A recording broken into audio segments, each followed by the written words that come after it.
Councilmember Huseman. Present. Councilmember Hurst. Present. Councilmember Hortiola. Present. Mr. Mayor, you have a quorum. Thank you. For the record, all of City Council is here this evening. First item on our agenda is an executive session. I'm open for a motion.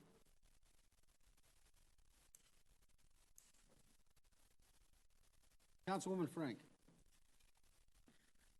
I motion to enter into executive session pursuant to CRS 24-6-402, parents B, and parents E of the City Council and its attorneys and staff for the purpose of receiving legal advice and for determining positions, developing strategy, and instructing negotiators relating to the purchase and sale agreement for the Mile High Greyhound Park. Thank you.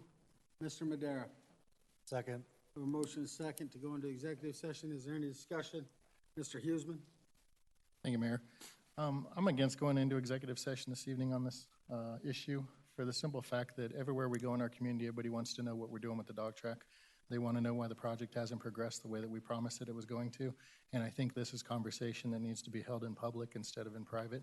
And so I'd rather we stay out here and have these conversations where the community can be updated on what's going on with this project. Appreciate your comments. To the city attorney for the reasons why we can't do that because it involves negotiations. Would you address that, please? Yes, the open meetings law allows the city council to receive legal advice regarding the contracts it's negotiating and to take confidential positions regarding negotiation to preserve negotiation strategy and negotiation advantage. If the city council so chose, I know the city council's or the city staff is currently negotiating along with the RA staff various agreements to finally achieve the sale of this property to ensure its development, and those negotiations are nearing ahead. So at this point, I would recommend against having discussions involving those in public in order to preserve those advantages. Thank you. So, any other discussion before I move forward? Seeing none, I'll ask for a voice vote. All those in favor signify by saying aye. Aye. Opposed, say nay. Nay. Okay, I'm going to call the roll.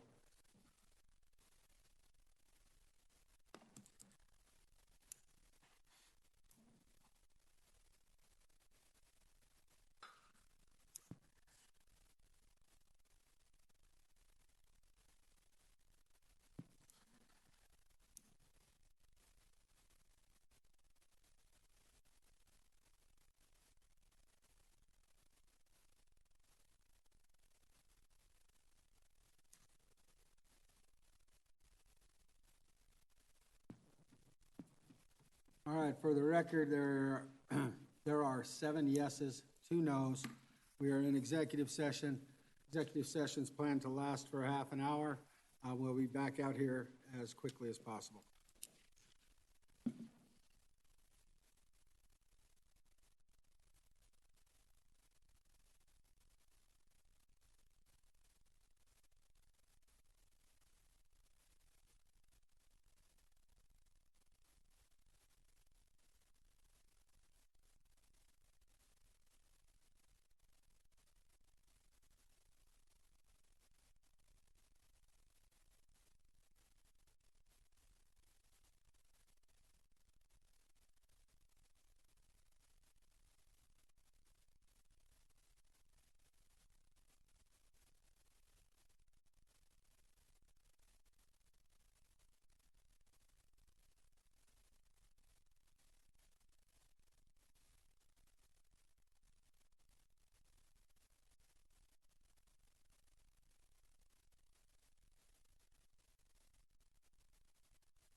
Patience.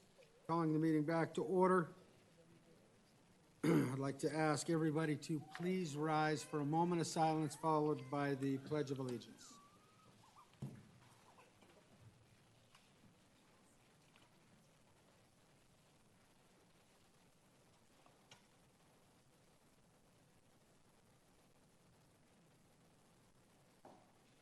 Pledge allegiance to the flag of the United States of America, and to the republic for which it stands, one nation, under God, indivisible, with liberty and justice for all. All right, if the staff will please pass around the microphone and allow the audience the opportunity to introduce themselves. Robin Smith. CJ Smith.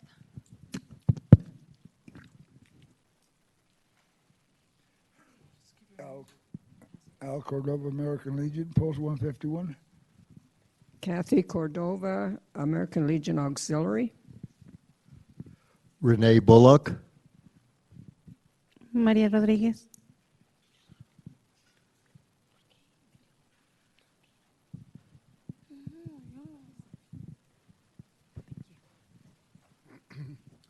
Andrew Casper.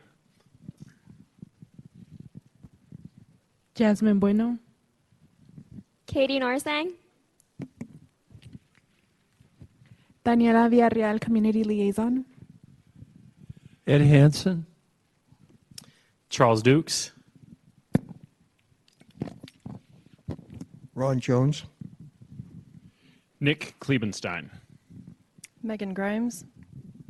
Spencer Crouch. Jenna Lowry, City Manager's Office. Sean Cuevo.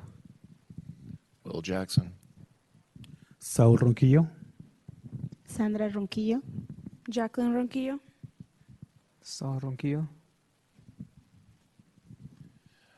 John Poynton, Adams 14 Schools. Frank Agazio. Julia Gazio. Kay Stallworthy. Stephanie Harvey. Alex Thie. Paul Wielander. Jeff Annable. Kevin Northup, A1 Organics. John DuPriest. Steve Timms, Community Development. Aaron Veneris on behalf of A1 Organics. Kent Penley. Travis Bonson. John Zeiler. Kathy Anderson, North Glen Elks Lodge 2438. Bob Hellu, Past Exalted Ulu, North Glen Elks Lodge.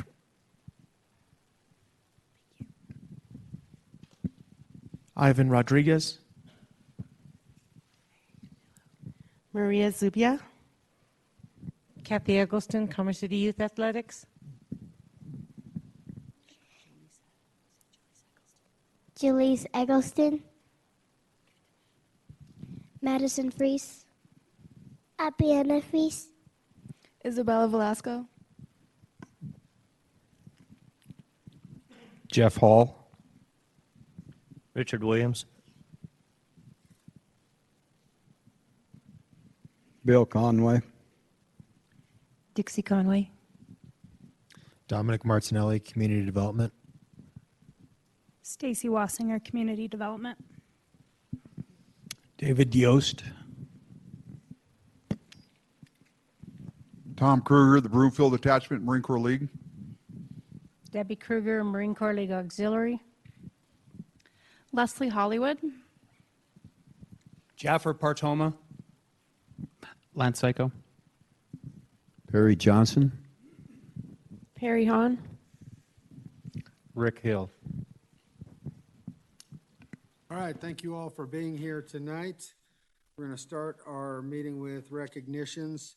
We have the Quality Community Foundation 2019 Scholarship recipients. I'd like to call forward the Quality Community Foundation members to make that presentation.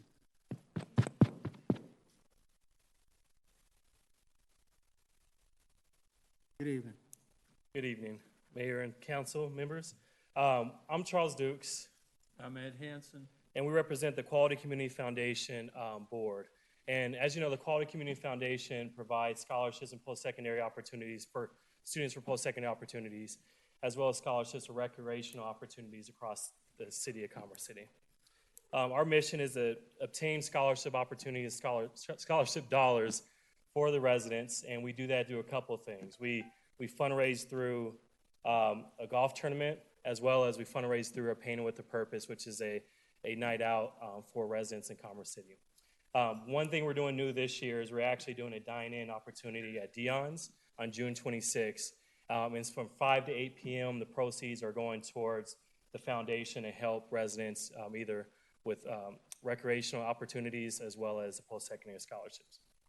So tonight we want to honor several students who have completed the application and went through the process to receive $4,000 for post-secondary for the school of their choice here in Colorado. And if any of the students are here tonight, would you mind stand up and come on down? Are any of the students here that received scholarships? I heard Katie and Jasmine. Right. Come on down. Come on down. So as you heard, the scholarship asked for our current high school seniors and also students that are in post-secondary opportunities to apply and go through a process and get vetted by the Quality Community Foundation. This year we had a number of applicants and we were able to narrow it down to 4. And the first applicant is Jasmine Bueno Rodriguez, so please give Jasmine a hand.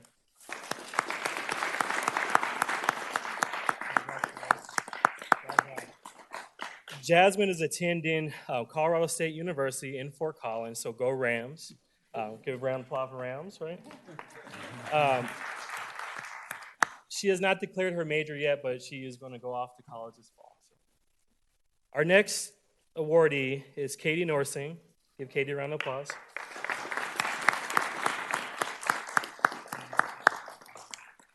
Katie will attend the University of Denver and pursue a law degree in family law. So give Katie a hand.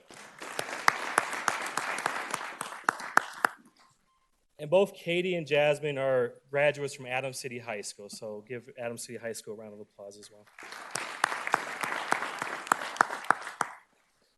Our other recipient tonight, Victoria Ortega, she was not able to join us tonight, but she's a graduate from Prairie View High School and will attend Colorado State University as well. So give Katie a round of applause, or Victoria a round.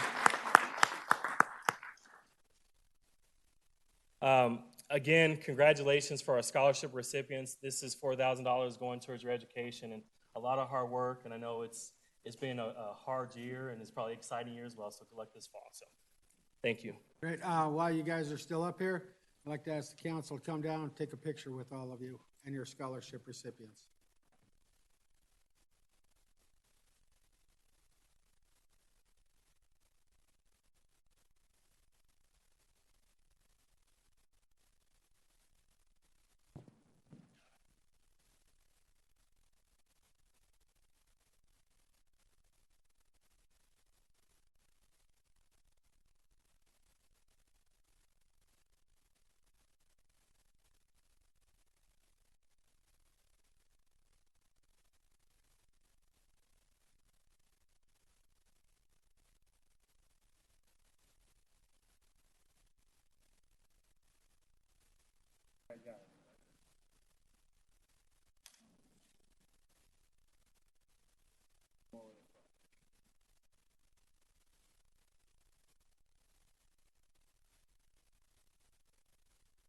Thank you.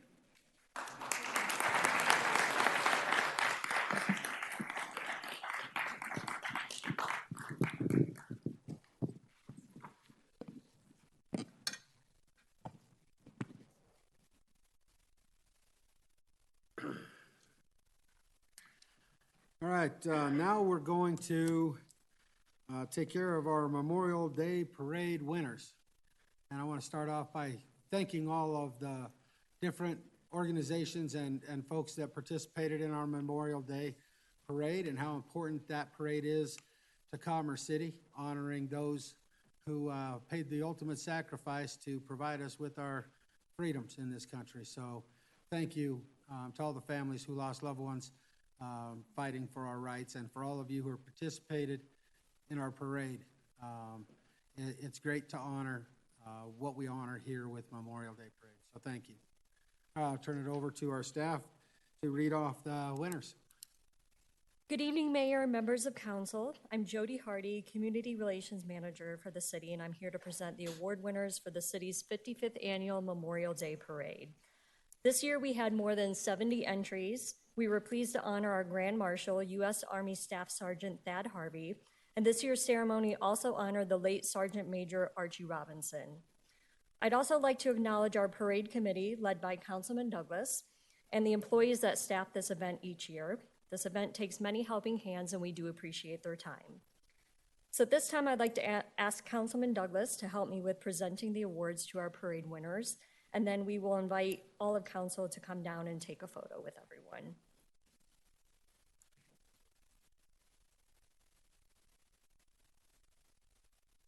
This year, for our Most Creative Award, first place goes to American Legion Post 151. If you'd like to come forward. American Legion Post 151.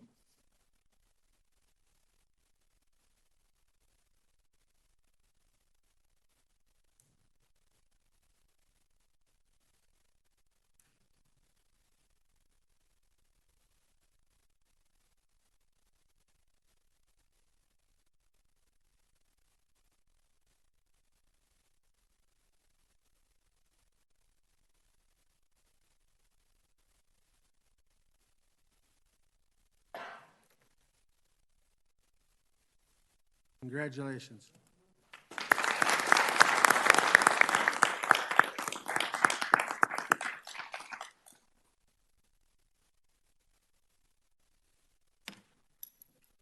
Second place is Marine Corps League of Broomfield.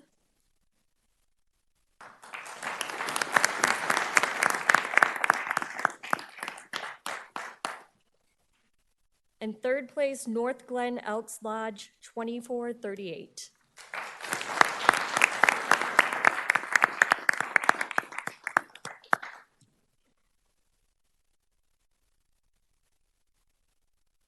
Moving on to the Community Spirit Award. First place, Commerce City Youth Athletics.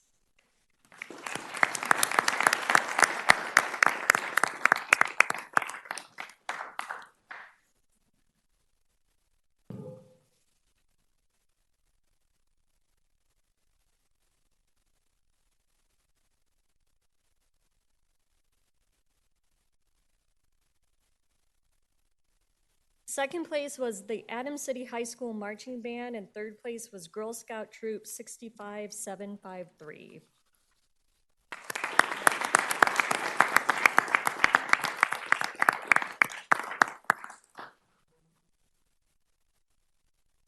And now we'll move on to first place for Most Patriotic Award, and that also goes to the North Glen Elks Lodge.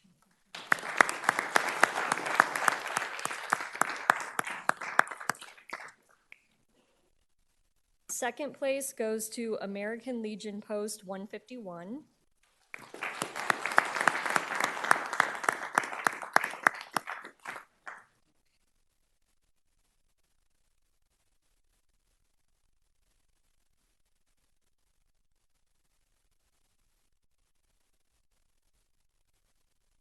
Second place, American Legion Post, and third place, Marine Corps League of Broomfield.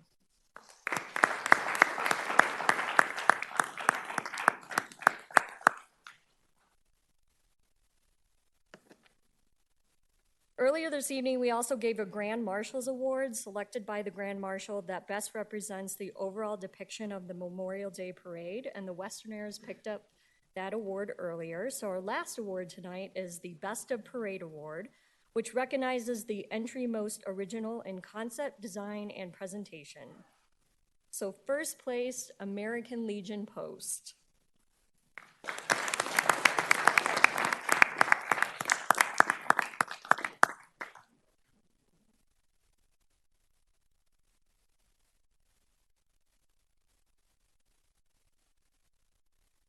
Second place for Best of Parade is the Marine Corps League of Broomfield.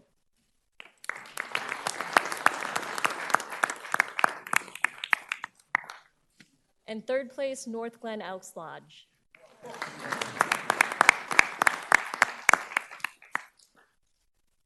And congratulations to all of our winners. We really appreciate your participation.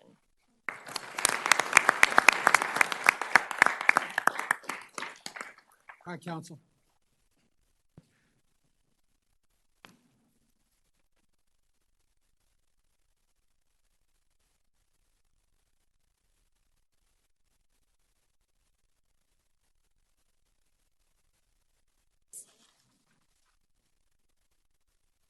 Steps. Yeah. Actually, if you guys can get in the front, then I can put them on the steps behind you. Perfect. Yeah.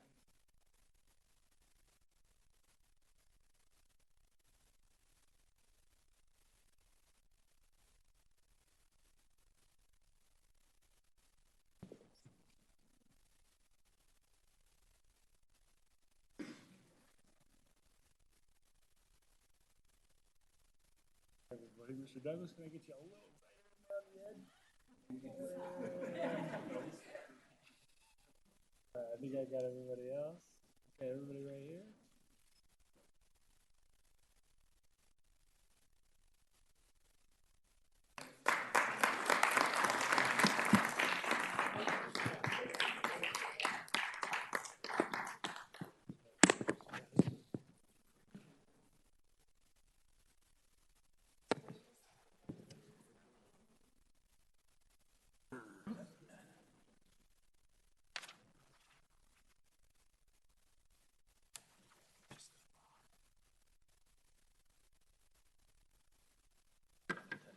Oh, it's all good.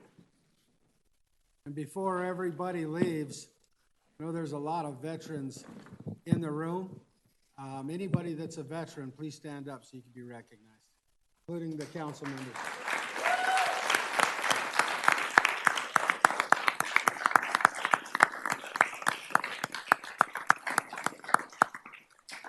And thank you for your service. That brings us to the citizen communication portion of the meeting. Per council policy, citizen communication is the time on our agenda for the public to address the council on business and affairs of the city. If you're here to speak on an ordinance or resolution that is not on the consent agenda, please wait until that item is called. City council is not able to hear any comments on land use matters that are before or may come before the city council. Please reserve such comments for the appropriate public hearing. And please give your name and address for the record and keep your comments limited to 3 minutes. And thank you. So I have a lot of folks that are here on resolutions and or zoning issues.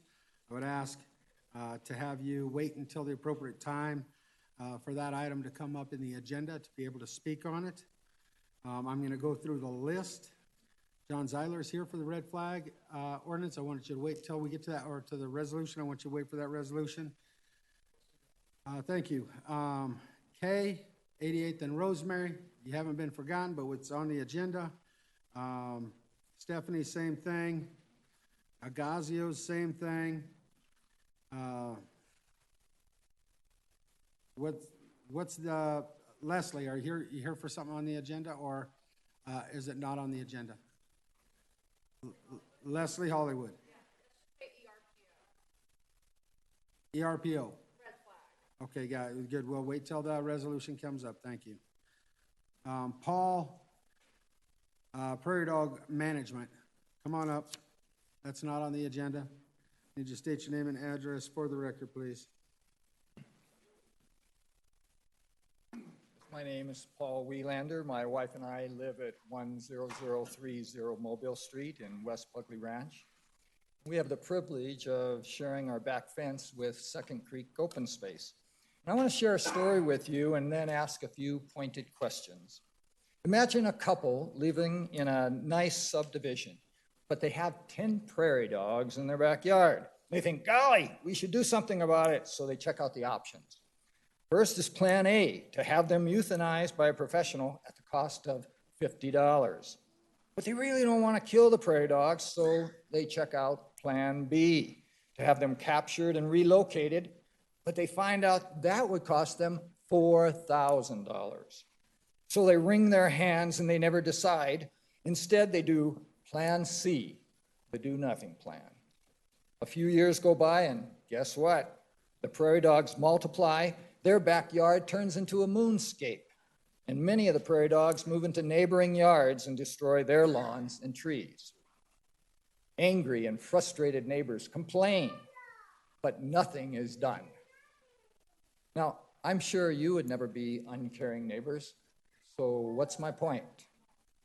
We all share a corporate backyard called Second Creek Open Space that has growing numbers of prairie dogs.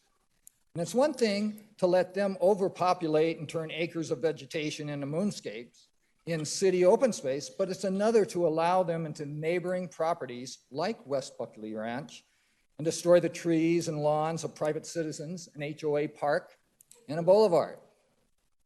And I'm glad that the city has a plan to manage the prairie dog populations, but 2 weeks ago, you voted to put that plan on hold indefinitely. The reason given for the hold was to get more information. So 2 weeks have gone by. Did you get the information that you need? You need another 2 weeks? How much time do you need to make an informed decision? My concern is that the council is like the couple who can't make up their minds, so you kick the can down the road. You stopped the restoration plan for Second Creek Open Space, but the prairie dogs haven't stopped. They continue to multiply, dig, eat, and destroy properties adjacent to our corporate backyard. So, Mr. Mayor, council members, I know you're very busy, you got a lot on your plate, but I'm asking you to set a date within 1 month to vote on our prairie dog management plan. Either go with the current plan, approved plan, or come up with a better one. Let's be good neighbors. Thank you. What a tough job you have. May God bless you and give you wisdom. Thank you. Mr. Mayor, I have a couple of show and tell things. I don't. Hand it to the attorney there, please. Okay. One is on some cartridges. I was on a walk yesterday and found these four spent cartridges, gas cartridges. Somebody has been trying to kill the prairie dogs on their own, doing it illegally and improperly. That's been going on since March in our area. And another one is some photos I took of the damage that's been going on in the HOA park in the Boulevard 101 way. And also, I took a short survey, informal, on Saturday morning of residents just up and down my block, and they were overwhelmingly for continuing with the approved plan that we do have. There was only one opposed. Thank you. Thank you. Yeah. Have a good day. All right. Manuel's a red flag. Saul is zoning. A1 Organics. Mental health in the red flag. Red flag. Second Creek Open Space. Renee Bullock. Outreach. Come on up.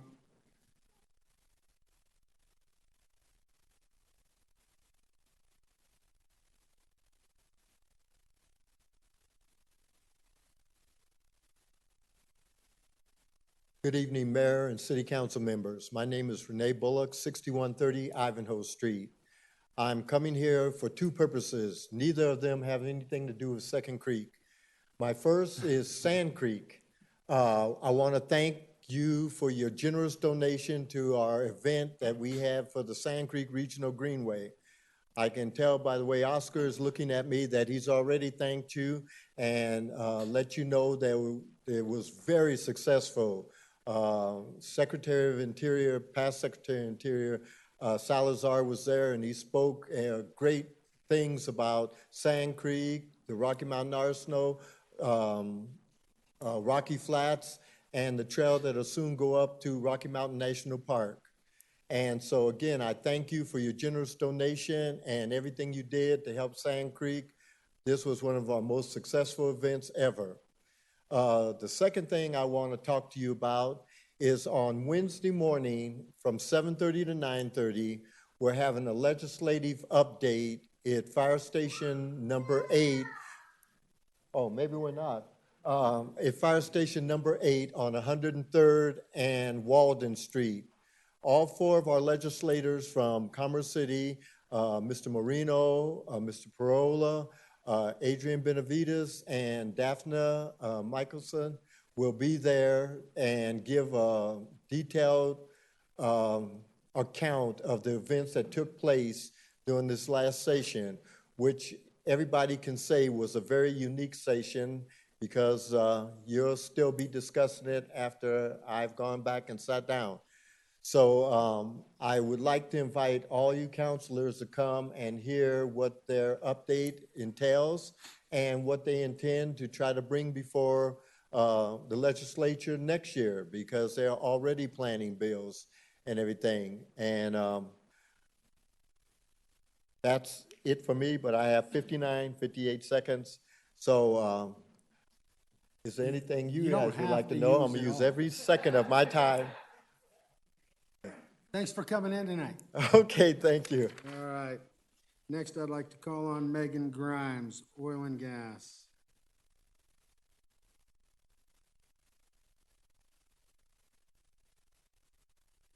Good evening. Good evening, Council. Good to see you guys again. My name's Megan Grimes. I live at 11788 Fair Place Street in Commerce City. And I know you guys aren't actually addressing anything related to oil and gas this evening, but I just wanted to take a few minutes to talk about some things that are happening at the state level. And I apologize if you already know these things, but I feel like they're important in terms of how you make your decisions going forward and how the city will review and accept new oil and gas permits. So I wanted to just start by saying that COGCC, the regulating body for oil and gas in Colorado, is now reviewing all pending and new permits under the new Senate Bill 181. So even if you had permits in a year ago or 2 years ago, they're now being reviewed under that new lens. And I think that's an important thing to realize, given the next thing, which is you're now required as an operator to give a local disposition on every single permit, new and pending. So what that means is we have to have the city or county's authority or waiver of authority to get an approved permit at the state level. So that's offering you guys a lot of authority in terms of what's happening here and in terms of what that means for accepting new permits. I know there's a lot of hesitation about accepting permits in Commerce City while you're working out what the rules are going to look like for Commerce City. I'm serving on the oil and gas focus group right now, and we're working through all of the BMPs that have been set up already and looking at which ones of those might be good to write into code. All of those recommendations will come to you. I would encourage the city, well, let me say this first. The state has given themselves the opportunity to apply rules as they're made. There's a 2-year process laid out for all of the rulemakings that are coming. New permits are going to be reviewed as those are written. And I would encourage the city to consider something like that instead of making a hasty decision to put a hold on accepting new permits. So as you move forward, I would just ask that you reconsider looking at an ordinance for a moratorium. I'm happy to answer any questions you guys have at any time and encourage you guys to reach out to me and others in the focus group or others in the industry at any time. Thank you very much. Thank you. Jeff. And now I don't want to mess up your last name. You know who you are. Come on up. Oil and gas. It's a hard last name. Hello, my name is Jeff Annable. I'm a resident of Commerce City. My address is 10433 Yosemite Street. I'm here tonight to speak in support of oil and gas development within the city. Oil and gas has personally given me the opportunity to build my first home in the Bell Creek neighborhood, which supported local jobs throughout the building process. And not only do I support oil and gas development, I feel 100% safe with the development within the city. I can say this because I plan and permit oil and gas developments in the state of Colorado, which provides me knowledge of the rules that govern oil and gas. With this knowledge, I know the rules in place protect my air, water, and safety.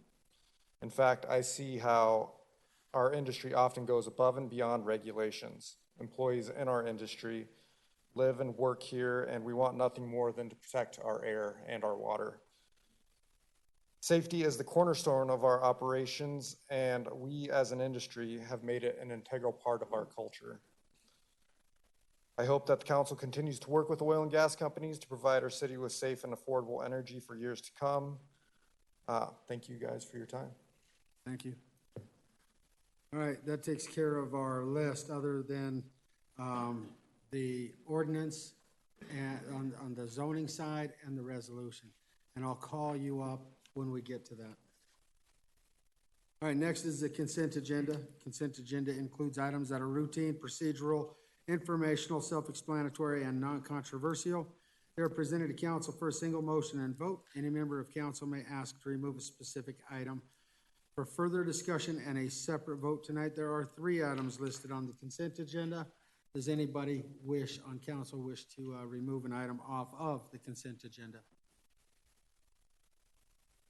Seeing none, I'm open for a motion on the consent agenda. Mr. Huseman. Motion to approve the consent agenda as seated, or as council, by council as seated. Thank you. Mr. Madera. Second.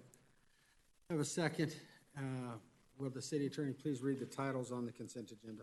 The minutes of May 20, 2019, Resolution 2019-56, resolution approving grant of a drainage easement to pass public storm drainage through Nexus at DIA Tech Center. Ordinance Z 94819, an ordinance rezoning from Ag to I-2, the property described in Exhibit A attached here to and made a part hereof, located at 8600 Verbena Street, Commerce City, Colorado, and amending the zoning map of the city of Commerce City, Colorado to reflect said rezoning. Thank you. I have a motion and a second. Title's been read. I'll ask for a roll call vote.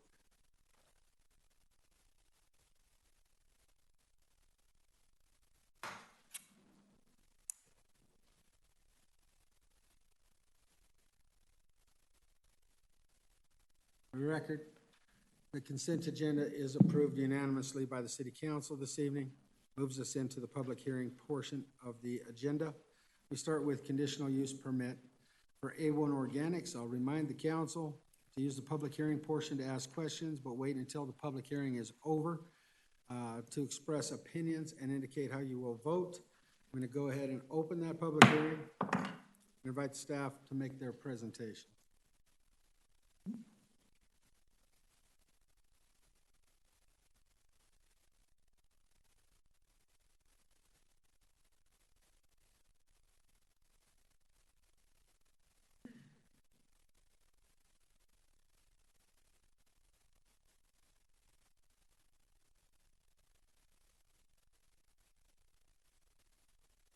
Good evening, Honorable Mayor and members of City Council. Tonight, the first public hearing is a conditional use permit, case 121-19. It was previously before City Council that continued it and sent it back to Planning Commission. It's a request for a conditional use permit to allow material pile storage up to 25 feet in height. The applicant is A1 Organics, the address 9109 Monaco Street. So the particular property here on the aerial, it is currently zoned I2, medium intensity industrial. You'll see that we have Interstate 76 to the east. We have the South Platte, and these are Thornton reservoirs are located to the west. We have to the south, we have Al Fry and Sons has an active mining operation occurring. Across the street, we have Warner Trucking on the other side of Monaco. And then we have several large lot residential to the north and east. All the properties around the area are in unincorporated Adams County. This is the only one that's in the city in this area. So it is zoned I2. It is approximately 31 acres in size. The frontage is along Monaco Street. Monaco Street is also unincorporated. It is not annexed into the city. There is some floodplain on the western side of the property, the far western side, and then surrounded by Adams County properties. This is a closer up view of the operations. We have A1 is occupying the back portion, and then we have Brown Brothers Trucking is occupying this section along Monaco, and then also down here where they have some storage as well. So the site characteristics, so there is a significant drop-off that exists on the site from Monaco Street. It goes down about 30 to 35 feet towards the South Platte. We did mention that there is the mining facility to the south, along with site topography does provide some visual screening of the mulch piles from most locations. And then this particular property was a former landfill site. It was the old Rhoda landfill that significantly does limit the uses that can occur on the site because the soil quality is not stable enough to support significant structures. And so that's important to know as well. In terms of the future land use, the comprehensive plan acts as a guide for future development in the area. You'll see this identified as purple, which is industrial. The green towards the river is open space. The red is commercial. So a little site history. This particular property was annexed back in 1993, at which time it was zoned agricultural. Then between 1995 and 2002, there was gravel mining occurred here.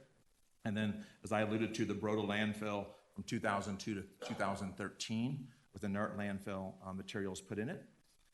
And then after that, there were some various land use approvals. The eastern site was removed from the floodplain. There was a development plan and subdivision for Brown Brothers Trucking. There was a proposal to put RV storage and parking at that site. Later on in late 2015, there was a development plan amendment to allow A1 Organics to operate on the lower portion of that site. And as part of that, the pile heights were not indicated on that approved development plan. So currently, then we have Brown Brothers Trucking, as I alluded to, and A1 Organics in operation on the site. In 2017, the applicant did apply for a height exception case for the mulch pile storage that was subsequently denied by the Board of Adjustment. And then they're now going forward CUP, now that the code gives that allowance possibility. So from the applicant's side, and they will talk more, but they're a waste recycling company, converts organic material into mulch, compost, soils, and mulches. They've been in business since 1974. There are 4 locations in Colorado, and Commerce City, this Henderson location, is one of those, and diverts about 350,000 tons of waste per year from landfills.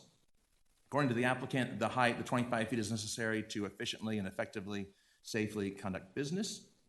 And then it's based on best practices, derives from the specific equipment used. It also, by doing the larger piles of 25 feet, the material stays more moist, more compact, and is less sensitive to weather and wind and erosion. Also gives more efficient use of space as well. The request before council tonight, so it's a little bit limited compared to some conditional use applications that come before council. So the code allows this particular overlying use to be allowed as a right in industrial 2 properties, and allows outdoor storage up to 8 feet in height. So the applicant is requesting approval to store the mulch piles up to 25 feet. So therefore, the conditional use tonight is to allow the difference, the 17 feet is required. So their overall operation is allowed as a use by right. Their outdoor storage of piles is allowed as use by right, but just the difference is the height. Also, Brown Brothers Trucking is not considered part of the request. They're a use by right as well. So a little topography. This map just shows, again, the darker shows topography, lower topography, and then you see that it's higher and then it slopes down right about right here. There's a slope and a ridge that runs, not just this property, but a variety of properties to the north and the south. In terms of the site operations, recycled wood products are converted into mulch and topsoil. Wood is delivered to the site by individual customers or large shipments. There is mulch that's dyed on the site and then delivered off-site for commercial sale. We'll look at this here on the upcoming pictures, but incoming product and grinding operations occur in the southwest corner, and then the storage and the dyeing occurs towards the northeast. Volume and inventory of the site does fluctuate on a seasonal basis based on higher demand January through March. Approximately 8 to 15 piles are proposed. Different mulch colors are more popular than others, so certain mulch piles will cycle in variation. Obviously, the different colors don't mix with each other, and so they're kind of kept separate. The site plan does maintain 25 feet drive aisles for adequate fire access and site circulation. We'll show that in just a moment. There's a future office building on the site that the applicant would like to allow for their employees. And then in terms of traffic on the site, it's fairly small, approximately just 4 inbound and outbound trucks per day. So the site plan that's under review right now, again, shows Brown Brothers Trucking in the southern part of the site. The mulching occurs in the southern southwest area. The coloring and the different piles are up here on the north and east. And then you'll see the drive aisles identified here. And also on the next page, the Fire District South Adams has reviewed this extensively and given comments. And they do feel like this proposal with this type of circulation and layout does provide for a safe operation for their facilities. In terms of site visibility, these are some photos taken from different places along Monaco and also along the Sand Creek Trail here, 3 through 7, showing the site in different configurations. Again, this is the imagery from June of 2018, but it shows just some of the different piles and some of the different colors that are at play. Again, the folks will come in here at the south. This is where the grinding occurs, and then some of the coloring and the dyeing, and then the larger piles are up here. And these are just some more pictures that's showing the operation that's occurring. In terms of dust and air mitigation, this is a big discussion that occurred at Planning Commission. So the applicant is proposing on the eastern northeast side there on the property line to propose an 8-foot high net to catch wood chip debris. They have created, and as part of one of the attachments there, a dust mitigation plan. Additional dust mitigation practices in place on site, including operation shutdown when wind speeds exceed 15 miles an hour, water spraying and suppression of mulch piles and drive aisles. They are proposing a demarcation pole of 25 feet to assist with future compliance. It's easy to spot that and then make sure the piles are meeting that. They are proposing different setbacks. So there's a 100-foot setback from residential properties from mulch piles. Right now, the piles are about 75 feet from the property line. And then a 500-foot setback from residential properties for the grinding and screening. The grinding creates the most dust on the site, and that is over that 500 feet today. And then also proposing recycled asphalt road-based drive aisles on the east property boundaries to assist with dust suppression. That currently is not in place. That will be done if council approves the request. In terms of water quality mitigation as well, there is a water quality pond located at the northwest corner of the site. They have installed silt socks on the western border to basically, if any dye does bleed off of the piles, it would be captured by these socks that line before it and hits in the water quality pond. In terms of agency analysis, we did talk about the fire district. In addition, Tri-County Health Department, in addition, CDPHE have also been on site. They've also received referrals. They have inspected the property and found it to be in compliance with their laws and regulations. In terms of a neighborhood meeting, there was one conducted on May 30th, 2018. Adjacent property owners, as well as other members, were in attendance. One outcome of the meeting was discussion of a net on the eastern boundary, and that has since been proposed by the applicant as well. In the code, so the code does have a review and approval criteria for any conditional use permit. And in order to approve it, it has to be granted if all 7 of the following are met. And here's just 3 of them, followed by 3 more. And then, of course, the last one gets to choose one or the other. But it makes a total of 7 approval criteria. Now, back in February, the Planning Commission did hear this particular case at a public hearing and did receive public comment. Initially, they voted 5-0 to recommend denial of the CUP to City Council. And they had some concerns regarding the air quality, the water quality, and the applicant's ability to manage ongoing maintenance. And then, in recommending denial for the specific reasons stated at the public hearing, the Planning Commission found the application did not meet the approval criteria. And we just showed those, but in 3 different areas they felt like in that Article 3. Now, since the initial Planning Commission hearing, the applicant has generated additional materials to be considered in the review of the case. And some of these were brought before you all that particular evening. Then you sent it back to Planning Commission. And those include daily logs of site activities that occurred over the past several months, including weather conditions, including mitigation actions taken by the applicant during the spring. In addition, there was a legal brief and supporting exhibits by their law firm that they've retained, including a re-summarized applicant perspective that they'll be discussing. In addition, some additional exhibits, including a summary of the site history, conditions we talked about, statement of support. And then since that meeting, they also submitted additional daily site logs, even continuing past that PC that were included within your packet, and a brief one-page summary of the case history of what's occurred this year.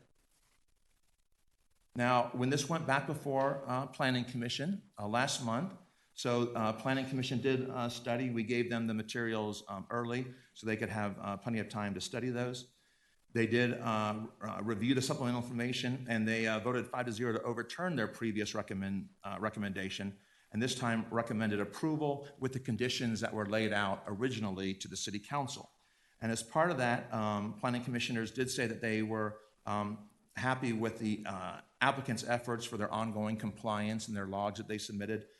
There was also an important distinction that occurred. Originally, the applicant had wanted to make some changes to the conditions. They wanted to make some of the setbacks shorter and make the time period. I think one of the conditions is 18 months before it has to come back before you all, 3 years. And at the latest Planning Commission, the applicant said that they were happy to comply with all of the recommended conditions. And so that did appeal to some of the Planning Commissioners as well.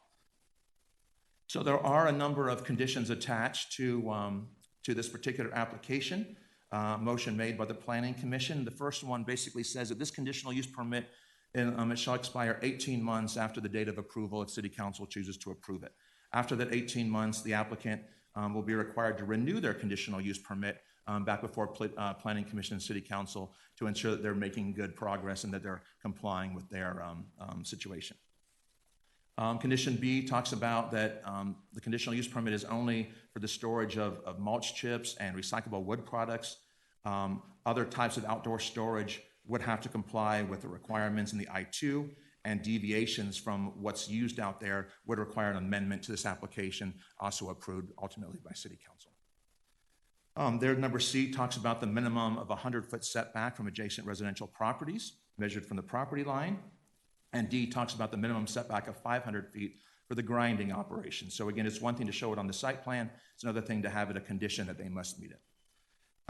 E talks about the wind, and so that says that it will be shut down when winds exceed 15 miles an hour for a duration of at least 10 minutes.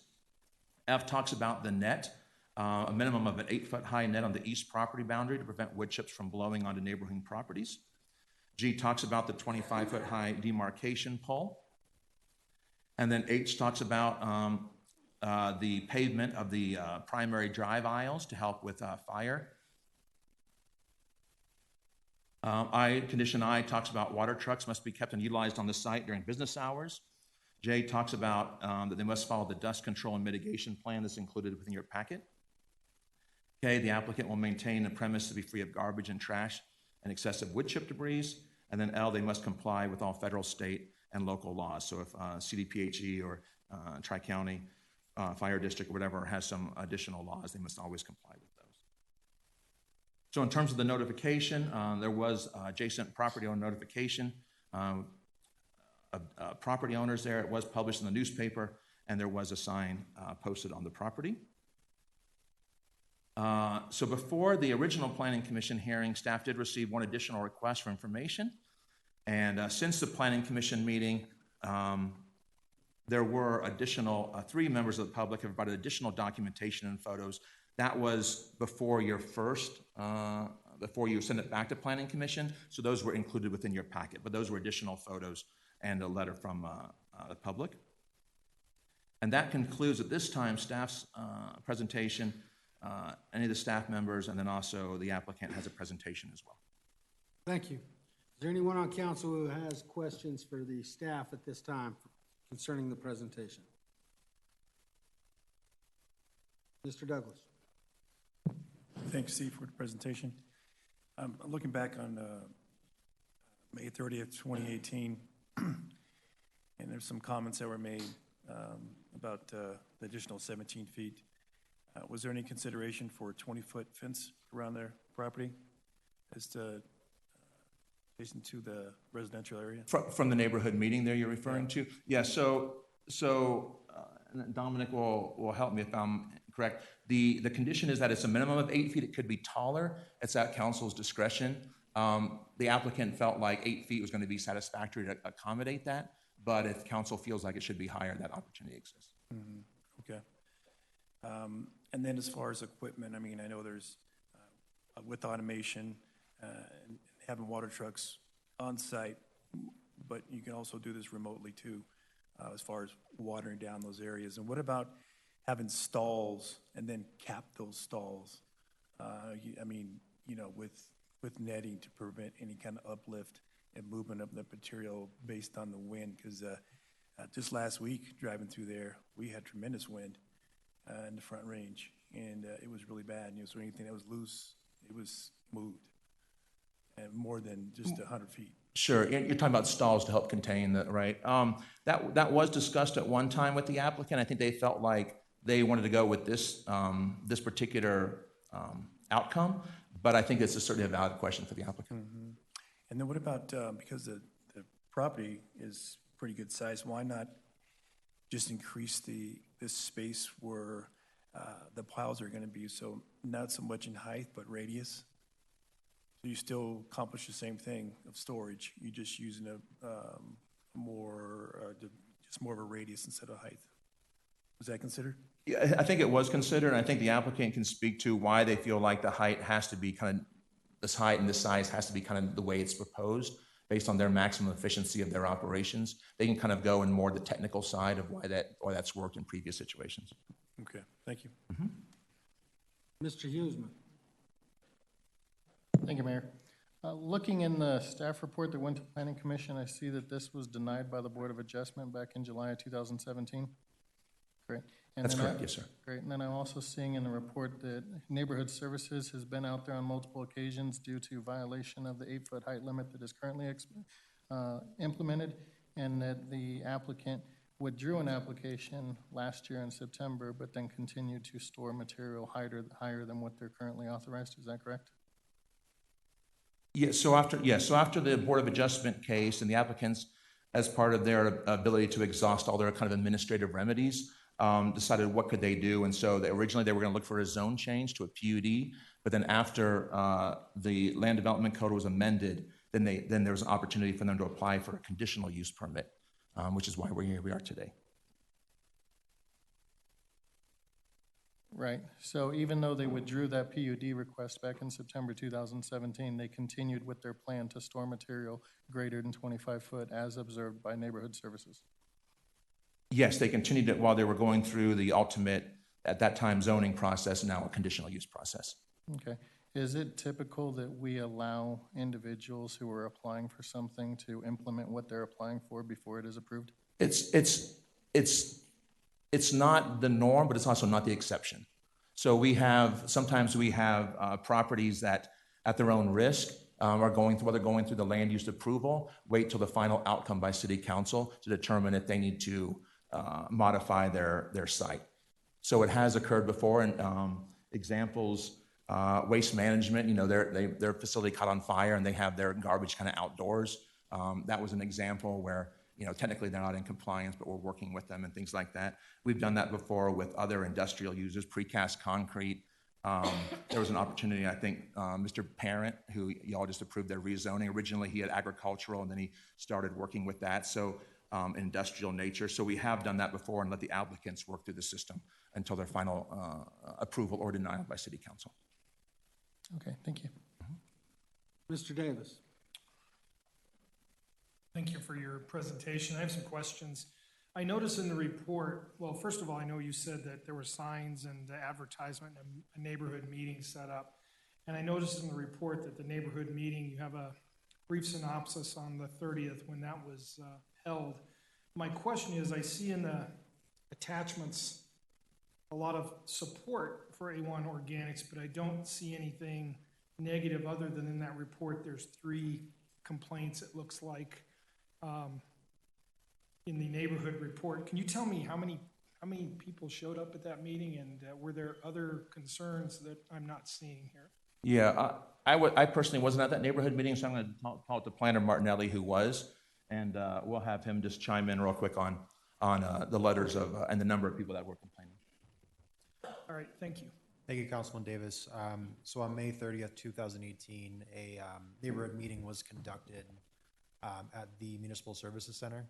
I would say there were around 15 attendees at that meeting. Some of the concerns that were raised were regarding potential dust and air quality issues and that type of thing. The conversation talked a little bit about, number one, the process of pending land use cases as they're going, and why they've been continued to allowed to operate at the height that they're at. The concerns then generally went into regarding air quality and dust mitigation and those types of things. One of the outcomes of that discussion was the applicant proposing a 20-foot high net at that time. Since that conversation, so that was kind of the main outcome. That was one of the resolutions that came from it. The majority of attendees that did attend that neighborhood meeting were there to express concerns regarding air quality issues. The applicant will speak a little bit more about why an 8-foot height was proposed in this final CUP application to council. They argue that there are a number of reasons regarding the way that the mulch piles interact with air moving across the property and a number of other technical aspects. Thank you, Mr. Martinelli. I don't have anything. Mr. Huseman? Thank you again. In our packet, there is an item that is titled Items Added to the Record. I feel bad that I can see that, but the audience can't. Can we get that presented so that people can see what's in that document? And then I would also ask, I think that came in from Mr. Sabin, when exactly were those pictures taken? I'm sorry, which photos? They're part of the items added to record as part of our packet. We'll pull that up and take a look. There's a letter that accompanies those photos that came from Mr. Sabin, and I would ask, when were those pictures taken? Okay.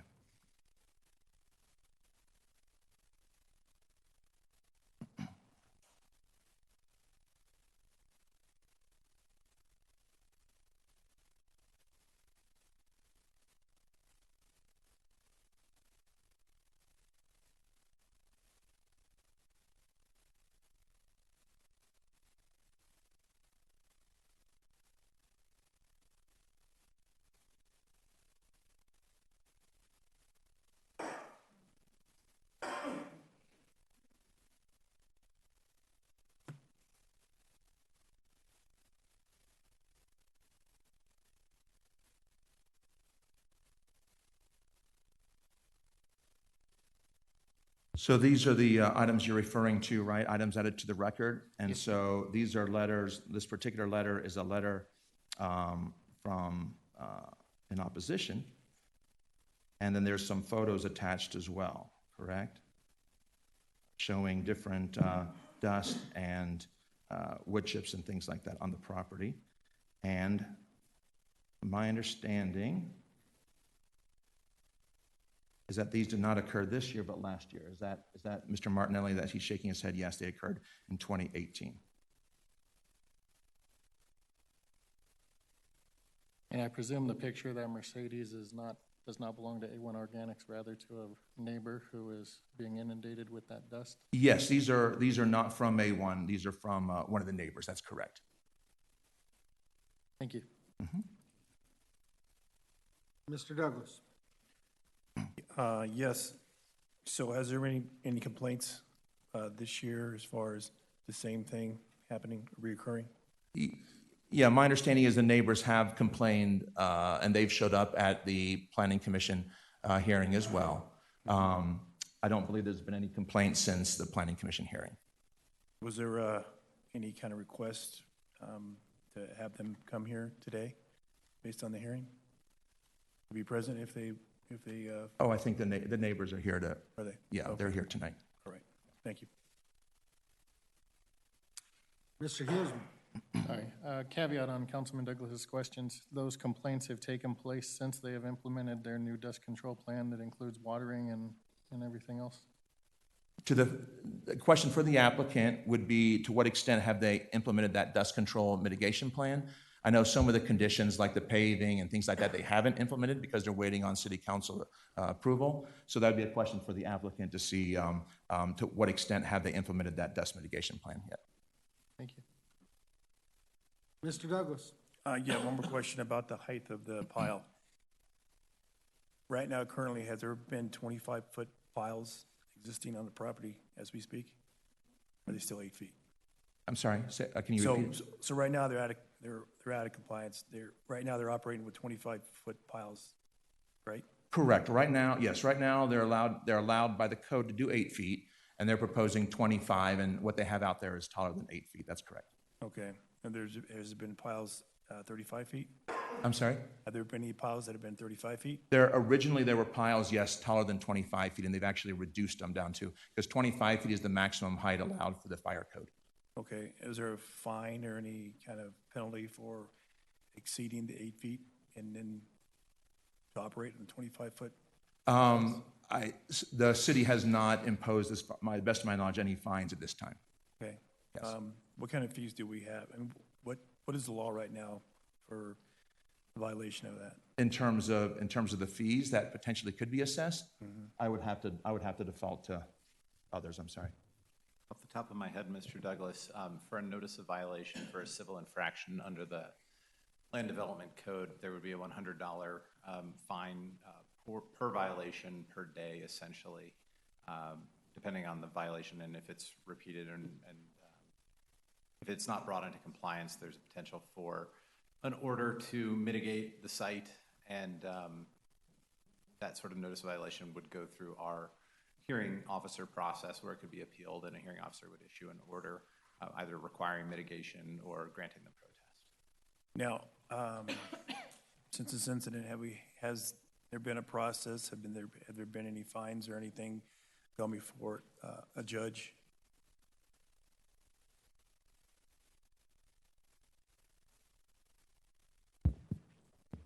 I'm sorry, Councilman Douglas. Yes. Are you talking about this, on this Yes. case? On this case here. Has there been any, as far as activity, any reporting to police and then going to court and being subject to a fine or? I'm not aware of any, no. All right, thank you. All right. Seeing no more questions for our staff, I'd like to invite the applicant forward to provide additional information.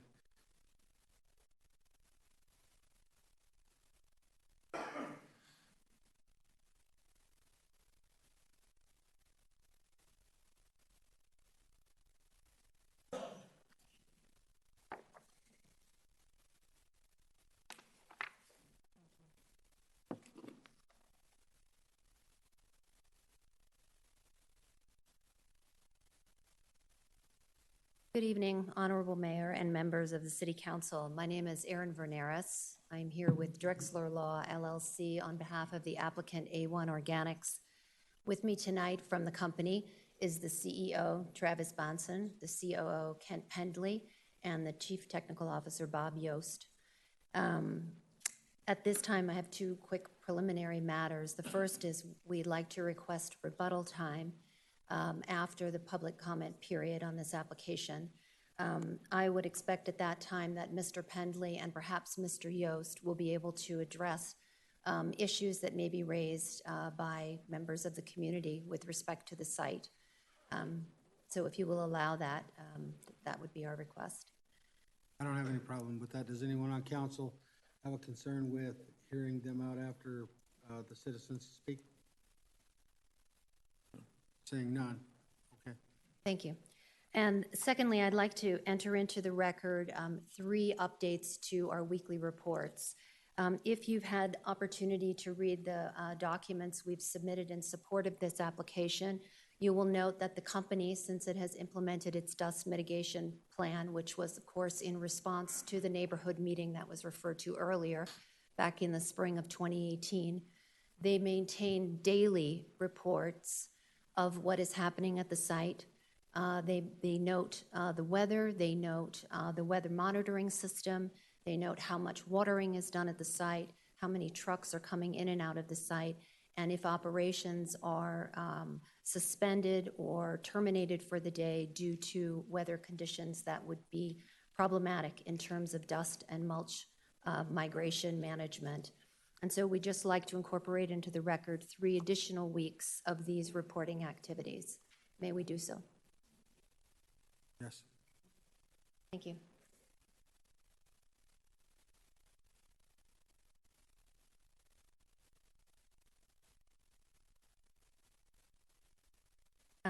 As Mr. Timms indicated, we're here after a meeting of the Planning Commission where it voted 5-0 in favor of recommending for approval of this amended CUP application. A1 Organics is a citizen of Colorado. They've been operating in the organic recycling field for 40 years. They have 4 facilities in the state. And are committed to this facility if this CUP application is approved. The Monaco Green Waste Facility converts tree and limb material, grass clippings, leaves, wood, mulch into mulch and soil products, all of which would be bound for the Commerce City landfill. The facility is available to city residents, to city businesses, to city government. And they're a nationally recognized company in this regard. If you refer to the kind of large, substantial brief that we submitted, Exhibit E is a host of public works departments throughout the state, businesses in the recycling industry, even competitors who are vouching for them as a stand-up organization, which is an organization that any city would want operating within their limits. Exhibit F to that substantial brief are over 100 signatures by Commerce City residents attesting to the value that A1 Organics brings to this community. And of course, A1's role as an organic recycler is also well aligned with the city's comprehensive plan in terms of its sustainability goals. Because again, what A1 Organics does with materials that comes to its site is recycles it and diverts it from Commerce City landfills and the need for Commerce City to expand landfill. The site is 31 acres. It's zoned as I2 medium intensity industrial in the South Platte area. As you can see, it's the indicated in red to the west of Monaco. And on the right side of this slide is just an aerial view to give you a sense of, frankly, how well maintained and organized it is, and how, as a neighbor to the residences on the east, A1 Organics has relocated its screening and grinding operations, those are the operations on the right side of the screen, away from those residences to, again, minimize the impact of dust or wood chip debris on those properties. As well, and the next slide might be a better indicator, as well, they've placed screening piles between the grinding and the screening activities to provide a further buffer to those residences on the east. I mean, I will point out that this is an industrial zoned area, so there are many dust sources competing with A1 Organics. There's a gravel pit to the south, there's an asphalt company on the site, and there's a trucking company directly across the street. So apart from Colorado itself being a dusty state, this area is an intensely dusty area given the industrial activity there. And A1 Organics is not the only contributor to that. In terms of how we got here, and there were some questions and I think perhaps some misunderstanding about whether A1 Organics has been operating in or out of compliance with the city code since its inception. This is an exhibit, Exhibit K, to the large materials, the large submission that we prepared in advance of the last City Council meeting. And this is a letter dated September 2nd, 2014, to Jared Draper, a city planner. On the second page of the letter at the top, it indicates that A1 Organics anticipated at that time having 20-foot piles on their site. A1 Organics has never tried to hide or mislead the city in terms of how it operates, which stands to reason. It operates its entire site out of doors. Any city official could readily check what it's doing on that site. It has been forthright since the beginning as to how it operates and that it would be operating with pile heights well in excess of 8 feet. Part of the reason that A1 has worked with the city with respect to siting its operation is when it came to Commerce City to find a site, it was actually choosing between two of them. One of them, called the Agaki site, didn't have the elevation change that the Monaco Street site had. And in fact, it was the city that recommended to A1 Organics to site its operation at the Monaco Street site, precisely because there's a 35-foot elevation drop there. And they were assured that the 8-foot limitation on pile heights was largely or principally concerned with sight lines from the public right-of-way. And so from Monaco, you cannot see those 25-foot mulch piles because they're maintained at a 35-foot elevation drop from the street. This is an affidavit from CTO Bob Yost, and in this he attests to conversations with the city where he was assured that the Monaco Street site was appropriate and they would be in compliance with that 8-foot requirement, again, because from Monaco Street, they would not be, those pile heights would not be visible. Again, this is Exhibit C to the large submission that was in your packet. Mr. Timms also had this, this diagram. We've kind of simplified it a little just to demonstrate that these piles are, again, 35 foot below the entrance to the site. Again, in combination and conjunction with the city, that's why A1 Organics, located there, investing up to $300,000 to develop the site in reliance on that representation, that measurement standard would be used. So before A1 Organics got there, this site was just an empty, dusty, unused lot in Commerce City. After A1, it is now a productive, beneficial use to the city.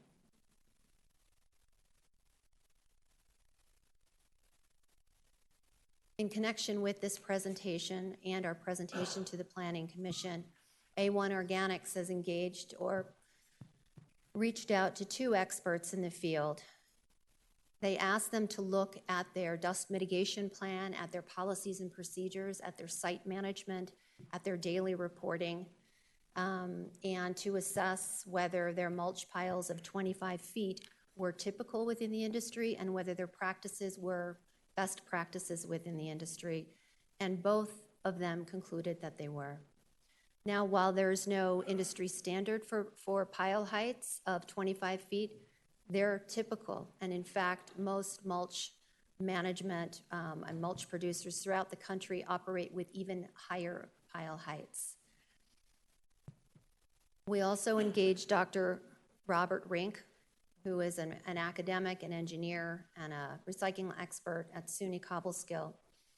Dr. Rink also reviewed the site management plan, the dust mitigation plan, the policies and procedures, and also concluded that they were consistent with best industry practices.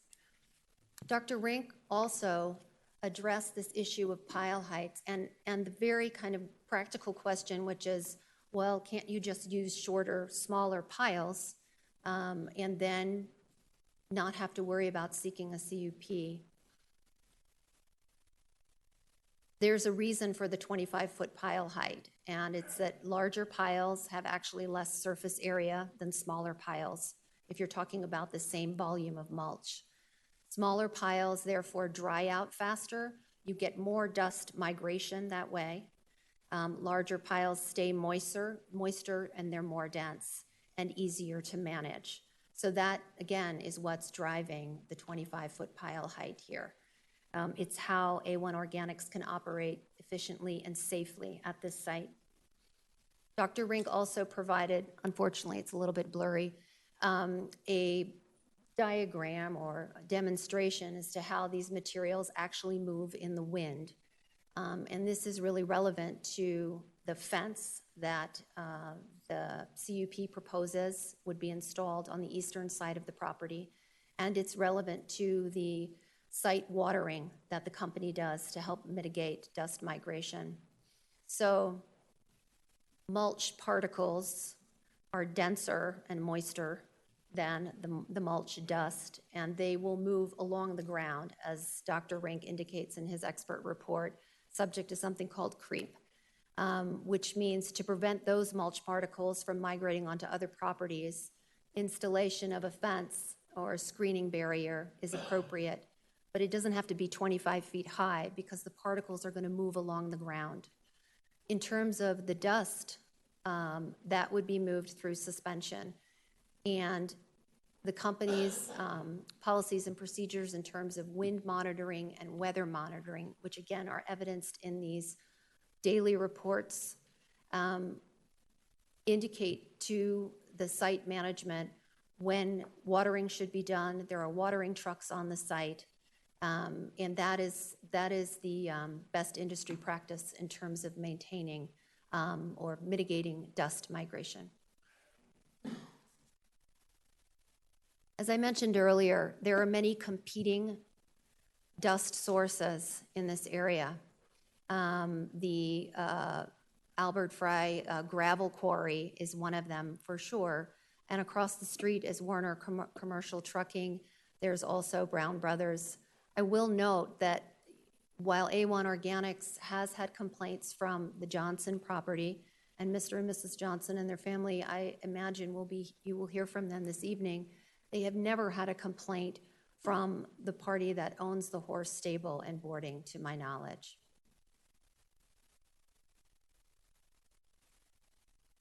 There were comments as well, or questions to Mr. Tim about inspections.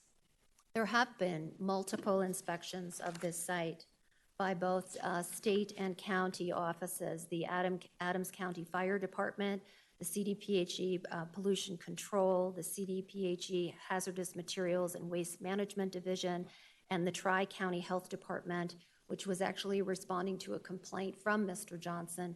All of them have conducted inspections, and all of them have found A1 in compliance. There have also been inspections by the city, the Neighborhood Services Department, and before you is an email from a neighborhood services inspection that happened on January 19, 2018. I've highlighted for you, and again, this was an email sent internally at A1 after that inspection. Commerce City John Palmer Neighborhood Services Inspector just stopped by the Monaco site, took pictures of the piles. He told Kyle the site looks great and meets the code of being under 25 feet in pile height as far as he is concerned. Again, A1 Organics has worked in conjunction with the city to understand the appropriate application of the 8-foot pile height to this site. There was also a question about the Board of Adjustments proceeding. The Board of Adjustments proceeding was pursued by the property owner, which was Fiore and Sons at the time. And that application or remedy was sought by the advice of the planning department. So the owner took on that responsibility, went before the BOA. The BOA, as I understand it, because the application didn't apply to a structure, but it applied to a mulch pile, the BOA didn't believe they had jurisdiction, if you will, to rule on it, and so denied it. After that, the city then said, well, then perhaps you should pursue a PUD, which A1 Organics did do. So after the BOA proceeding, A1 Organics then in, I want to say the fall of 2017, and this is in the materials that have been submitted, filed a PUD application for permission to operate with these pile heights. And again, this change in the measurement regime, meaning the change in where the pile height would be measured from, occurred after A1 Organics located on the property and was given the go-ahead to do so with the understanding that they would be operating with 25-foot pile heights. It was a change in the city's application of that measurement standard from the bottom of the pile instead of from Monaco Street that then shifted the burden to them to seek a PUD and then a CUP. And I'll be happy to answer questions about that process after.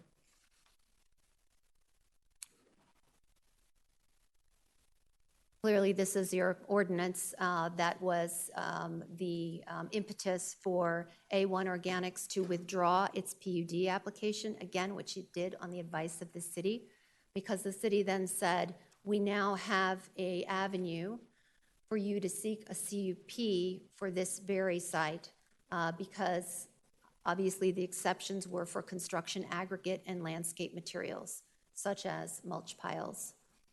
And so again, at the advice of the city planning department, A1 Organics then filed a CUP application.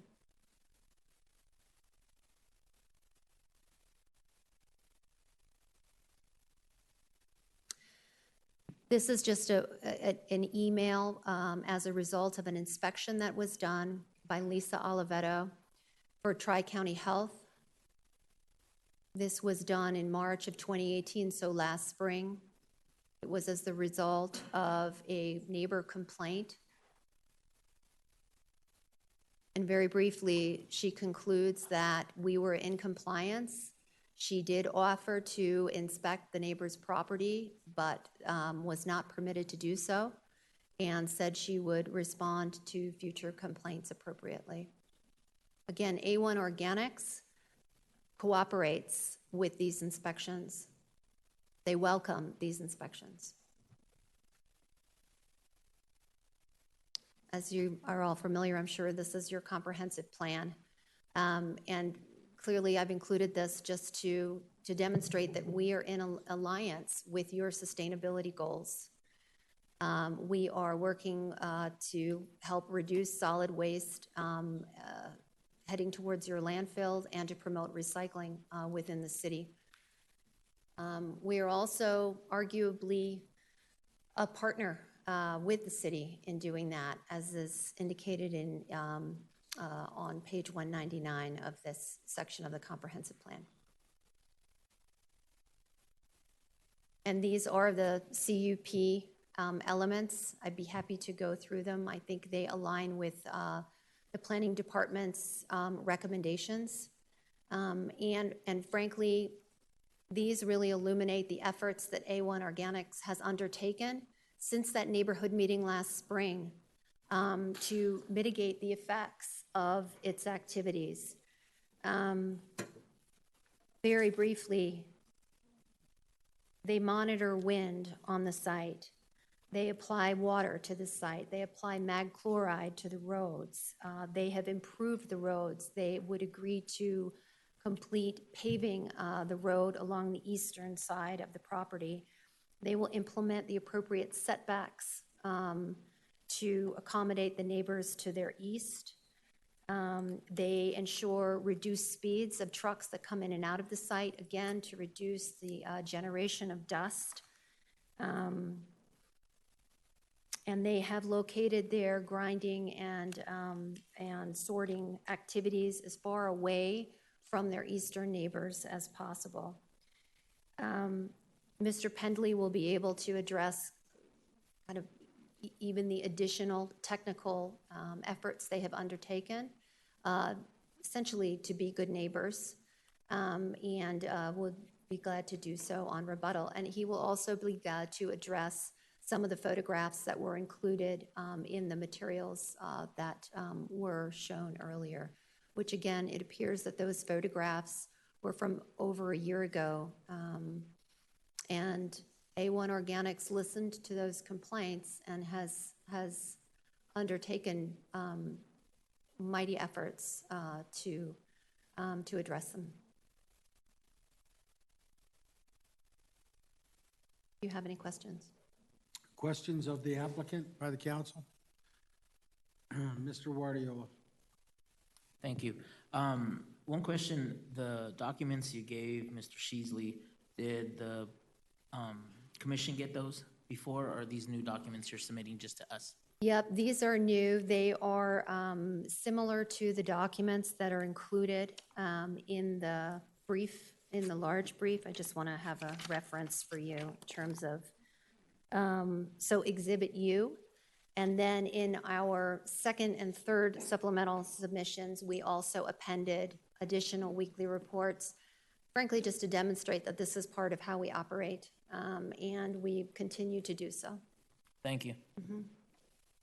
Councilwoman Frank.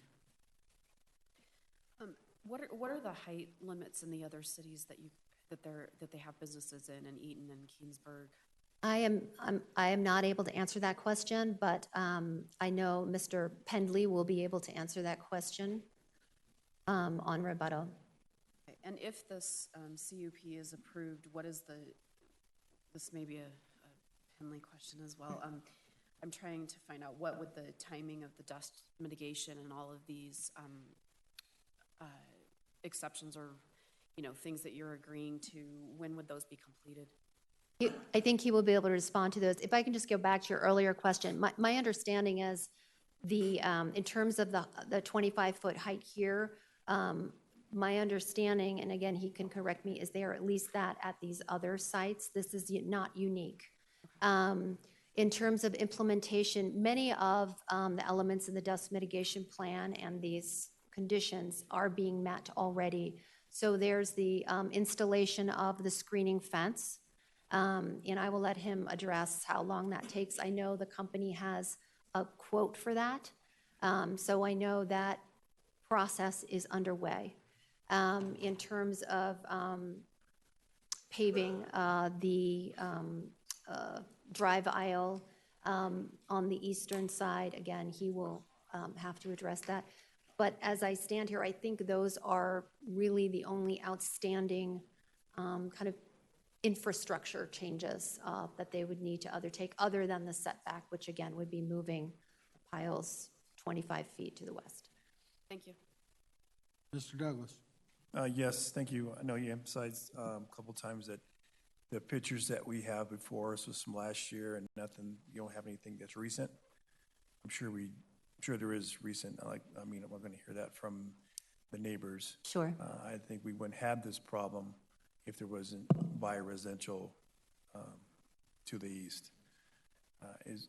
On the property, are there dirt roads that are adjacent to the property on the east? So as trucks travel, are they traveling between the property and the residence?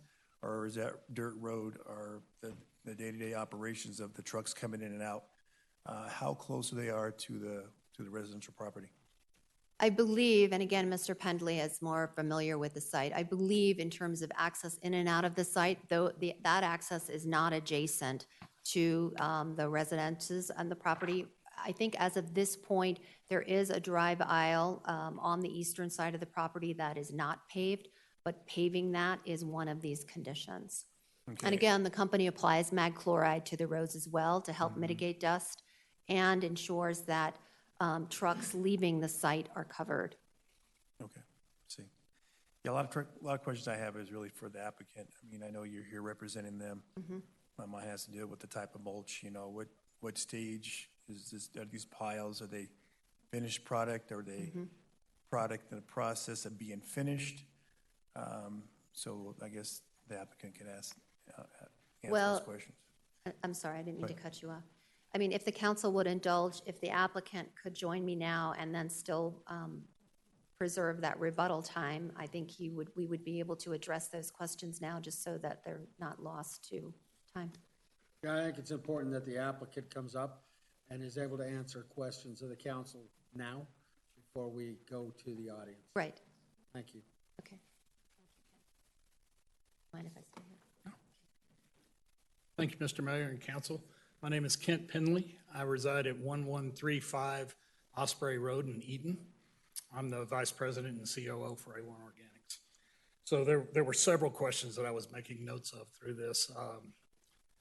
I'm sorry, can you give me the exact question you were asking? Sure. You know, I know there's different types of product when it comes to mulching. There's Gorilla Mulch, which that's like a premium product, and that's more resistance when it comes to wind and movement, just because of the nature of how the product's processed. It tends to bind together, and you don't have those issues as far as moving with the wind and all that. So your stockpiles, are those based on just getting the product at the starting part, or are those already processed piles? I mean, do you have, can you give me a day-to-day operation as far as? I sure can. It would be best if we could bring back up one of the overheads of the site. Just any one of them will be fine. There, you can start right there. So just as a flow of the site, the material towards the bottom of the screen, which would be the northwest side of the site, that's where what we would call the raw material comes in. The brush, the limb, the log, the unprocessed material. The grinding and screening operations would happen from that point towards the northeast. So we would grind the material first to a spec of about 3 inches minus.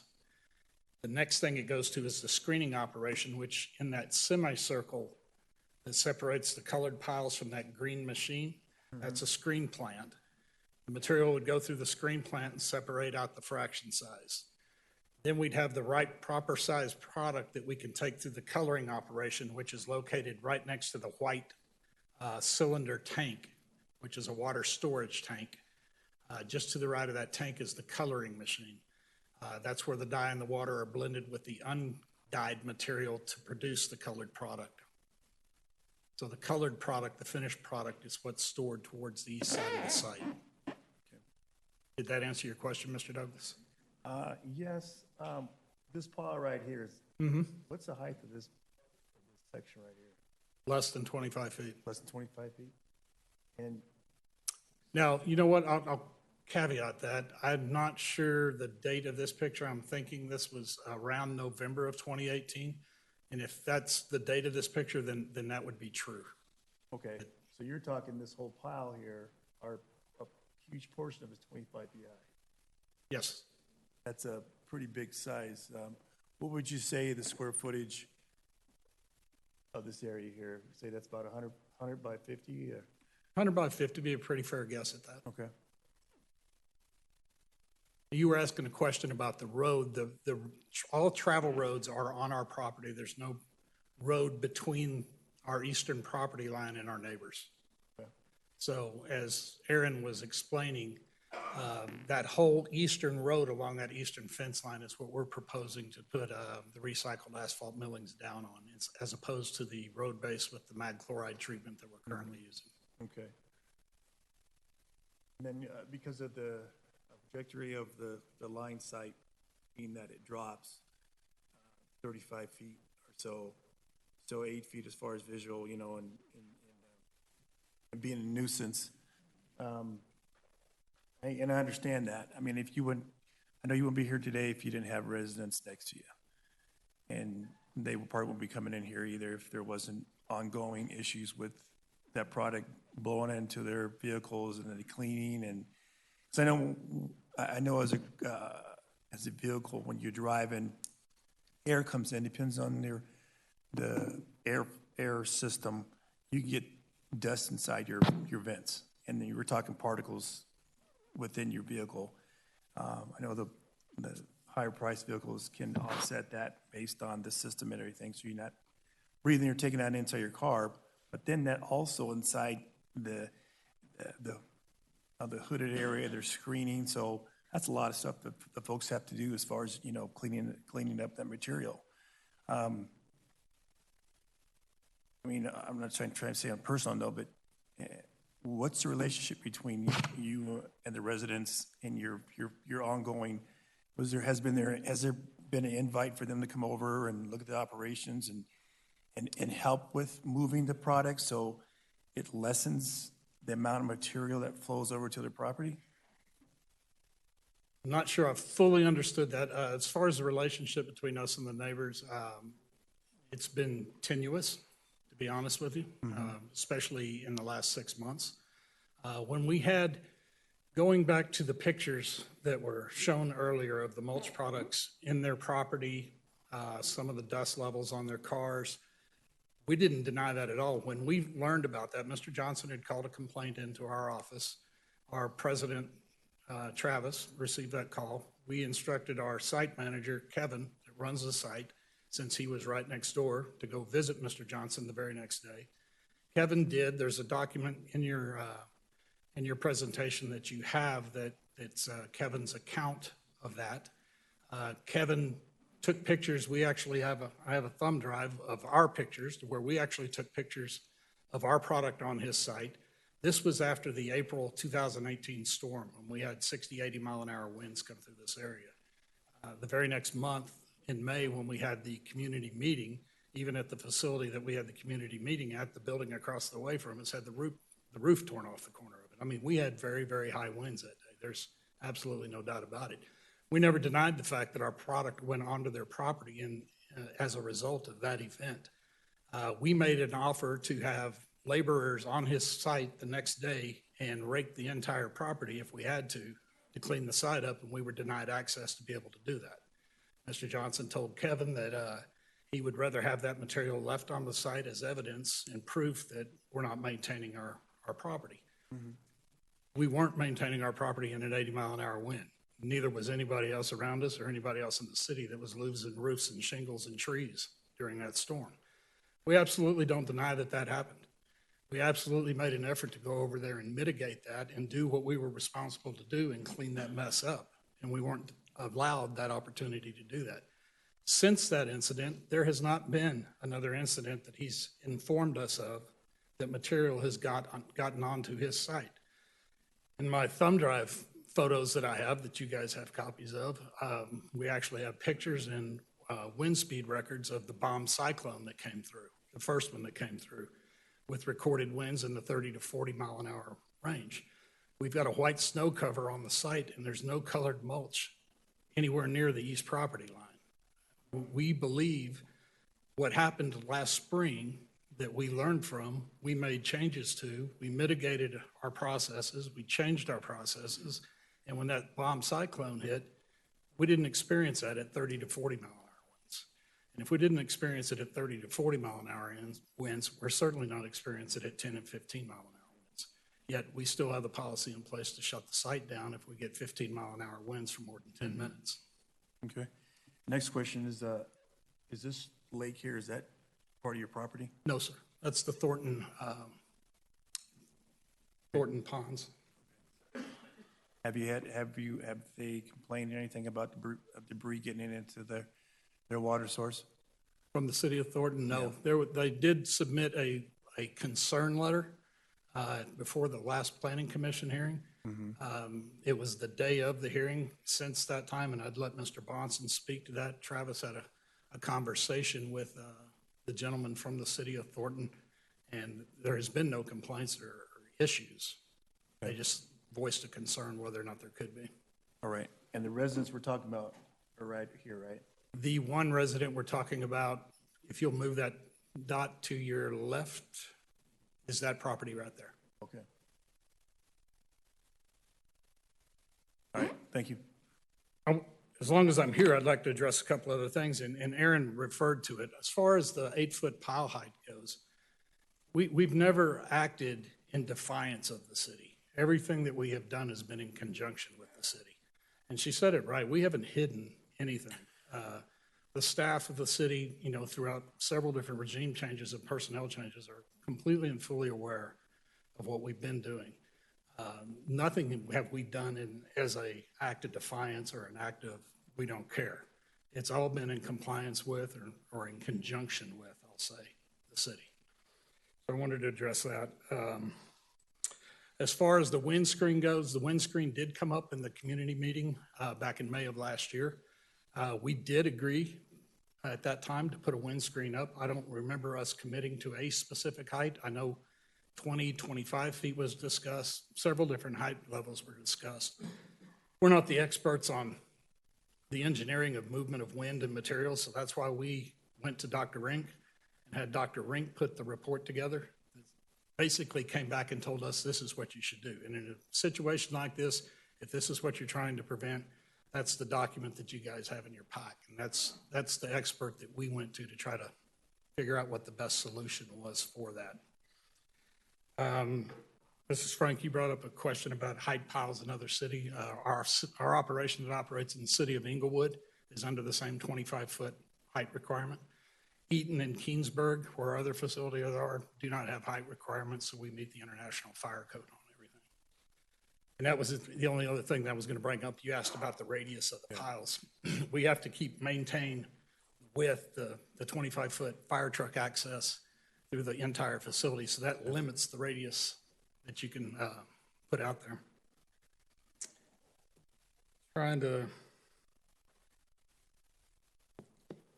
think that captures everything that had come up before. I'll be glad to answer any other specific questions while I'm up here. Yep, there's some more. Mr. Guardiola. Thank you. It's geared towards the city staff. On the brochure, what events or partnerships does A1 Organic have with us? I'm not aware of any currently. So they haven't worked with us in any capacity as a partner? Well, I'm not sure what the purpose or the context of that question is. Well, she was saying that. Well, we operated this fall. We allowed a free leaf drop for the community and published that and promoted that. And this spring, we also offered a spring cleanup to where residents could bring their branches and limbs and everything in for free. Okay, that's what I wanted to hear. Thank you. Mr. Davis. It's Mr. Yost, right? Mr. Penley. Mr. Penley, thank you for your presentation. I have a question. How many other facilities did you say you have in the? This one and three others. One in Eaton, where our headquarters are. It's a 40-acre facility. Our Keensburg facility is our largest composting operation. It's a 400-acre facility where we actively compost on about 300 acres of that, 280 acres of that. And then we have another facility very similar to the Monaco location down in Inglewood off of Radcliffe, Santa Fe and Oxford area. And all those facilities basically operate the same? The facility in Inglewood and Monaco are almost twins. Okay. The Eaton facility and the Keensburg facility are composting operations. And in those facilities, have you ever been shut down or fined by the state for any egregious violations? Fined by the state, notice of violations, no. Thank you, sir. In communities, you deal with issues, but we deal with the issues and we address the issues and we take care of the issues. And thank you. Mr. Huseman. Thank you, Mayor. You mentioned that during the community meeting last year, May 2018, that a screen was discussed, but a screen hasn't been installed yet. So if this is something that you guys discussed and it's a potential to mitigate dust and material from migrating off your site, why haven't you taken action until this point to install that screen? it's one of the cost mitigating factors here. If we're approved by city council tonight, I actually have the installation of the fence already scheduled. It's scheduled for the last week of June or the first week of July through Champion Fence here in Denver. Okay, I'm just confused why it takes us to apply or to approve this for you to be a good neighbor to the people that are next to you to prevent this dust and mitigate and material from blowing off your property.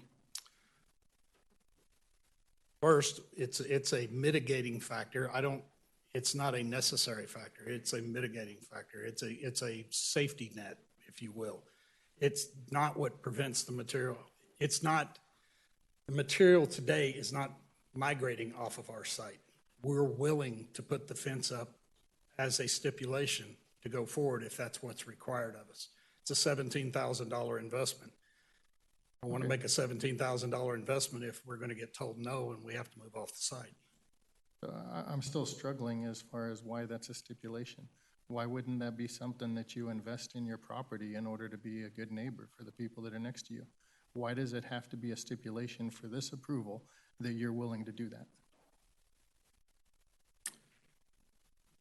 Fair question. I don't have a good answer for you. Okay, thank you. One question to staff real quick, if I can.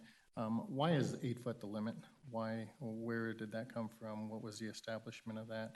And the 8 foot limit, based on the diagram they showed as far as the depression in the site and the fact that 8 foot only exists at a certain point, where are the rules on that? I think I'd like to have some more clarification as far as the justification rationale for an 8 foot limit, and as far as where exactly does that take into account?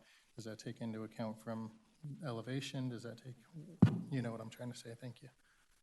Good question. So the 8 foot is currently in the zoning code for industrial, and so they're allowed as a use by right to get up to an 8 foot maximum height for industrial. So that's in our fence code. Anything taller than net or netting could be taller because it's not considered a fence per se, but that's where the 8 feet comes from. Anything taller than that for a fence structure would have to be approved by the Board of Adjustment.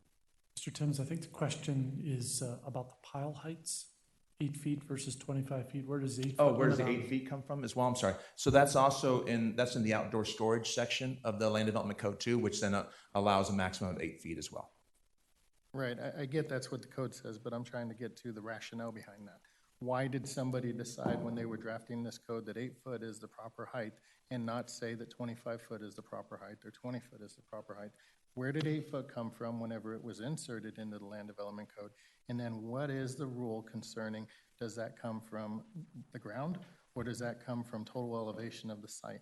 What does Land Development Code say in regards to that? So the 8 foot maximum outdoor storage height comes from parallel to the 8 foot maximum fence height, meaning that the intent behind it was that you have outdoor storage be screened behind a concealing fence or a wall. And you measure it from the basically where the ground where the fence will be located on. Thank you. So back to your site, your fence starts at an elevation that is higher than the elevation that the pile starts at. Is this correct?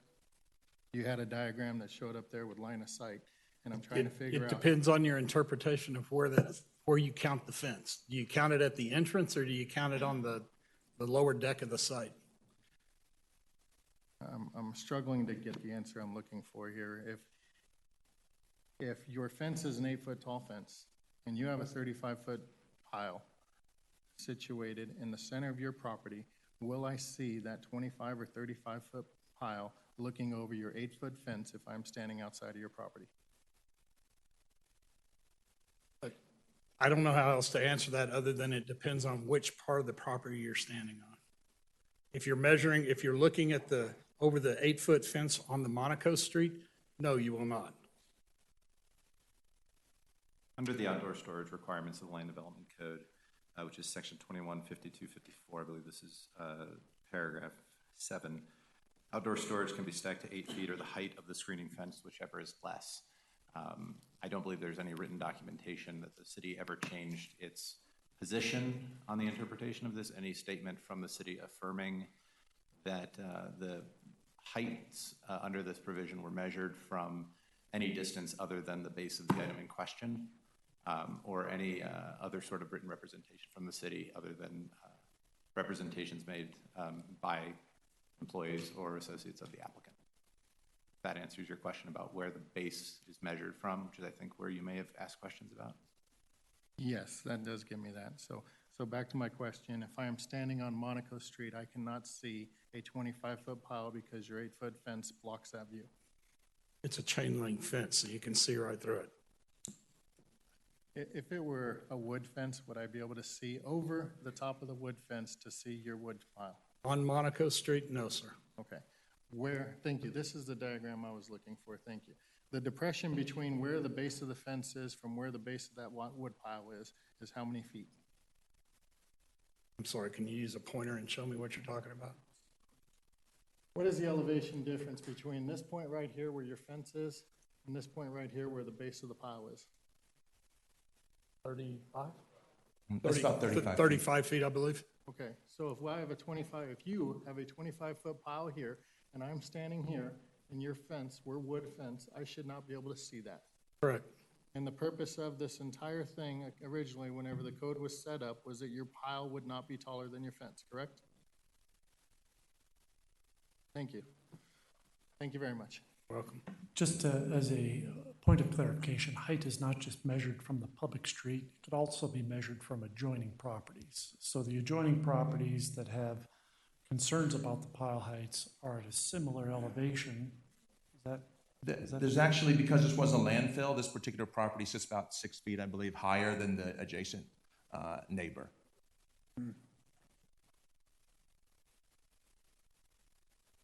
You can see that on the very first. See right here, you see in this picture here, you see this elevation grade, right? Because this was a landfill. So the neighbor's property sits lower than the applicant's property, subject property. And in that photo, Monaco Street would be off the photograph to the left? Yeah, it's over there.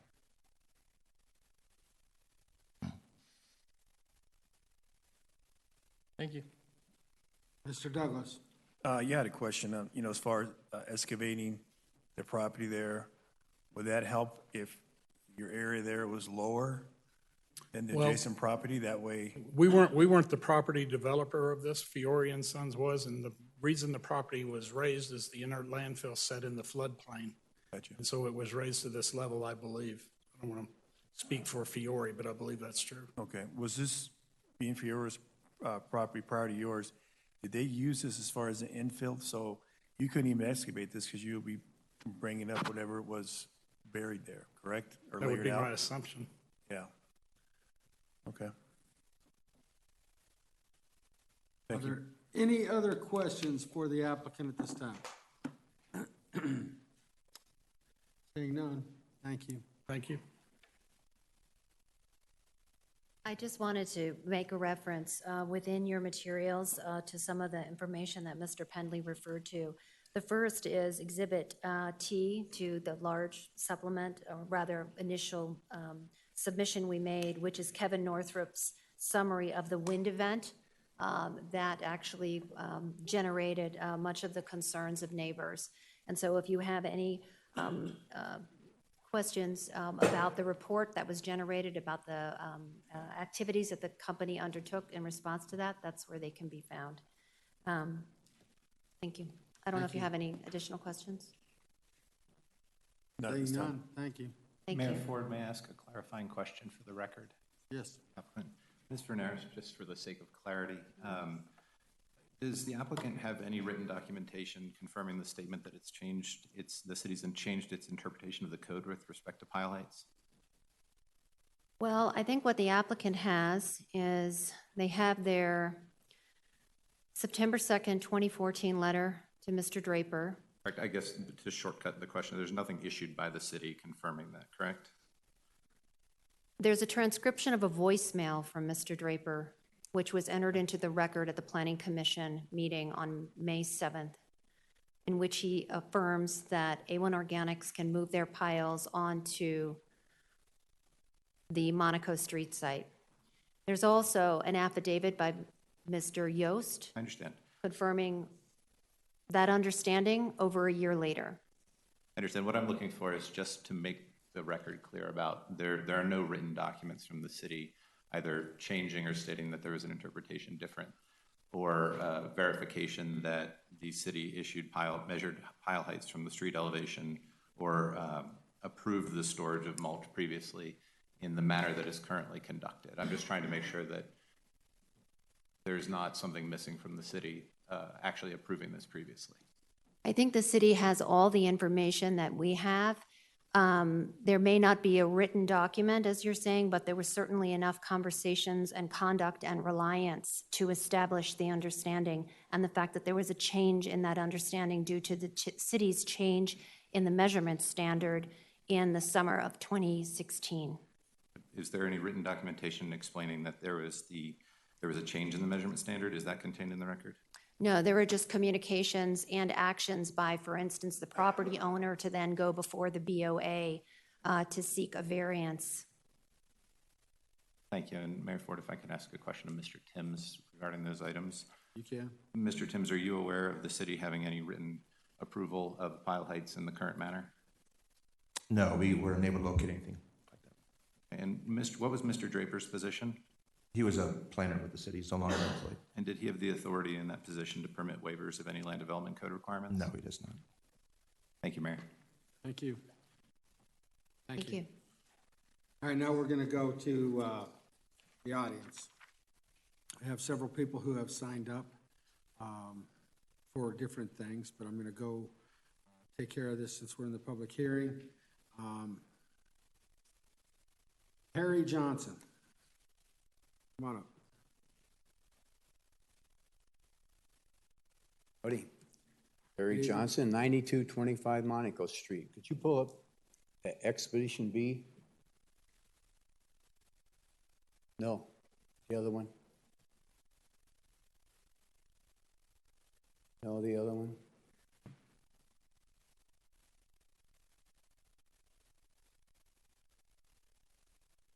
Anyway, which one in particular do you want? It was one of the, right there. That one? Okay, That one there. I'm sure all of you have sawed wood sometimes. You know how nasty sawdust is. After the first time I complained to them, they put that pile, see that far pile up there?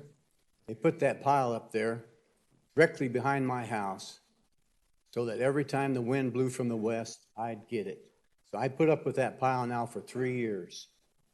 They have finally moved it since the last meeting. That's the kind of neighbors they wanted to be. And if you've seen my pictures, and one of those pictures that I submitted 2 pictures at the last meeting with the planning board. And so I'm all for businesses. You know, I have a business there myself. Like I built 2 fire trucks for Bennett. Brighton has one of my fire trucks. I have a nice business. I could get 1,000 people to sign a waiver saying I'm a good citizen too, you know. Anyway, at 5 o'clock, they get to go home. At 5 o'clock, I still got that crap behind my house. So when they lock their gate, they don't lock down their product. So I get it all the time when the wind blows. Like Steve said there the other day, he drove by there. Usually on like Saturday or holidays, the wind usually blows. So I'm just going to say that's nasty stuff. Thank you. Thank you. Perry Ann Rick Hill / come on up. Hi, Hi, good evening. I'm Perry Ann Hahn. Actually, my maiden name's Johnson. That's my father. This is my husband, Rick. I'm a graduate of Adams City High School in 1988. I've been in this area most of my life. I have a few things that I want to say. We are a small neighborhood. That's true. Yes, it is industrial all the way around us. Nobody's ever given us issue. We were there when Aggregate dug that pit out back there. I was actually there when the Platte flooded it full of water.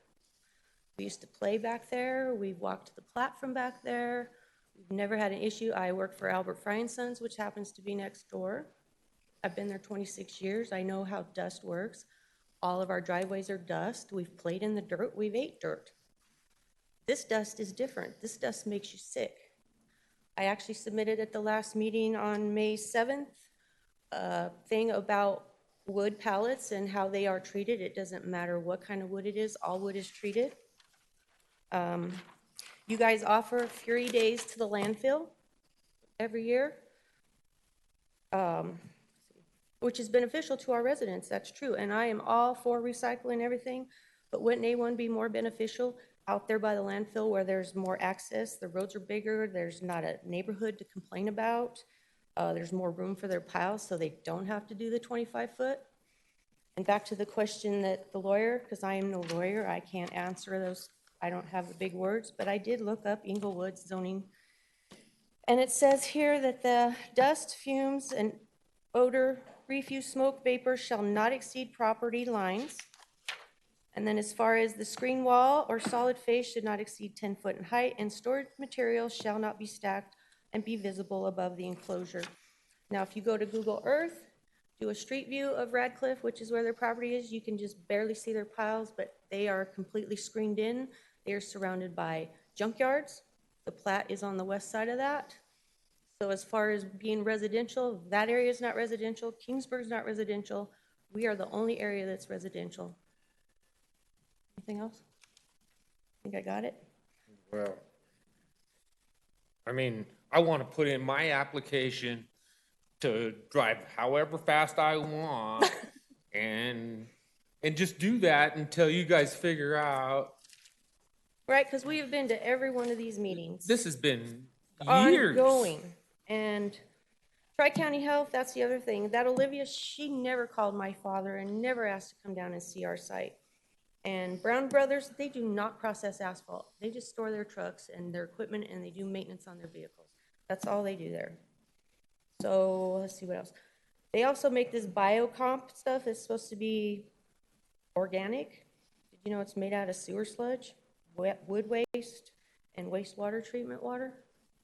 Come on, you guys, I don't know how long this has to take. I mean, this is my parents' retirement home. My mom just retired in August, and we can't even go outside and have barbecues. Me and two of my other sisters got married in that backyard. If you had seen that backyard before all this crap, it was an oasis. That's all. Thank you. Unless you have questions. Bill Page. Hey, come on up real quick. I'd like an environmental study before you people make your decision. I think we need one in that area with all this water and stuff around here. Thank you. Thank you. Bill Page.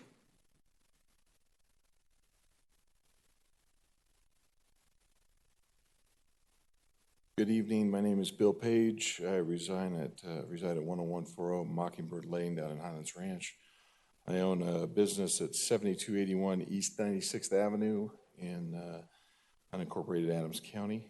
I have had the pleasure of having known and done business with the folks at A1 Organics for the last 25 years. This company is a Colorado-born and raised company.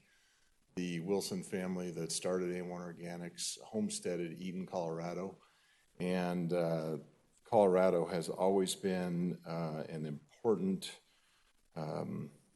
place in the Wilson family and therefore within the A1 Organics company. As far as having corporate neighbors are concerned, you could not ask for better corporate neighbors. If issues do arise, A1 Organics is willing, able, and ready to try and resolve those issues.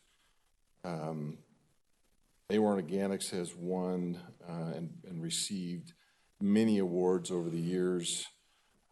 Made in Colorado Award, United States Composting Council National Composter of the Year, Colorado Association of Recycling Lifetime Achievement Award, Colorado Environmental Leadership Award, Colorado Companies to Watch, Coors Gold Supplier, and Coors Certificate of Excellence Award, just to name a few. Again, I've done business and known the people at A1 Organics for 25 years now, and I know that they are going to do everything within their capabilities to be a good neighbor in this area. Thank you. Thank you. All right, that takes care of those who signed up for the A1 Organics hearing. Is there anyone else in the audience who would like to testify during this hearing? Come on up. State your name and address, please. Ryan Puckett. Don't really have an address. I'm going through a divorce right now. But sort of Thornton, Westminster, I guess you could say. So the reason I'm here, I am a vendor for A1 Organics, friends with them. I work for a company called Power Screening. I'm vice president. We're at like 96 and Brighton Road. I've The territory we cover is 5 states. So I've been to several, dozens, 20, 30 recycling facilities when it comes to compost, wood recycling, stuff like that. A1 by far has one of the cleanest operations, especially the Monaco site, when it comes to dust mitigation, when they allow people on the site. We have service techs that sometimes are not allowed to go there because of high wind, because we'll be driving around and potentially dust coming up, just like when they shut their site down for 15-mile-an-hour winds. The precautions they use, there's several sites that I've been to where when you're walking around, you just walking around the ground and you're kicking up dust. No mitigation is done whatsoever. You go onto their site, it's a very hard, compact, wood mulch, layer on the ground. The amount of dust that comes up is very minimal. I would hate to even say there's dust that comes up when you're walking around. It's a very clean site. That's basically all I came here to say. Unless y'all have any questions, I think they do an extremely good job, on the property that they have and controlling any, issues that could arise from what I've seen for the other sites that I've been to around, the 5 states that we cover. Thank you.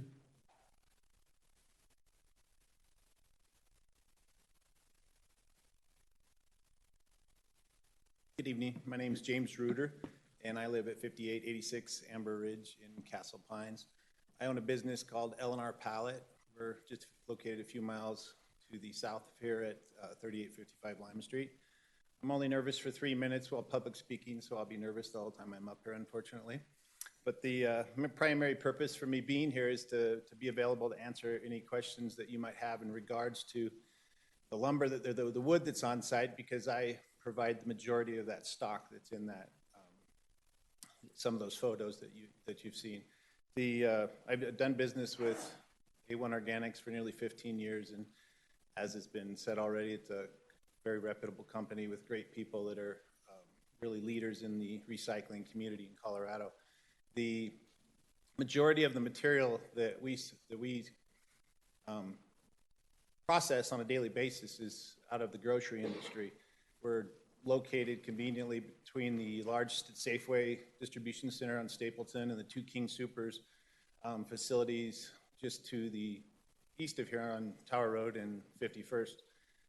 We process about 10,000 pallets a day, and what we can't process, we grind up into a product that you would see in the entrance of those pictures. And I can tell you a couple of things that I know last May we were asked to start diverting the material, and that was in conjunction with a request that I was aware of at the time that you guys needed to reduce the overall volume. I say that to tell you that I know that we were doing our part to help the team reduce the amount of overall material in that site. I can also tell you that if you're not familiar with the colored pictures that are on the east side of that property, that is the same material that you have in your lobby here. The lobby and all the planters that are right outside the door are that exact material, and most likely pallets from our facility. So you could actually go out there and feel it and touch it. But they're very large particles. I recently served as the chairman of the board in Washington, D.C. for the National Wooden Pallet and Container Association. I have been into 100 mulch operations like this. Many pallet companies do mulching of the same sort on site, but we are landlocked, being over by the Denver County Jail, and so we're not able to do that. But from the facilities I've been in across the country, there's nothing as detailed and kept as organized as what I've seen here locally, and all I can give you is my experience. I made the point of the material being non-toxic because we deal with food. Our largest customer is Ardent Mills, which is right in your neighborhood, and we service sugar and beef and Coca-Cola and Coors and on and on and on, and all these products that are consumed by humans are kept on our pallets, and it's only the pallets that we grind that are not refurbishable and available for repair that end up in that waste. It's not our goal to generate wood waste. It's a byproduct of what we do, but we we tried to keep it to a minimum. More than anything, that's what I wanted to tell you and to be available if you had questions in regards to any of that material itself. A question for Yes. this person? Yeah. Thank you. Thank you, sir. You say over by the jail facility, what's the height requirement over there? The piles? We stack about 24 feet. We actually stack pallets over 45 pallets high. So we're not doing the loose material, but extremely high. Yeah, okay, I was thinking about the loose Sure. product. Now, you said this product right here, is that shred, or is that like a dust? Is it shredded down to particles, or is it like shredded where it's like Gorilla Mulch or wood chips? I honestly can't tell you what that pile is in that photo. Okay. And if that's current, but it does look the same size and orientation before it's colored. In fact, we grind it when you heard Kent mention that he does a 3-, and that's how we bring the material to it. So we bring it in a finished form to the site. So I just know that the material that we're generating could easily be in that pile, and all that it needs to do is be colored. And that's, again, part of our relationship is I'm able to take a lot of those steps out. They're able to color it. I don't have to mess with that, and they're able to service the community. Okay, so A1 Organics, so the product that the dyes use, is that organic base, or is that, how? Do you know? It is, and they could give you the absolute breakdown on that. Okay, all right, thank you. Thank you. You're welcome, thank you. Is there anyone else in the audience who wants to testify during this hearing?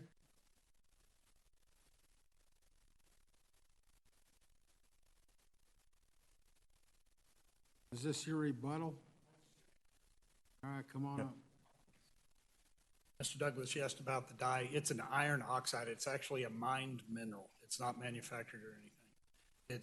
It's an import item from China. It's the same iron oxide that's used in makeup and various other materials. So organic in nature, yes, because it's mined, it's not created. Right, so as far as breathing or taking that in, I mean, this is binding product, right? So once it's on it, it's not like this stuff could be, susceptible to taking in the smell and all that. I mean, this is just binding Correct. unit for its color and dye. It has the same hazardous rating as table salt. Table salt, okay. All right, thank you. All right, seeing that there's no one else in the audience that would like to testify, and allow for a rebuttal if that's what the applicant desires at this time.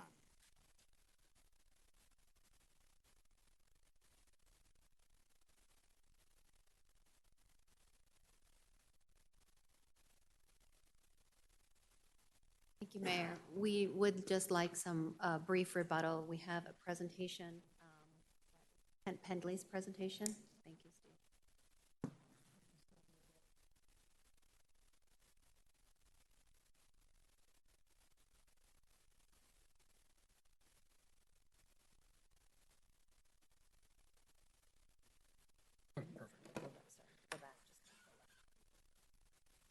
We have several more pictures that I wanted to walk you through, but the pictures we've already seen, I'm just going to breeze through. If you need me to flip back to one, I'll be glad to.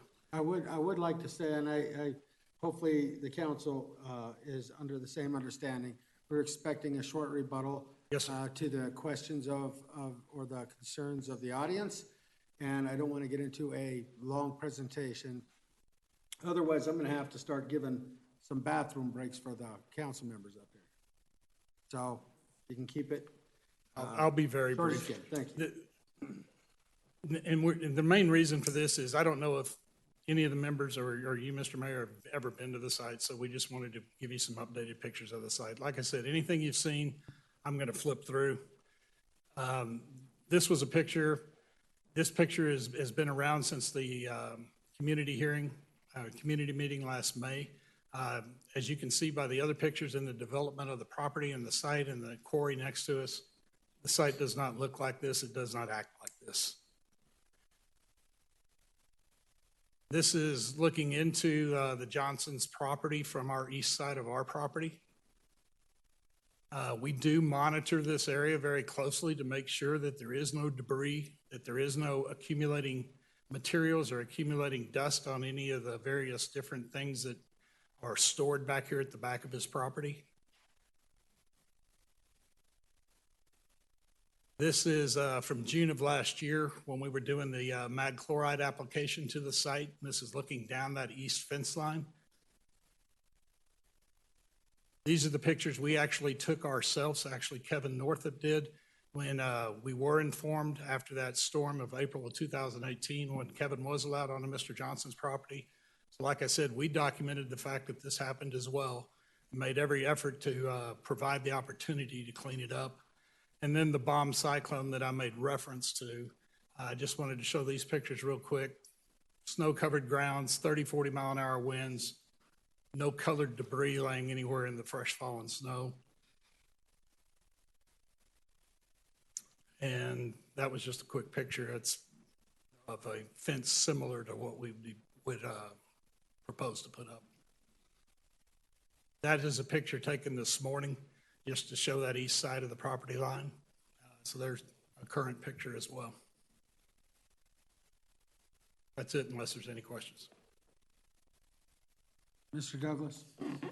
Yes, could you go back to the picture that's next to the residence, the slope? You keep going back. Going.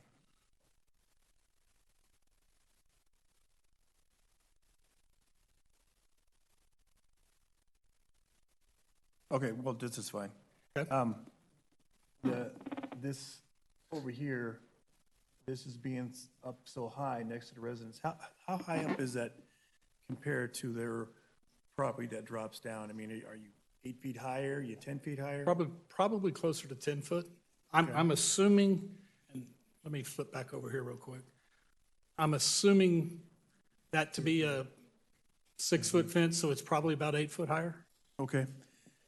You know what didn't get asked to the residents was, what would it take to mitigate this for them so it's not a nuisance? I mean, that question, I didn't ask them.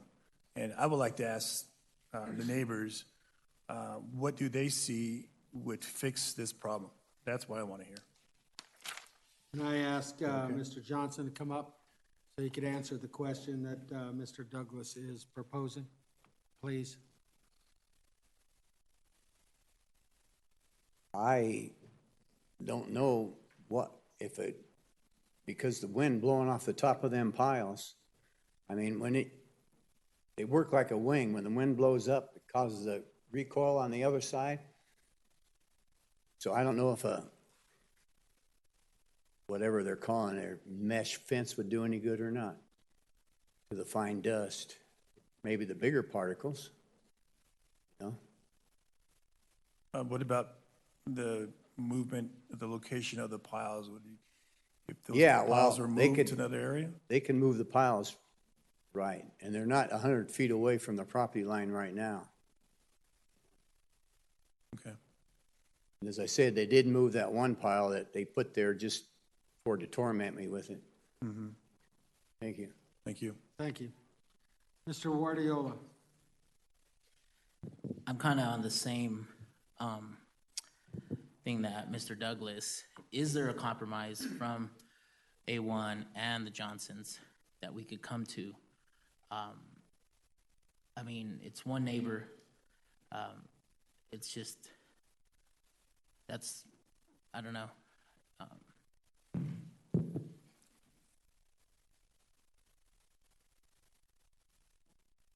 Excuse me, if I want to make sure that everything is through the microphone so that the hearing is handled the proper way. I appreciate your comments and your concerns. Is there any more questions from the council at this time? I have one more question. Mr. Douglas. Do we have a record of past land development codes that was addressed this same situation? So I know before, this is not the first time we've talked about A1 Organic. And how long have they been in business at that site? As to the first question, the city does maintain records of all prior codes relating to zoning and land use since the city's inception. As to the second question, I believe Mr. Timms might be able to relate back to the information previously presented about when they began operations on this site. According to the original development plan, it was approved back in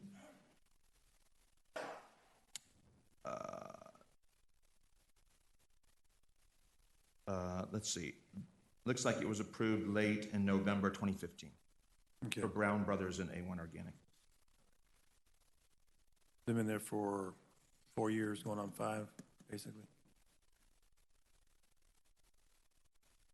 So it's just been a short time that they've been here. Yes, and I would note that section 5254 relating to outdoor storage and those heights was amended in June 2010. Preceding that date, section 7, which pertained to outdoor storage heights, and then not again, I believe, until 2018, when the opportunity for a conditional use permit to exceed that was enacted. With regard to that section, there was an amendment in February of 2015, but the LDC does not reflect that affected section 7. All right, what about study sessions?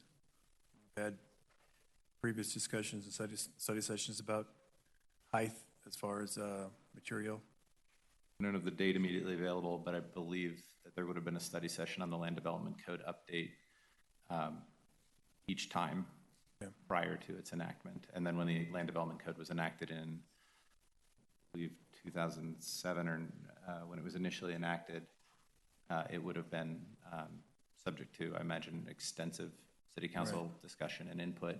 And then for each ordinance enacted by the city council, there is discussion dating back to every ordinance ever enacted. Okay. All right, thank you. I do have one more question, Mr. Johnson, if you wouldn't mind coming back up for a second.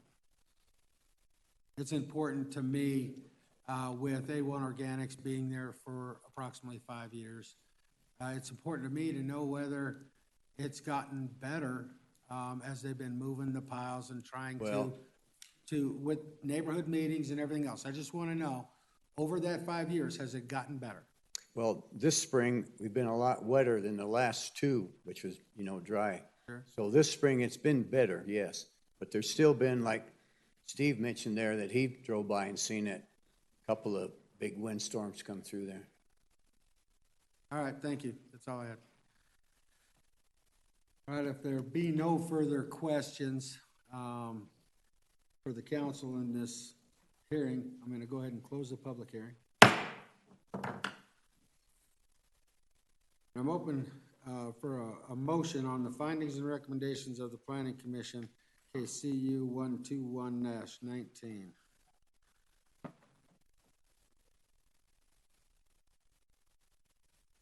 Mr. Madera.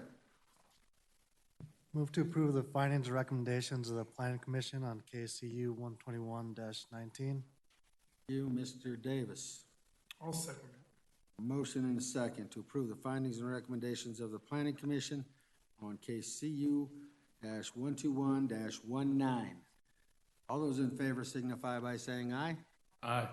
Opposed, say nay. Nay. All right, I'm going to ask for a roll call vote.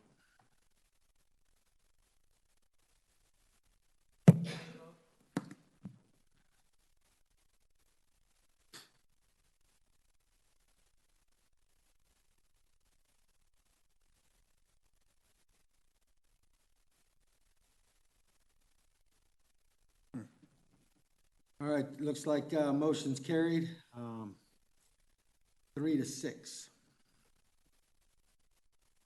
Now I'm open for a motion and a second to approve the conditional use permit.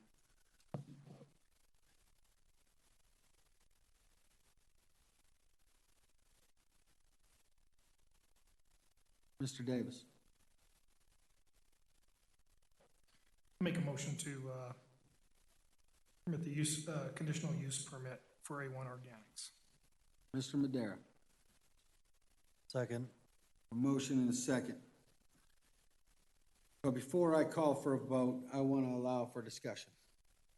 Because what I've seen during this hearing, and heard, is that we have an industrially zoned site that's negatively impacting a neighbor. And there's multiple neighbors in that area, and what I heard was that there weren't complaints coming from the other neighbors. However, I also heard the Johnsons say the pile was intentionally put there to cause debris. Not saying that it was, that's what I heard, and I need to make it clear. I think part of what I'm hearing is that A1 Organics and the Johnsons need to try to work together as best they can. I want A1 Organics to be thoughtful, as I heard all the testimony about how great a company it is, to do your best to move those piles so that it doesn't come across to the Johnsons that you're deliberately trying to negatively affect them. I guess what it comes down to is I'm looking out in the audience for some head nods before I approve this, that we're going to do our best to be good neighbors, even though you have the right zoning and the proper use before I make this decision. That matters to me because I'm hearing more of a neighborly problem than I'm hearing, it's great, you're trying. Put the screen up, do the things that are required of you. My opinion is, when I look at these visuals, your site looks great. It's very clean. It's cleaner than Pioneer Sand and Gravel site for their residential material site that they have, which I have to applaud you on. But I wouldn't want the mulch in my yard either. So I guess what I'm saying is you have to come back in 18 months according to what the Planning Commission requirements are. And I want to hear that we're being good neighbors. That matters to me. I want Mr. Johnson to have a peaceful life at the home that he lives in as well. And I want him to try to be good neighbors too. If there's a problem, Mr. Johnson come and ask you to remedy that problem. And so I hate the fact that we sit up here as council members, but it feels like a damn mediation, and it shouldn't feel that way to me. But all I could ask is, you got 18 months, in my opinion, to be good neighbors. Otherwise, maybe I change my decision, but I want to make sure that we're being as neighborly as we can, especially when it comes to an agricultural property with a residence on it next to an industrial property. So that's where I'm at with it. Is there any other discussion? Mr. Huseman. Thank you, Mayor. I have some grave concerns over this. First off, I'm curious how it is that we have not sent a consistent message through our city staff, neighborhood services, as far as what is permitted, what is not permitted. And that makes it very difficult to come in here and to try to say you're permitted to do this or not permitted to do this when we haven't been consistent. And looking at some of the emails that were presented earlier, it looks as if we haven't quite done a good job at the city level of making sure that we took care of everybody involved in this case. I also question why it is, and I did earlier, why it is that fence hasn't been installed yet. And we had an incident in April of 2018 where a large portion of debris blew onto the adjacent property. They did offer to come pick it up. They did offer to clean it up, but they failed to do anything to prevent it from occurring again. And you can show me pictures of the bomb cyclone, and that's great, but I'm willing to bet that preceding that bomb cyclone was a lot of moisture coming through the air that made those mulch piles very wet, which limited the fact that the wind would be able to pick them up and move them over to the other property. So I really question why it is that you've had the opportunity to put this stuff forward to make it a more pleasant environment for the neighbors. And again, we have one neighbor who is here, but there are other neighbors that are impacted by this. When we were supposed to have this meeting back on the 6th, is it May 6th we were supposed to have this meeting? There were a lot more neighbors in here that wanted to talk about it. But like Mr. Hahn said, they've been worn down. They've been here time and time and time again, coming to planning commission meetings. They've come into city council meetings, probably went to the Board of Adjustment meetings. They're worn down. You get that many residents trying to come in here and trying to stand up for what is right, and it's very difficult to continue to do so meeting after meeting and not knowing, is the case even going to be heard that night? Maybe the case is going to get moved to another. Maybe we kick it back to the planning commission again.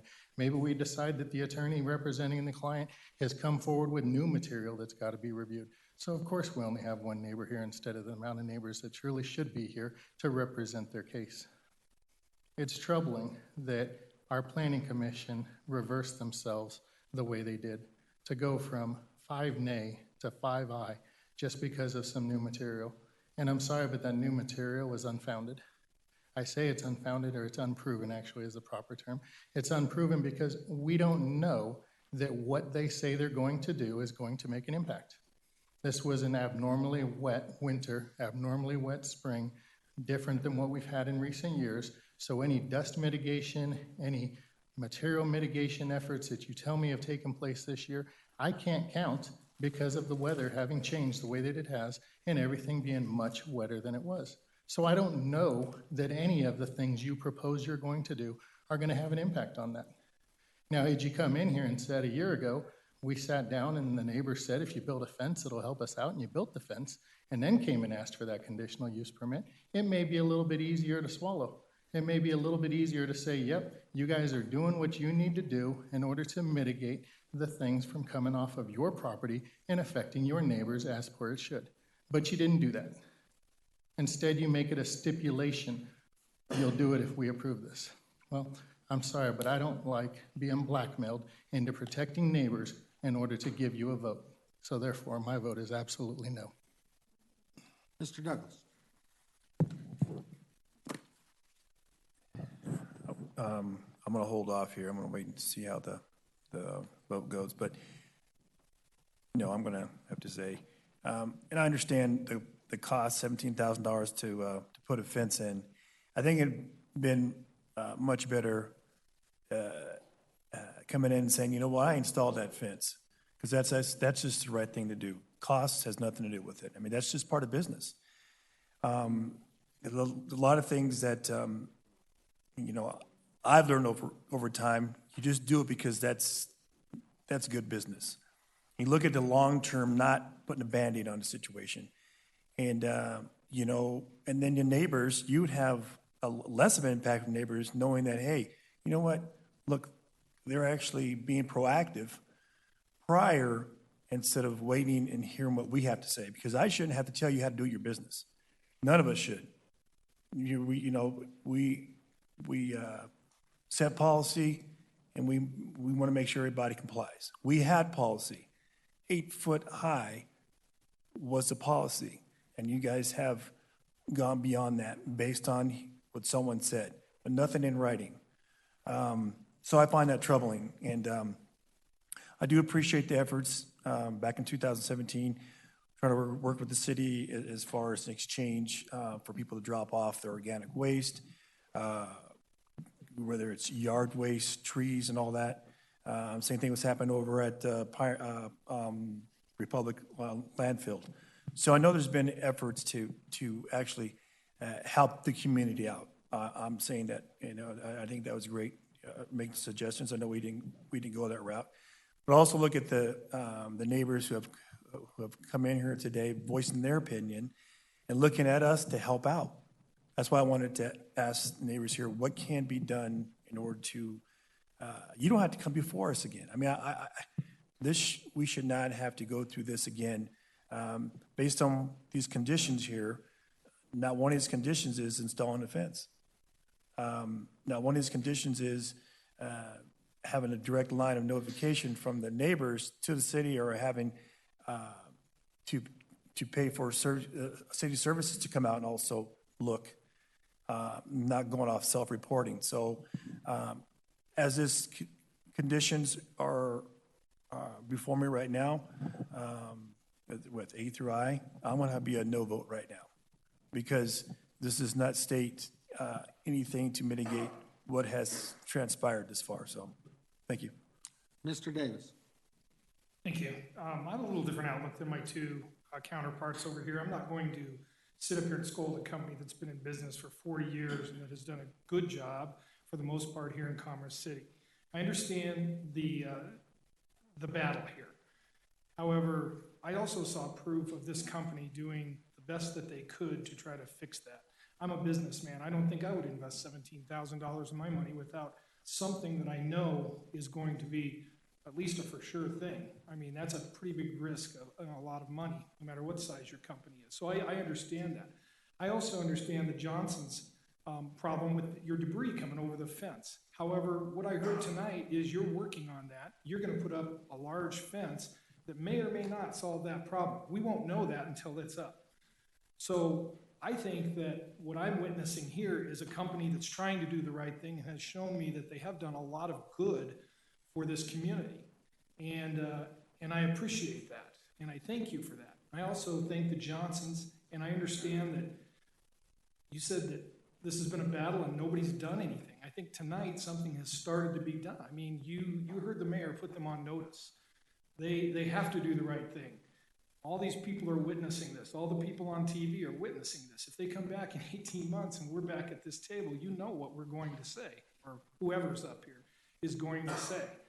So with that, I think that the resolution tonight may be a good resolution.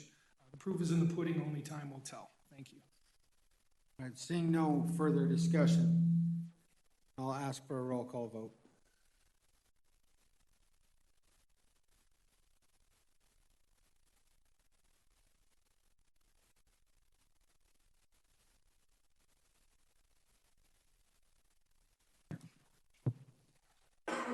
Motion's carried, 3-6 vote.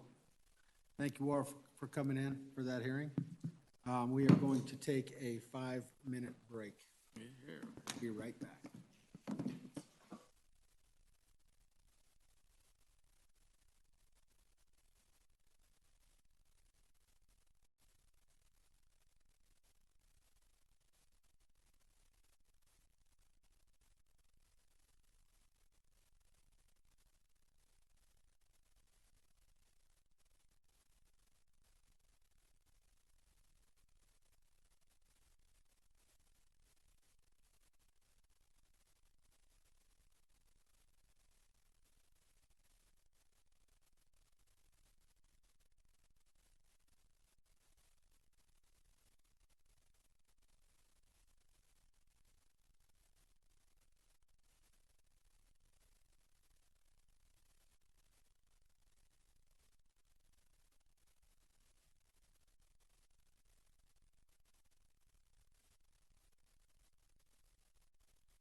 8150 Syracuse Street, Z-418. I'll remind the council to use the public hearing portion to ask questions, but wait until the public hearing is closed to express opinions or indicate how you will vote. I'm going to go ahead and open that public hearing and invite the staff forward to make their presentation. Good evening, Mayor and members of the council. Just real quick before I get into the presentation, this is my first time before y'all, so I just want to say my name is Stacy Wassing. I'm one of the planners here, and I appreciate the opportunity to be here tonight and look forward to being here in the future as well. As stated, this property is located at 8150 Syracuse Street. The applicant is the property owner, Paul J. Materano, and the request is to remove the existing conditions on the underlying I-1 zoning on the property. So this is the subject property here. It is on Syracuse Street. This is 81st Avenue, and this is Rosemary Street here. There are two parcels associated with this. This southern parcel currently contains a residence, and then the northern parcel is currently used for storage uses related to the residential use, but doesn't have another use on that property. The property was first zoned I-1 with 5 conditions in 1987. These types of conditions were typical at the time. Many of the properties on Syracuse Street also have these conditions. This property owner has just brought this case forward to remove those conditions, and they are mostly related to the future development of the property. So condition A is that the development plan be approved by the city council. B is that development plan that's approved be recorded with Adams County, and C is that the applicant shall enter into a development agreement for future public infrastructure improvements. D and E conditions were related to that residential use on the property because it was non-conforming to be a residential use in the I-1 zoning. Conditions D and E were actually removed in 1995, but it left the first 3 conditions in place at that time. The residence is still in use, but is legal non-conforming per the Land Development Code, which means it's subject to all of the legal non-conforming requirements in the Land Development Code, including that it can't be enlarged, expanded, or replaced if destroyed beyond 60% of the value. The applicant's request at this time is to remove those remaining zoning conditions to streamline processes for future development if that were to occur. The southern parcel use cannot be expanded due to that legal non-conforming residential use, but the northern parcel could develop in accordance with the industrial standards of the underlying I-1 zone if these conditions are removed. The Irondale Neighborhood and Infrastructure Plan does designate this property as general industrial, which would be consistent with the underlying I-1 use. That plan was developed in 2017 to 2018 and does encourage the rezoning of properties to better align with that future land use plan map. And removing these conditions would help that property to be in closer compliance and remove barriers to future redevelopment. The Planning Commission analysis indicates that the applicant's request is justified, that the underlying I-1 zoning is consistent with the future land use designation, and that this request would allow for the future redevelopment of the property in the Irondale area, which has been a target for industrial growth in the city. And a few other analysis points here is that the Irondale neighborhood is one of the most studied neighborhoods in the city. We have the 1998 plan, there's the 2010 comp plan, and then this most recent 2018 Irondale plan. And so that lends credence to that land use plan being appropriate, and that the zoning conditions that were common at the time that they were put into place, the city was smaller and there were fewer development standards in place to guide and shape development. But since that time, the city has now developed regulations and review processes that resolve the issues that those conditions were intended to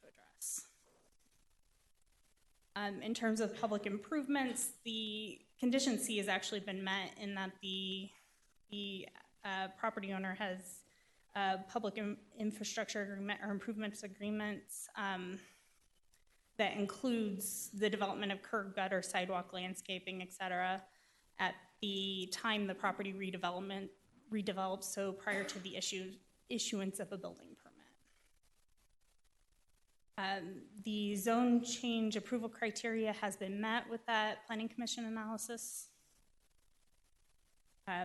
The required public notification was met, including mail notification to property owners within 300 feet, notice in the Commerce City Centennial Express, and one sign posted on the property.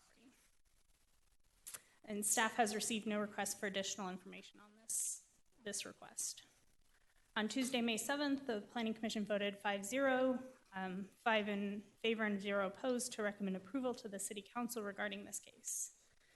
And with that, staff will conclude our presentation, and I'm here to answer any questions. The owner and applicant is also present to answer any questions. Thank you. If anyone on council has any questions for the staff concerning this case before us?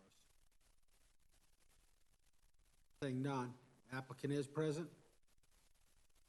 Come on up. Is there anything you'd like to add to that presentation? My name is Paul Monterano Jr., 8150 Syracuse Street, Commerce City, Colorado. Good evening. No, we're just looking for, in the future, because we're not going to sell the property, if we want to build a garage or something, we don't have to go through the whole process and cost more money for us to do it. So since the planning already has things in place, and they suggested this for us to do this, if we did plan on putting a garage up, but funding hasn't worked. So they said, well, since you're already in the process, go ahead and just continue with it. And that's why we're here. Thank you. Is there any questions from the council for the applicant? Saying none, thank you. Is there anyone in the audience who would like to testify during this public hearing? Saying none, thank you. I'm going to go ahead and close the public hearing. I'm open for a motion for the findings and recommendations of the Planning Commission on cases Z-418. Mr. Teeter. I'd like to make a motion to approve the findings and the recommendations of the Planning Commission on case Z-418. Mr. Huseman. Second that motion. Thank you. All those in favor signify by saying aye. Aye. Opposed, say nay. The motion's carried. I'm open for a motion in a second on the introduction of the zoning ordinance. Councilwoman Frank. I motion to introduce and approve zoning ordinance Z-418-87-95-19. Thank you. Mr. Huseman. Second motion. I have a motion and a second. Will the city attorney read the title, please? Ordinance Z-418-879519, an ordinance amending ordinance Z-418-8795 to remove all remaining conditions from the zoning for the property located at 8150 Syracuse Street, Commerce City, Colorado. Thank you. I'll ask for a roll call vote.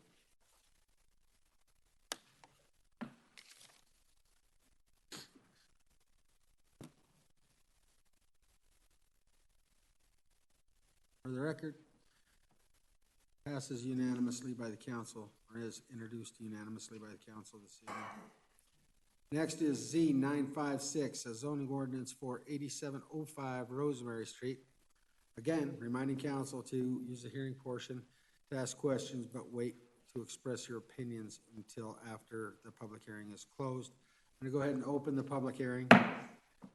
Invite staff to make their presentation.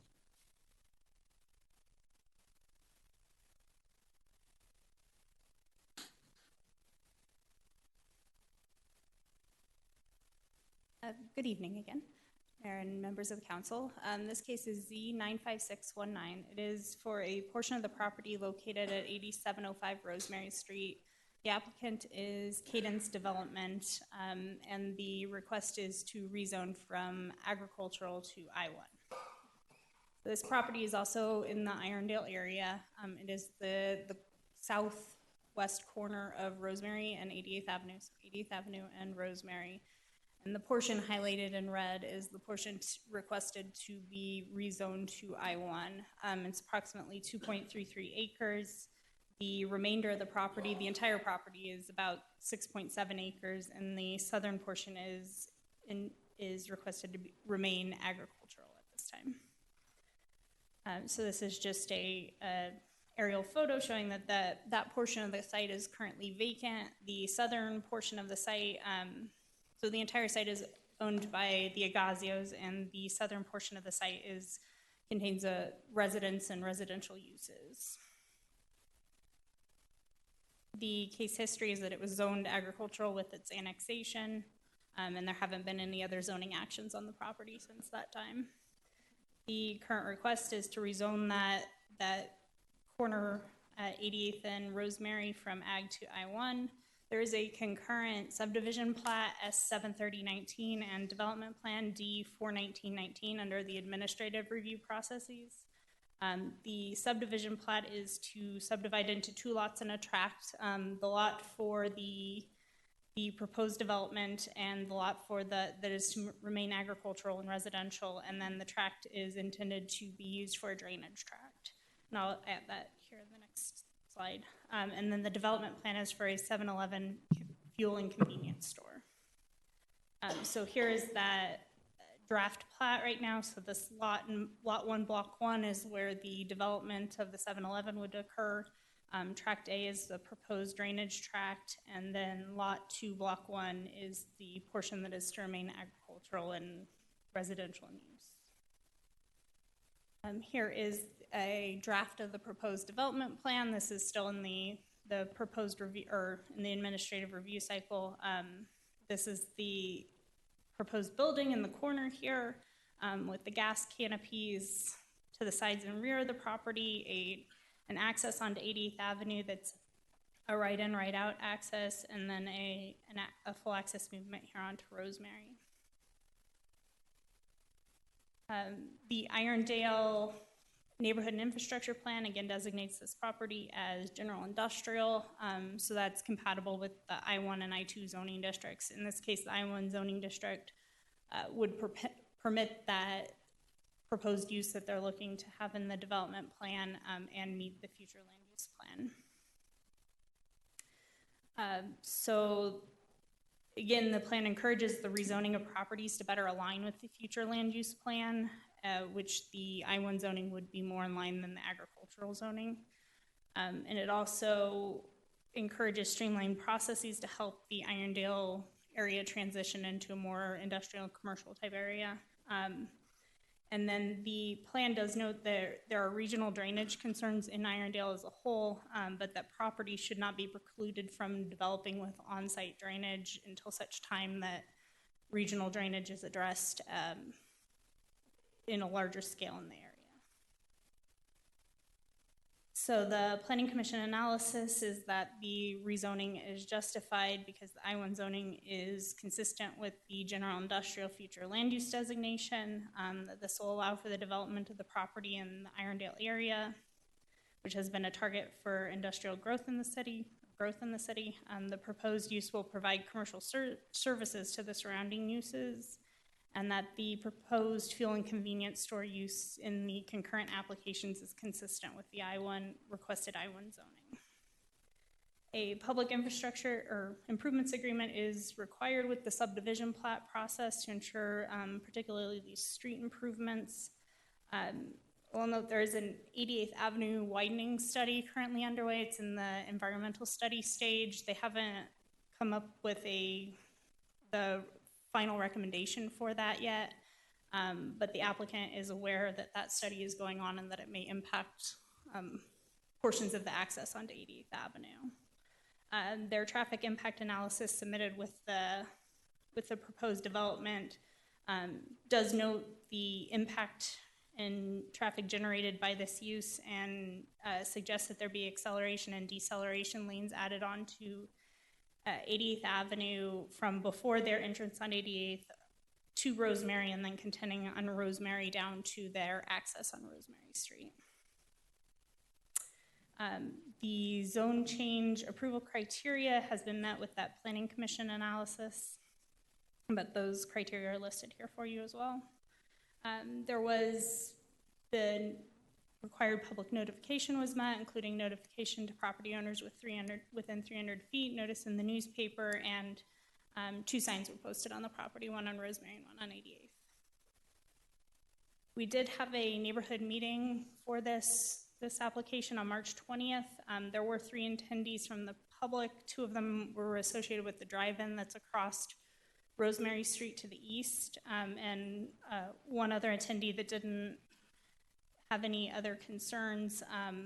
The concerns from the owners of the drive-in were primarily addressing lighting, but also some concerns about drainage and traffic, primarily that they don't make it any worse, that the traffic doesn't impact the drive-in's traffic, and that they take care of the drainage that is on site, that they will be creating impervious services. In terms of the lighting, the concern was that there not be any light directed at the drive-in movie theater that impacts their operations. And in terms of that, the Land Development Code does have specific requirements for lighting and not allowing light or not directing lighting off of their site. So that will be through the administrative review process. We can take care of those concerns. Staff has received no requests for additional information on this case, but the applicant and owner did provide 21 letters of support that should have been in your packet that they collected and provided to staff. And so the Planning Commission recommendation on May 7th was 5 in favor and 0 opposed to recommend approval subject to 1 condition. This condition has to do with the fact that the subdivision plat is still in the administrative review process, and so conditioning the zoning that the final subdivision plat application shall be completed, approved, and recorded within 6 months of the date of the rezone, and prior to any development plan approval or prior to any building permits being issued for the property, just to ensure that the platting process is completed before to be in line with this rezoning. And so with that, staff will conclude our presentation, and I'm available to answer any questions. The applicant is also available, and the property owners are also here. And I believe the applicant has a presentation as well. All right, thank you. Mr. Huseman. Is there any questions for the staff from the council? Seeing none, the applicant is present. Will you please come forward? Add anything to the presentation at this time? I have my own presentation, and I will be brief, I promise. My name is Kay Stallworthy. I reside at 2568 South Columbine Street in Denver. Thank you for hearing our case this evening. We are here to discuss the southwest corner of 88th and Rosemary Street. With me tonight, I have Frank and Julia Agazio, who are the landowners, and Alexander Thie, who is a representative from 7-Eleven, if you have more questions for them. I just want to briefly introduce Cadence. We're a retail real estate development company that we're based in Denver.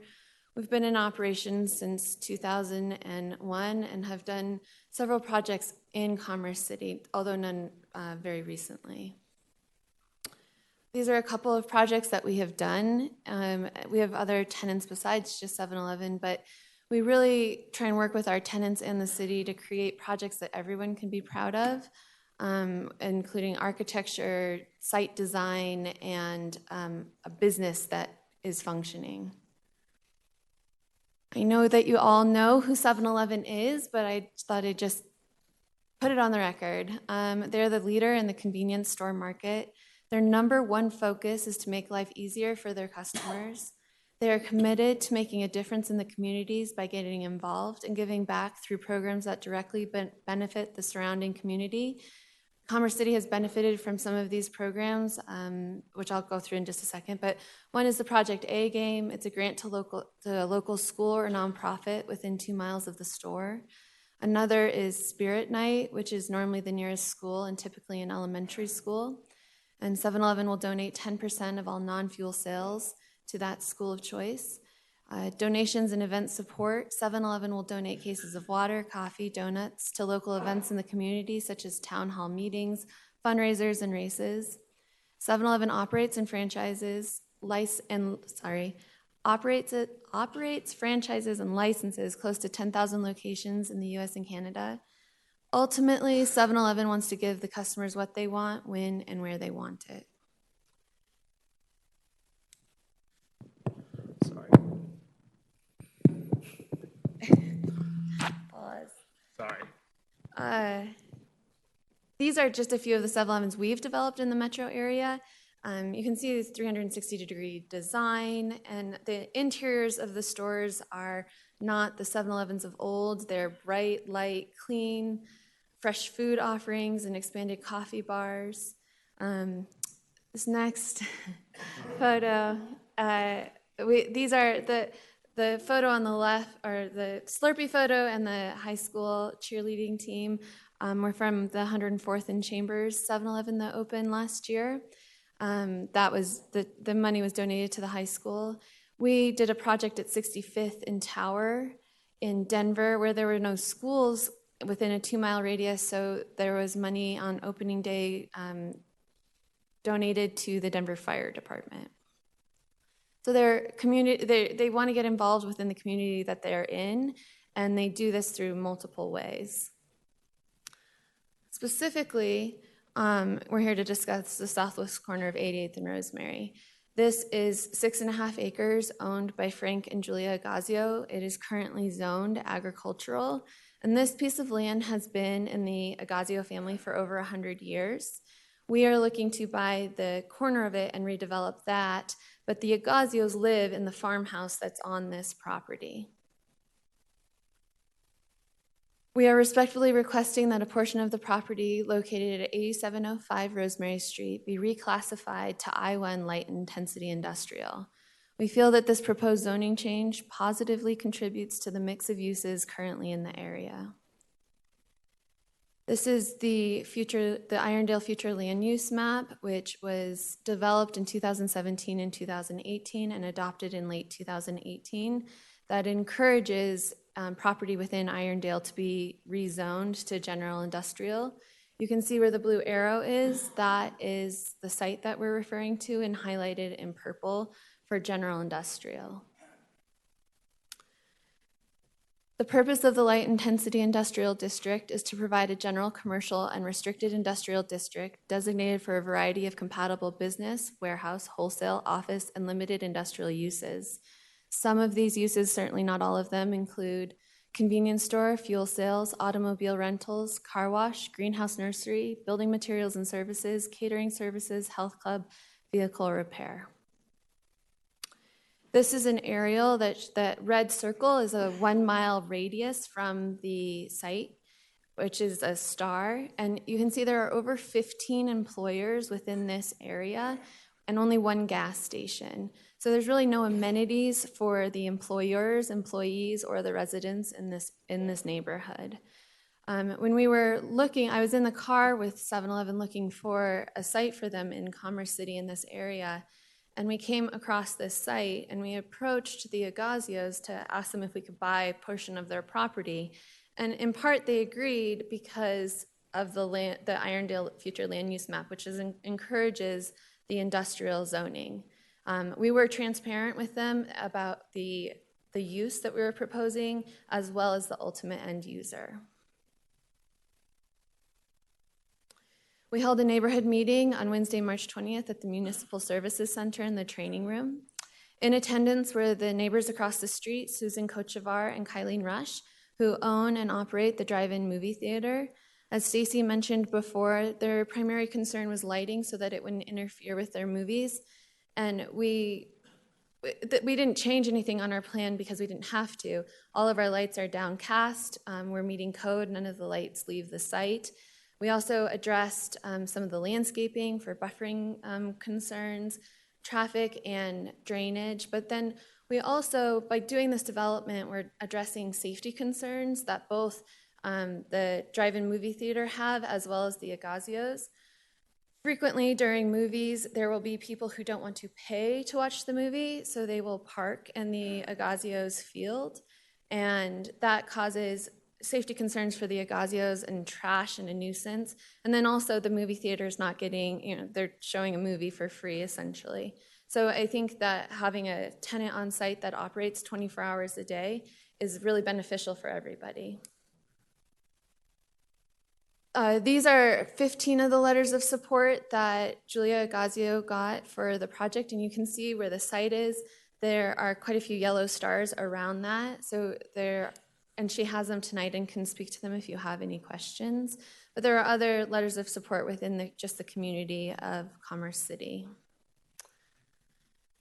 In conclusion, we feel that the use fits the future Irondale neighborhood and infrastructure plan. It provides a much-needed service to the neighborhood, and the community is in full support of the site being rezoned. Thank you. If you have any questions, I'm available. Thank you. Are there any questions for the applicant? Seeing none. Thank you.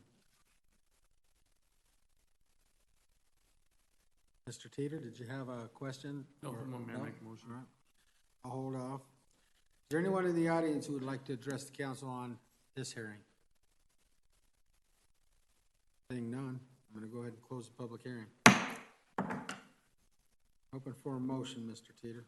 I'd like to make a motion to approve the findings and the recommendations of the Planning Commission on case Z 956.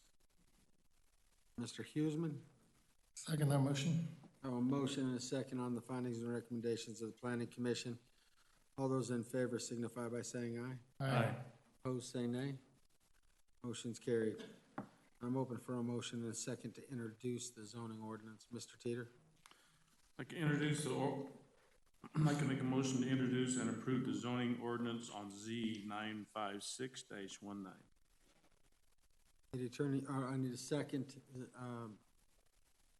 Anybody want to second this? Mr. Davis? Yes, Mr. Mayor, I'll second that motion. All right, will the city attorney please read the title? Ordinance Z 95619, an ordinance rezoning from agricultural to industrial. One, the property described in Exhibit A attached here to and made a part hereof located on a portion of 8705 Rosemary Street in the southwest corner of Rosemary Street and East 88th Avenue, Commerce City, Colorado, and amending the zoning map of the city of Commerce City, Colorado to reflect said rezoning. Thank you. I'll ask for a roll call vote.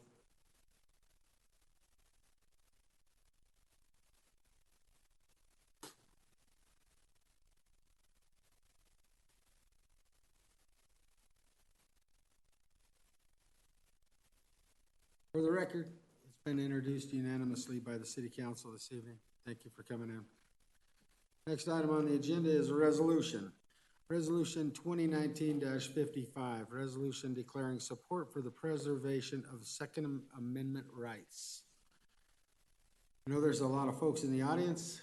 Some have signed up, some may not have, but I'll go through this list first and then I'll go to the audience to be able to make sure everybody's heard.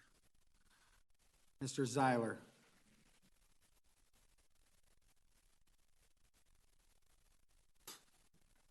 Good evening. Good evening. My name is John Zeiler, proud Commerce City resident at 69 Ted Locust.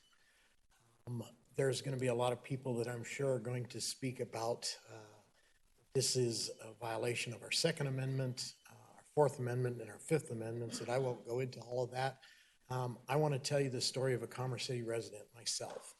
At the age of 17, I chose that I wanted to support the Constitution of the United States, and my parents signed so that I could go into the United States Army. I served my basic training between my junior year and my senior year of high school. I didn't get a summer vacation that year. I got to go off to basic training. I was in the 244th Engineers Reserve Battalion right here at the Rocky Mountain Arsenal, and I'm very proud of that time. I supported and defended our Constitution, and I was willing to die for that because I believe in taking care of people. I served on the fire department here because I believe in saving lives and taking care of people. I do my community service, and I want to see our Constitution followed. I don't want to see my rights stripped when I was willing to sacrifice and I was willing to put my life on the line for other people's rights. I want to see my rights defended, and I want to see City Council support my rights, my constitutional rights to carry. I own firearms. I carry firearms. I do so legally. And if this law was enforced, if somebody thinks that I'm crazy, not that I am. I would have to prove myself innocent, not that I would be proven guilty. And you all swore an oath to support the Constitution.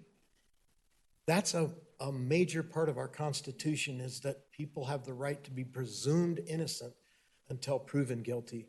I think a lot of the people who have supported this law and got this law through, they have very little knowledge of guns and firearms and how they're used, and they're just a tool.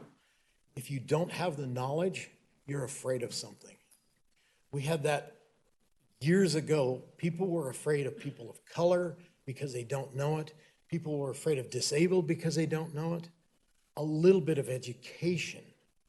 If you don't have a little bit of education, you're afraid of something. And now it's people who own guns are going to be discriminated against. And that's a really sad state of affairs. And since the hour is late, I'm not going to use up all of my time. That's all I have to say. Thank you very much. Thank you.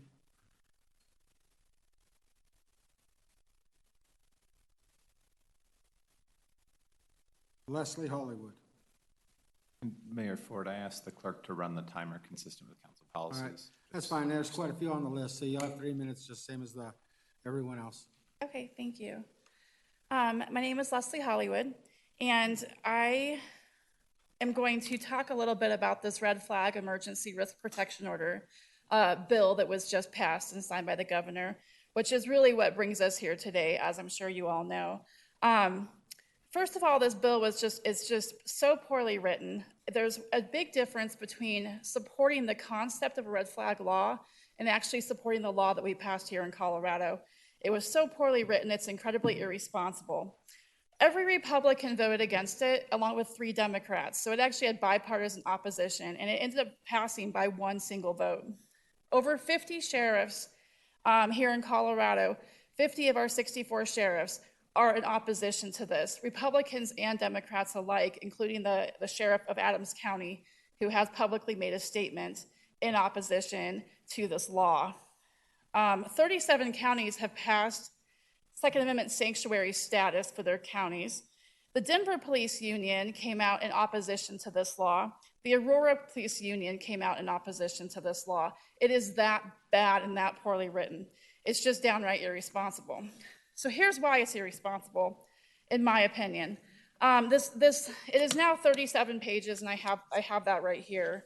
I would highly encourage every one of you to actually read through the entire bill and not just the summary. Here's some of the things that I find most alarming. What the media and what the proponents of this bill will tell you is that it allows a law enforcement officer or family member to petition the court to remove the firearms from somebody who's a danger to themselves or others. What you find out when you actually read into it, though, is that family member is actually pretty much anyone you know. We're talking ex-boyfriends, ex-girlfriends, anyone you've dated, ex-spouses, somebody you're in a custody battle with, anybody you've even been intimate with can actually file a petition. This is just downright dangerous. They can file it over the phone without providing their address. They do not have to, it's free. It's just incredible. The judge uses a preponderance of evidence to determine whether or not the accusations are actually true. Now, a preponderance of evidence is the lowest evidentiary threshold in our court system. This is easier to get than a temporary protection order. It will absolutely be abused. In addition, when the temporary order is issued, it actually comes coupled with a search warrant, a civil search warrant that is created within this bill. So the very first time the person who is being accused even knows this is happening, finds out because a police officer is at their door to come in their home and confiscate their firearms. Now that's pretty scary to myself as a single mother of 3 daughters. The fact that my ex-boyfriend could use this to disarm me is just downright frightening. I'm about out of time. That's some of the very critical parts I want to make sure that everyone knows. And I actually have all that information here if you guys would like a copy of this for yourselves. Thank you. Thank you. Emmanuel Solano. No Manuel Solano? Maria Zubia.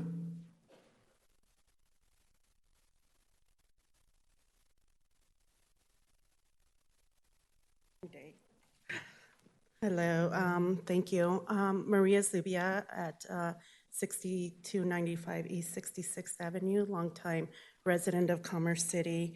And I actually stayed. I came earlier because my daughter was here and poor thing had to walk home because I really wanted to stay and speak to this resolution. And I wanted to ask that you please consider taking more time to read through it.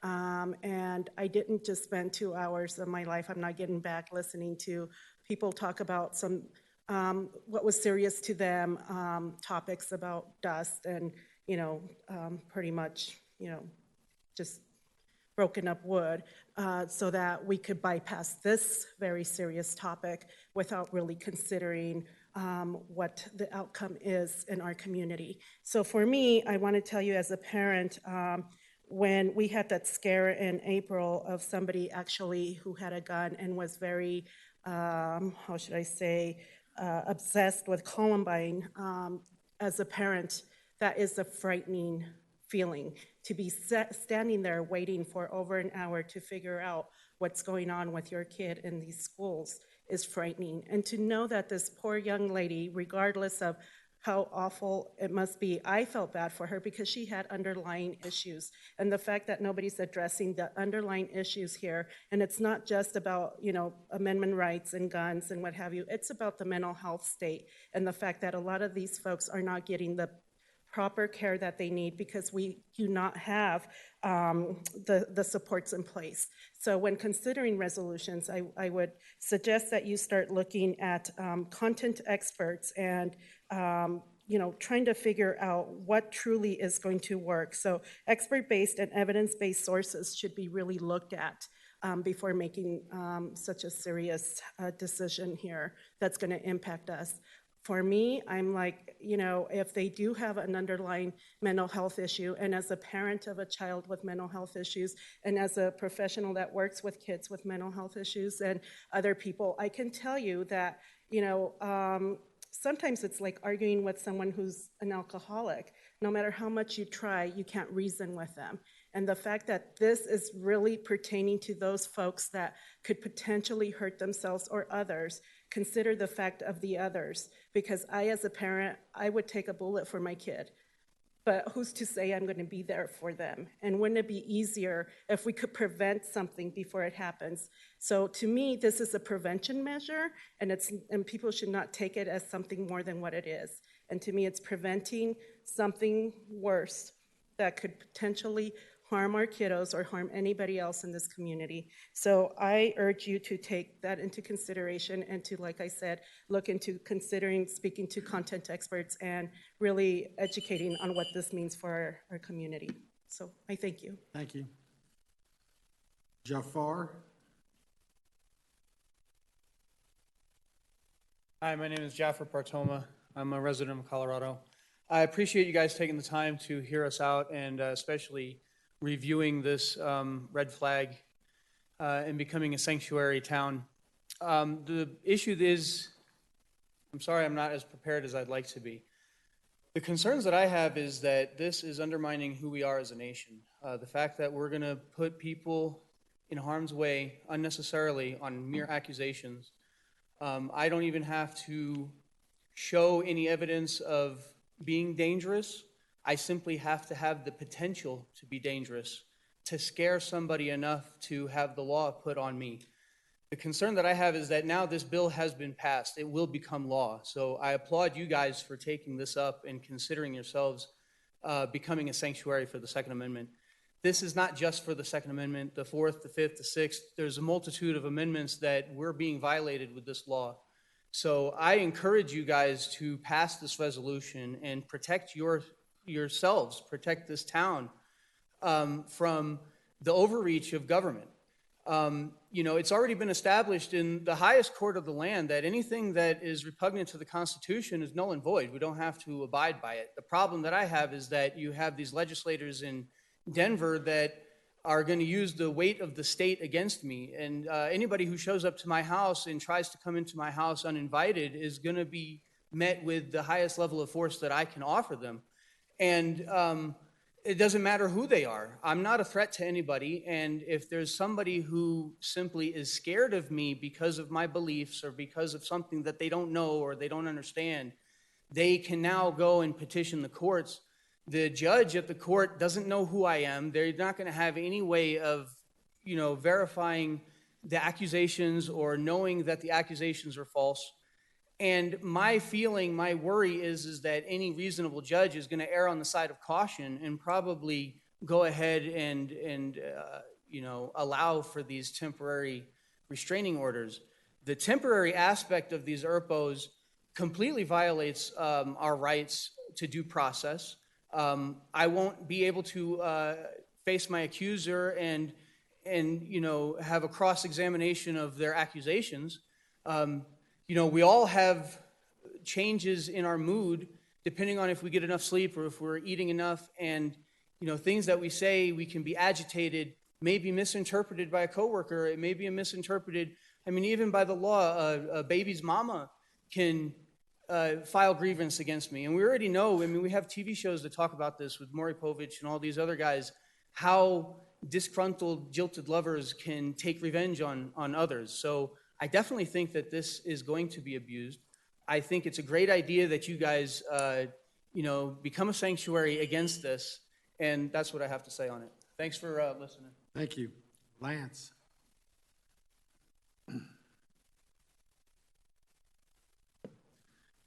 Good evening. Lance Psycho, 12755 Strawberry Circle.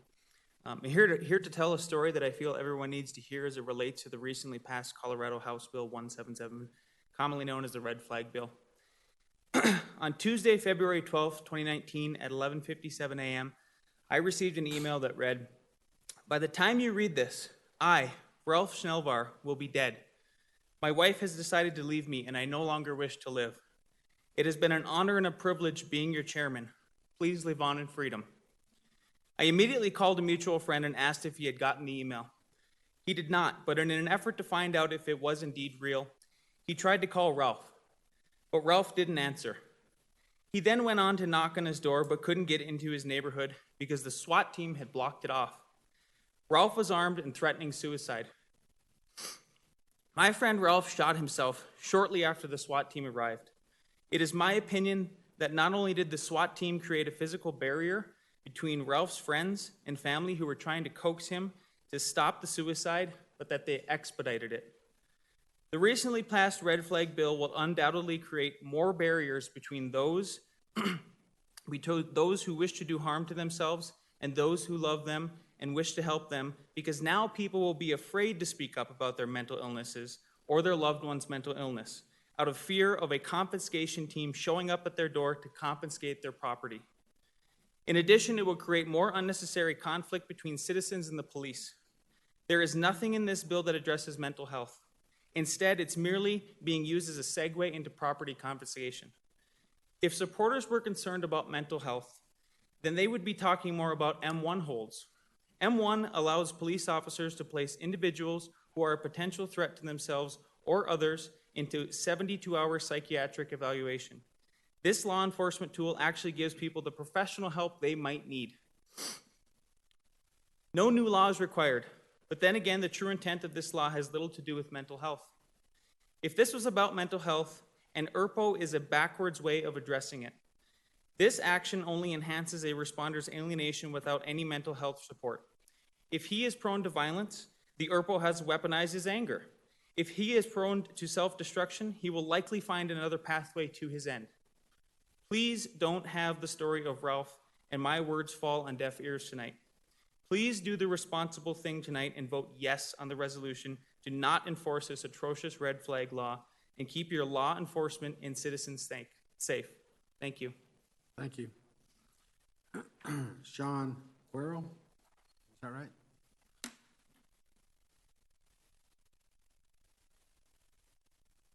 Good evening, council members. My name is Sean Cuervo, and I live in Hannibal Street, Commerce City, Colorado. Today, I want to speak to you about the proposed resolution to declare Commerce City a Second Amendment sanctuary. Several studies indicate that the United States is an outlier when it comes to gun-related deaths. From the Journal of the American Medical Association in 2016, while the U.S. accounted for 4.3% of the global population. The U.S. represented 35.3% of firearm suicide. From the American Journal of Medicine, in 2010, compared to 22 other high-income nations, the United States gun-related murder rate was 25 times higher. Regardless of your opinion of the Second Amendment, gun violence in the United States is clearly a problem. House Bill 1177, passed by the Colorado legislature, is an attempt to do something to address this problem. But I'm not here to argue about the Second Amendment or about the content of that bill. I take issue with this proposed resolution because it actually does nothing.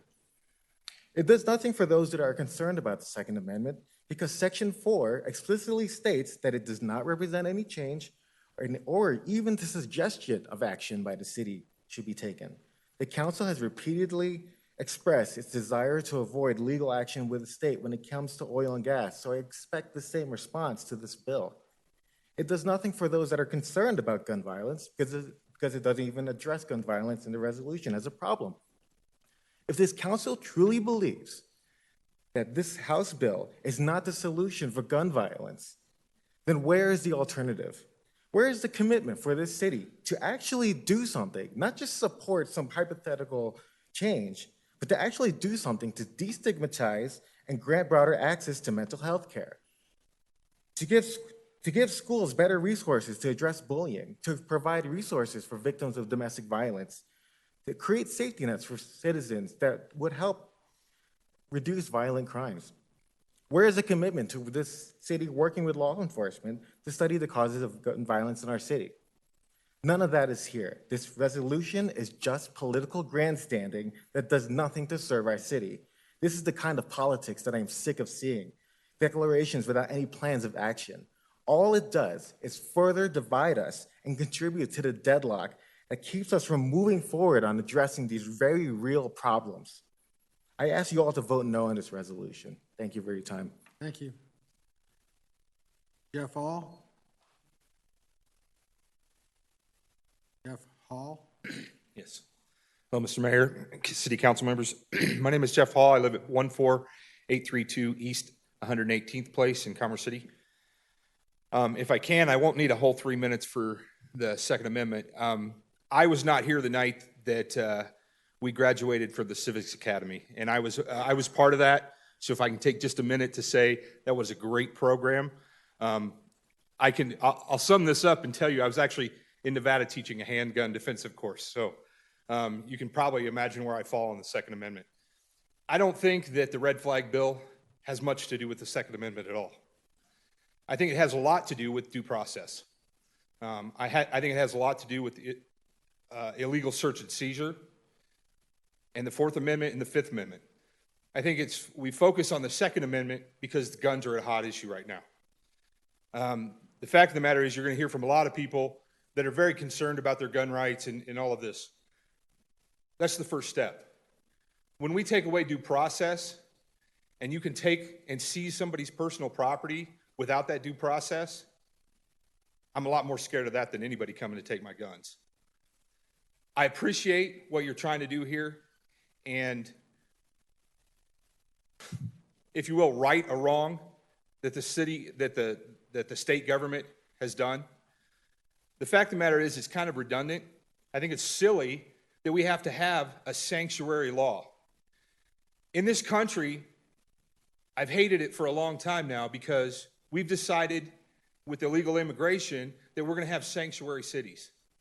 We've decided as a city or a county or a state, we're not going to follow the laws that are put down by the U.S. Constitution. This is addressed in the United States Constitution. This is addressed in the Colorado State Constitution. Look at Section 7 in Colorado State Constitution and tell me what it says about illegal search and seizure. It's already laid out. This is redundant. Maybe it is political grandstanding, whatever it is. I appreciate the fact that you're making a statement saying we're not going to follow an unconstitutional law. I appreciate the service of each and every one of you, and I want you to think about the oath that you took as city council members and what you were going to uphold. Were you going to uphold the law, or are we just making this up as we go along? The highest law in the land is the U.S. Constitution. If it's not covered in the U.S. Constitution, it's covered in Colorado State Constitution. Both of those laws state that the House bill with the red flag law basically is unconstitutional. I appreciate what you're trying to do. I strongly urge you to vote for it, but it's kind of redundant because the highest law in this county is the county sheriff, and he doesn't support the law.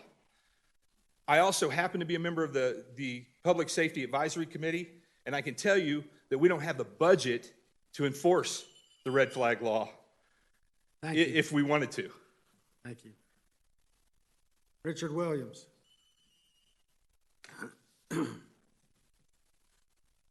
Good evening, Mayor, Councilman, Wayne, and I really want to thank you, first of all, for all that you guys do. My name is Richard Williams. I live at 11475 Moline Street. I've been a resident in Commerce City for over 25 years. This is an absolutely great thing that you're bringing forward on one hand. On the other hand, it's an embarrassment to the state of Colorado, to our country. It's a slap in the face to our Memorial Weekend this last weekend for all the men and women that served in our country and died for this country. The Constitution was written from our forefathers who had forethought into coming from England and being able to protect ourselves. This is absolutely a sham. We shouldn't even be here tonight discussing this. It's an embarrassment, but I'm thankful for each and every one of you that stood here tonight and took an oath. And so all I'm going to do is be short and sweet. Live up to your duties. You took an oath. Live up to it. Thank you very much for your time. Thank you. All right, that takes us through the list. Is there others in the room that would like to testify or come up and have 3 minutes concerning the red flag gun bill? I'm going to start in the front, work my way to the back. Everybody will get a chance. Come on up. State your name and address for the record. My name is Megan Kaufman. I reside at 10016 Crystal Circle in Commerce City. The truth of the matter is that guns save lives. They save vastly more lives than they end. Since I know that's going to get grumbled at, I'll follow up with an overwhelming majority of the time that an armed citizen draws a firearm to put down an active shooter. They are immediately successful in neutralizing the threat. Guns save lives. Leslie already touched on a few points of the main points of the ERPO bill, so I won't talk on that too long, but you already know that you're going to have an infinitely more intentionally invalid ERPO requests than you will valid calls. Who can call in this ERPO as written in the bill is far too vague. There's zero chance of enforcing any consequence for a person that intentionally files one of these ERPOs maliciously. Even if you were to fabricate a good enough reason tonight as to why the ERPO bill should be enforced, there's no way that it realistically can be enforced. First off, you'd have to send a whole SWAT team because you wouldn't want to just send a couple officers. That's how officers get killed. I know that because my husband is an officer. I don't want to put him in that situation. So there's $10,000 out the door. It takes about $10,000 up to $20,000 to send in a SWAT team on a potential threat. So, and then once you get in the house, there's no realistic way to actually locate all of a person's firearms. What are you going to do? Ask nicely? You're going to trust them to be honest with you? How do you know where everybody hides their firearms?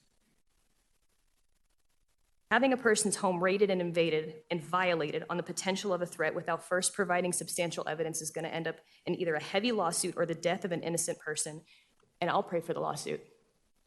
There's so much talk about how these ERPOs would save lives, you know, in these school shootings and such, but that is consistently proven not true. I've heard folks say that it would have prevented Columbine or the Pulse shooting or the Vegas shooting, and it's not true. There were no signs, warning signs of these people having any intention on committing these beforehand. There were nobody came forward beforehand to try to prevent these.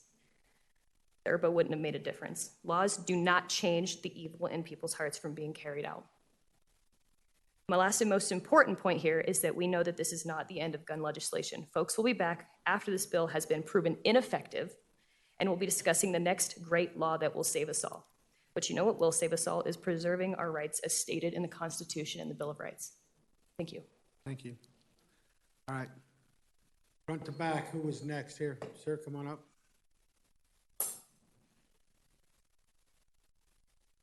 Good evening, ladies and gentlemen of the council. Mr. Mayor, I appreciate the opportunity to speak before you tonight. My name is Taylor Ellis. I apologize. I kind of got last minute notice of this. I'm not quite as prepared as I would like to be, so I'll make this brief. I believe everyone on this council knows and understands that evil does exist in this world. We see it on a daily basis when we turn on the television, sometimes even when we walk out our front doors. But I also think that you know that this evil is so despicable that we would take our best intentions and use it for its own purpose, which is what I believe will be used by the passing of the 1177, and that's why I am greatly appreciative that you guys are standing here proposing to be a sanctuary city against it.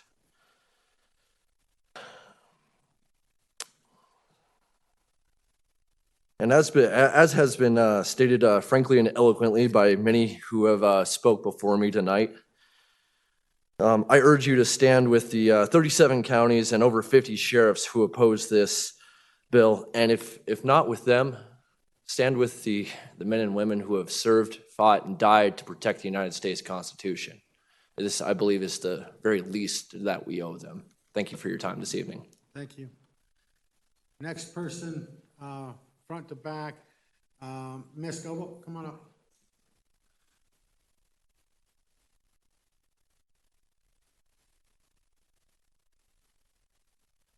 Hi, I'm Susan Noble, Reunion, Colorado. I'm kind of at a loss for words, actually. I don't have anything written down. When I first saw this on the agenda on Friday, I was pretty shocked, really. I know that you have lobbyists, so you were probably down at the state capitol on this bill. The bill passed. And now you're asking for this resolution for a Second Amendment sanctuary.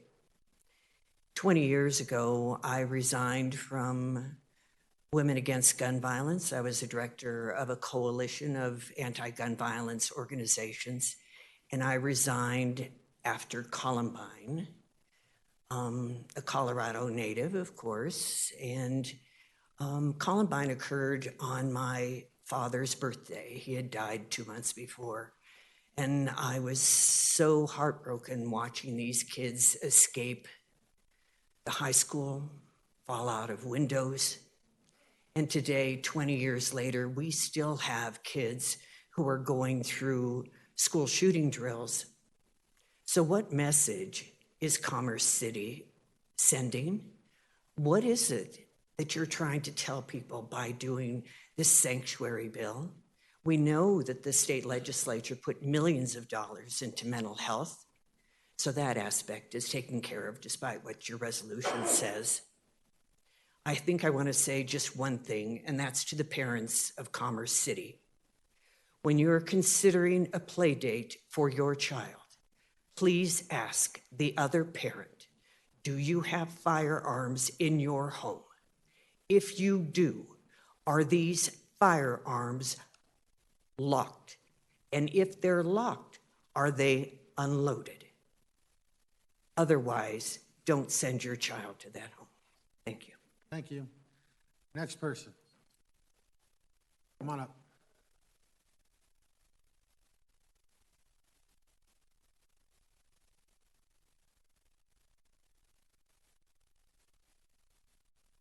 Hello, members. I'm happy to be here in front of you tonight to talk to you about this resolution.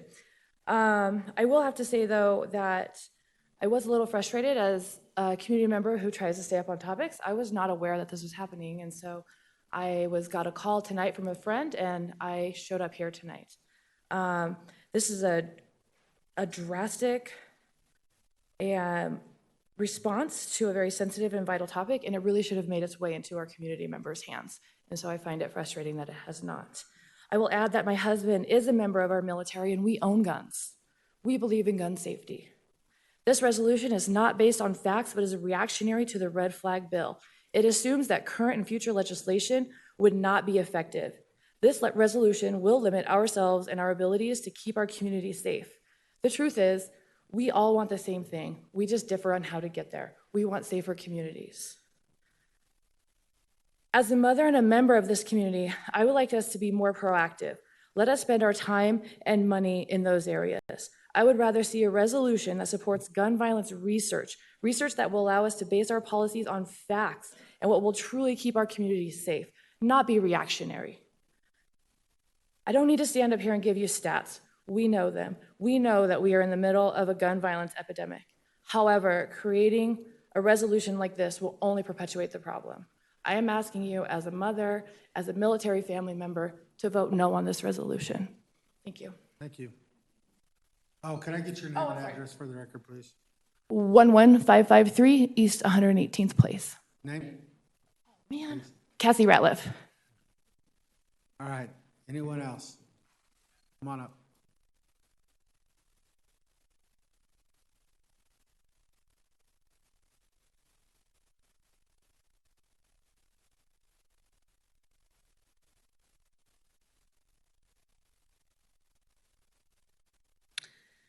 Thank you for the opportunity to speak tonight. My name is Helen Kamen. I'm a volunteer and regional lead with Moms Demand Action for Gun Sense in America. Our organization of 6+ million members around the country believes in common sense gun laws, as well as the Second Amendment. Recent polls show that 79% of Colorado voters support the bill to create a law establishing an extreme risk protection order, otherwise known as ERPO. That is an overwhelming majority. The poll included gun owners. The ERPO law makes a lot of sense. People have lost their lives because Colorado did not have an ERPO law, including the victims of the Aurora Theater shooting and Douglas County Sheriff's Deputy Zachary Parrish III, for whom the ERPO law is named. ERPO laws in other states have saved lives and will save lives here. Domestic violence incidents often happen because of temporary anger or rage on the part of the instigator. The Colorado ERPO law will prevent such incidents. This law follows due process.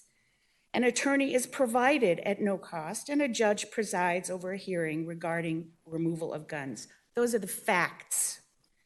The bill creates the ability for only a family or household member or a law enforcement officer to petition the court for an ERPO. A number of Colorado jurisdictions have now passed resolutions denouncing this law.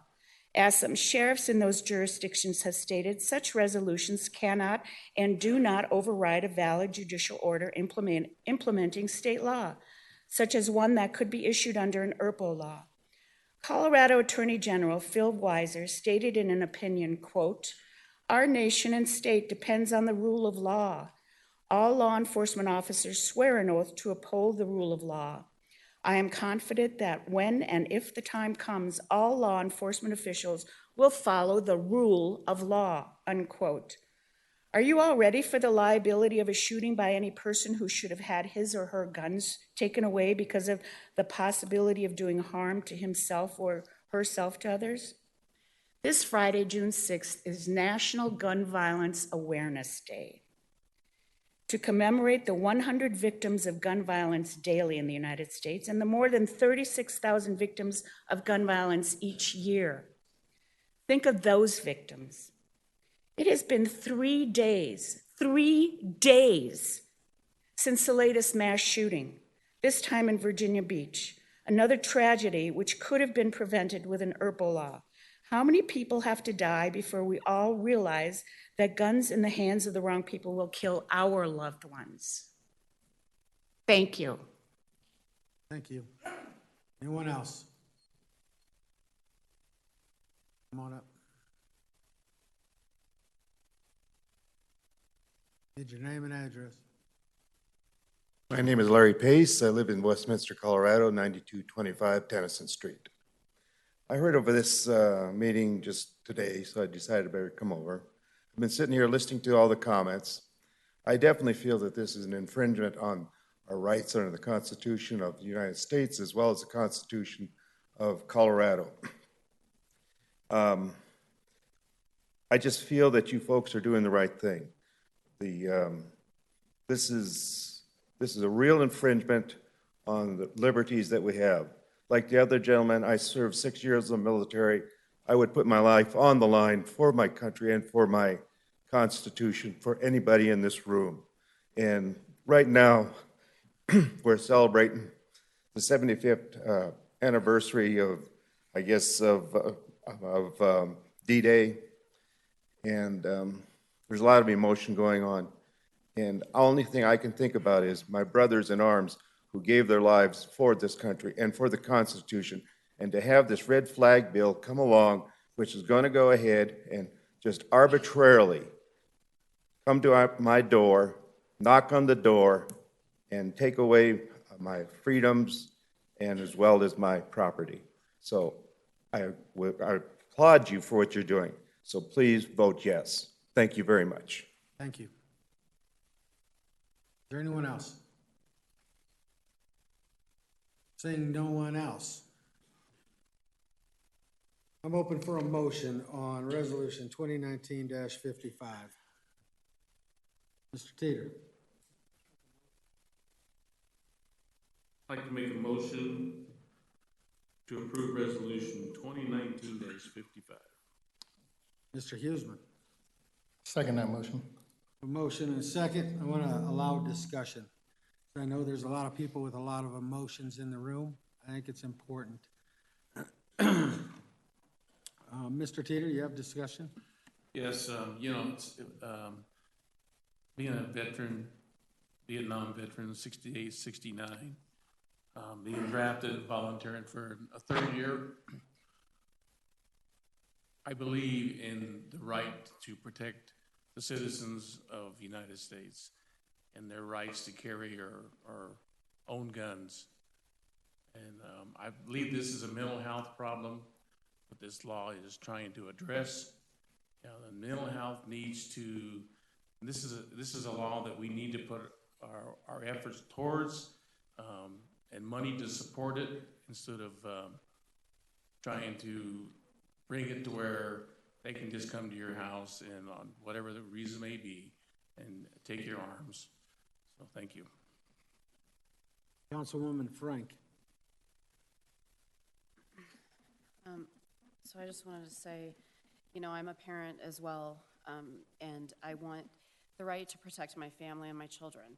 My granddaddy served, my grandpa served, my father served, my father-in-law served, my brother served, and I do not want to do injustice to them by agreeing to take away these Second Amendment rights, and so I am not willing to not support this.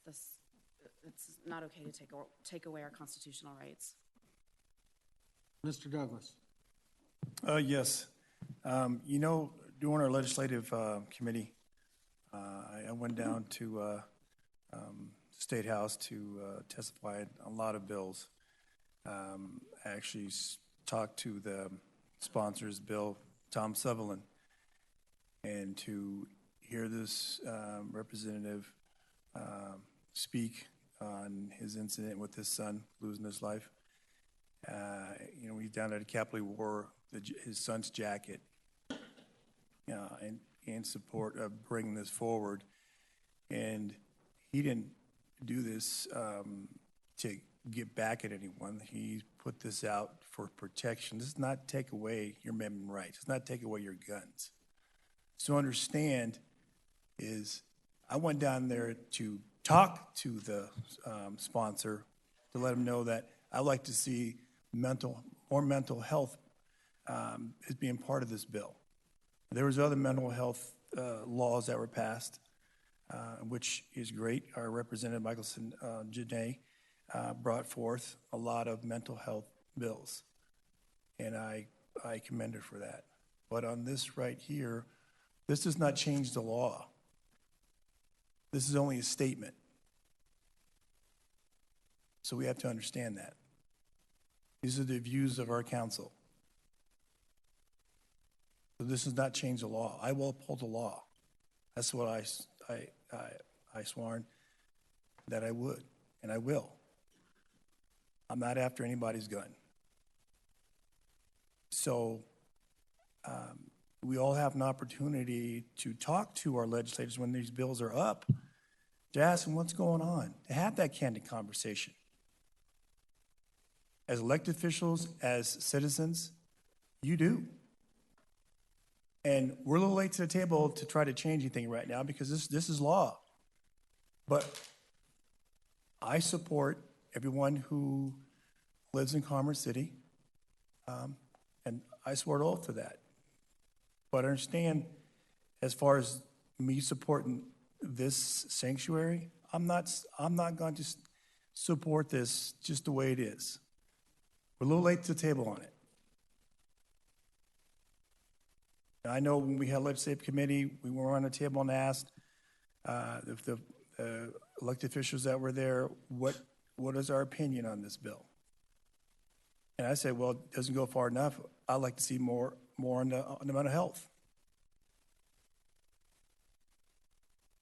So understand just the way it is. And yes, you need to read the bill.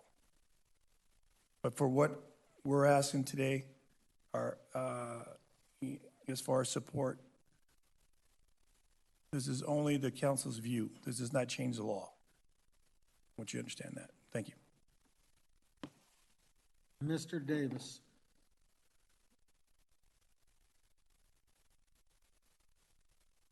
So kind of torn on this, and I'll explain in the end. I have a little statement. Before I do that, I wonder how many people in this room have been shot at, wounded with a gun situation as a police officer. I know there's at least 2 of us in this room, possibly 3, that have.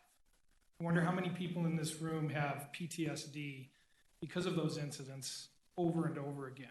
I wonder how many people in this room have walked in the shoes that I've walked in, the shoes that officer in the back room, and possibly these 2 and Renee have walked in. I was also in the military where I encountered mental health issues with soldiers with guns. I wonder how many of you have walked in those shoes. I know there's several of you out here that have. A lot of you out here that says you've talked to experts. You know this, you know that, you heard this, you heard that. Don't ever assume you know what we're thinking as the ones that are going to have to go through that door and do this job. Don't assume what I'm going to feel and how I'm going to do that, because I'm forced to do this by a law that I personally think had good intentions. I respect Sheriff Spurlock like nobody's business. He's a great man.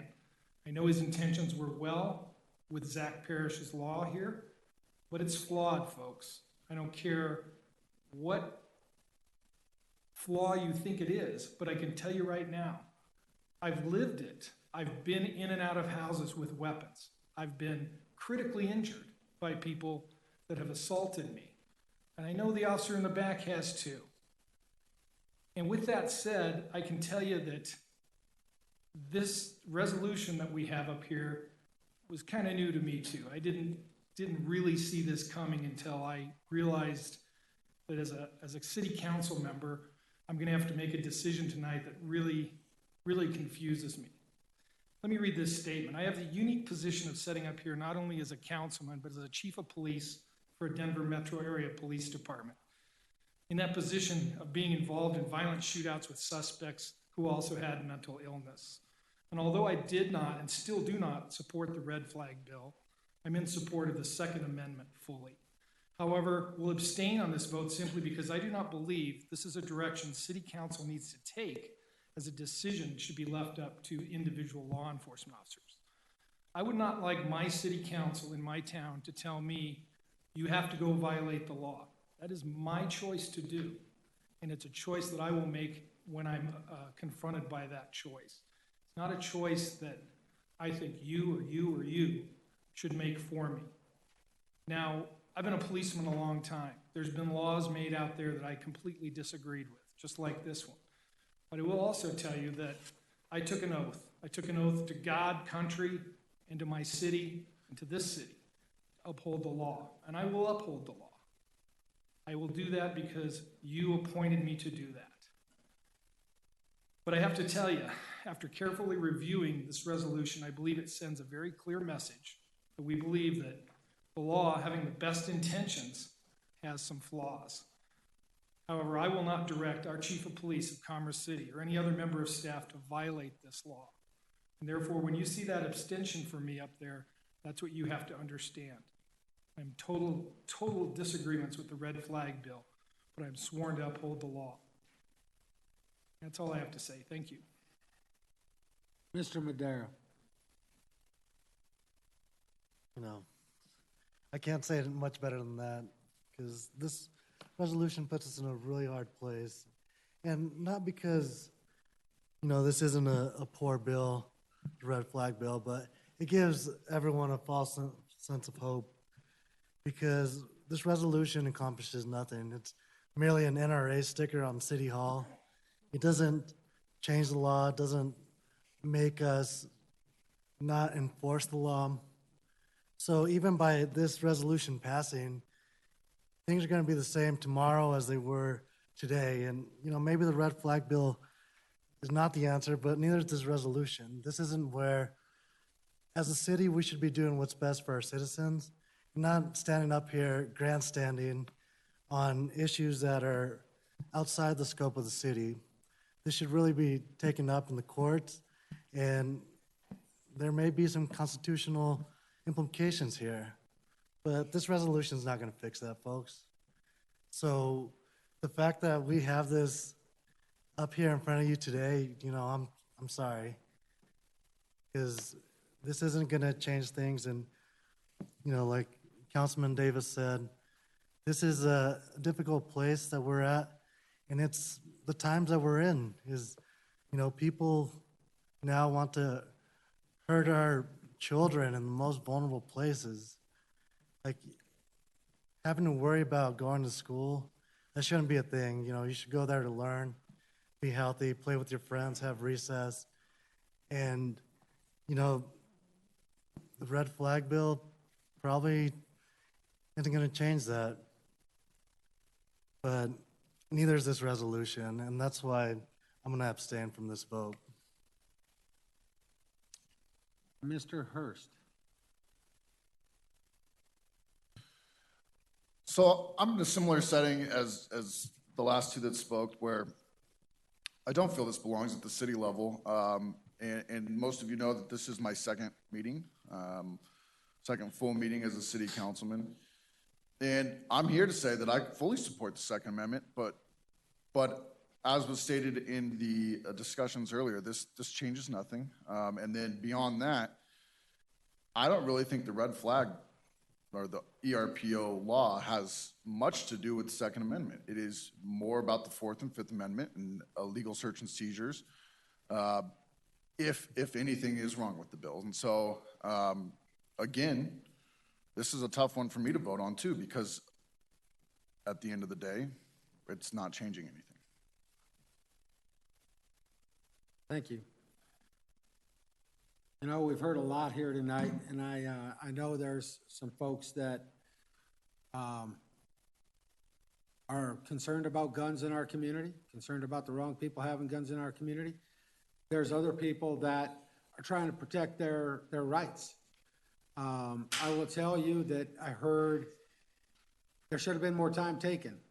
There was a motion and a second, and not unanimous, but a majority of this council put this resolution on the table April 1st, 2 months ago.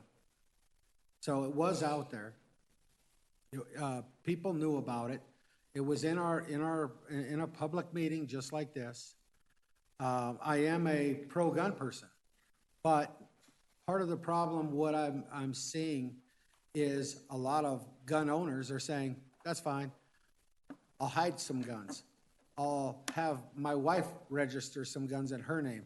I'll have my kids register some guns. This actually can complicate things for our police department.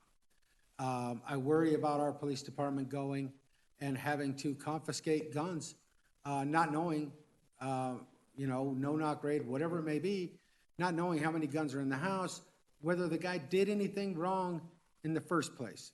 I don't want any more shootings. I absolutely am appalled that people are out there killing other people.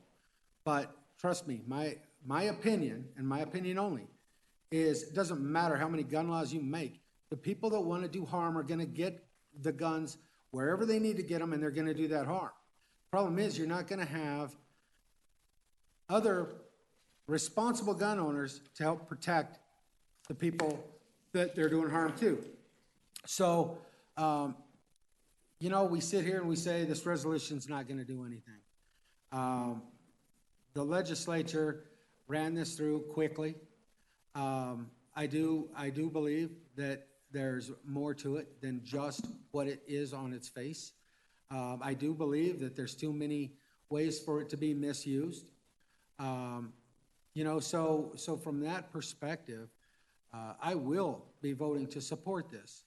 And it's not that it doesn't do anything. We aren't telling our chief of police to violate the law. This doesn't have any teeth. But what it does do, it does tell the other people in our community that I'm willing to take a stand to say, I don't like this red flag gun bill because it wasn't good legislation in the first place. And I support your rights as residents of this community. And hopefully the legislature will start putting some more money towards mental health, start taking care of some of the problems. When Reagan and Carter did away with the mental health hospitals, it forced people that needed those services into our communities. And now we're dealing with a crisis. When I grew up here in Commerce City, we could go to school with a gun in our back window of our truck. I could go duck hunting after I went to school.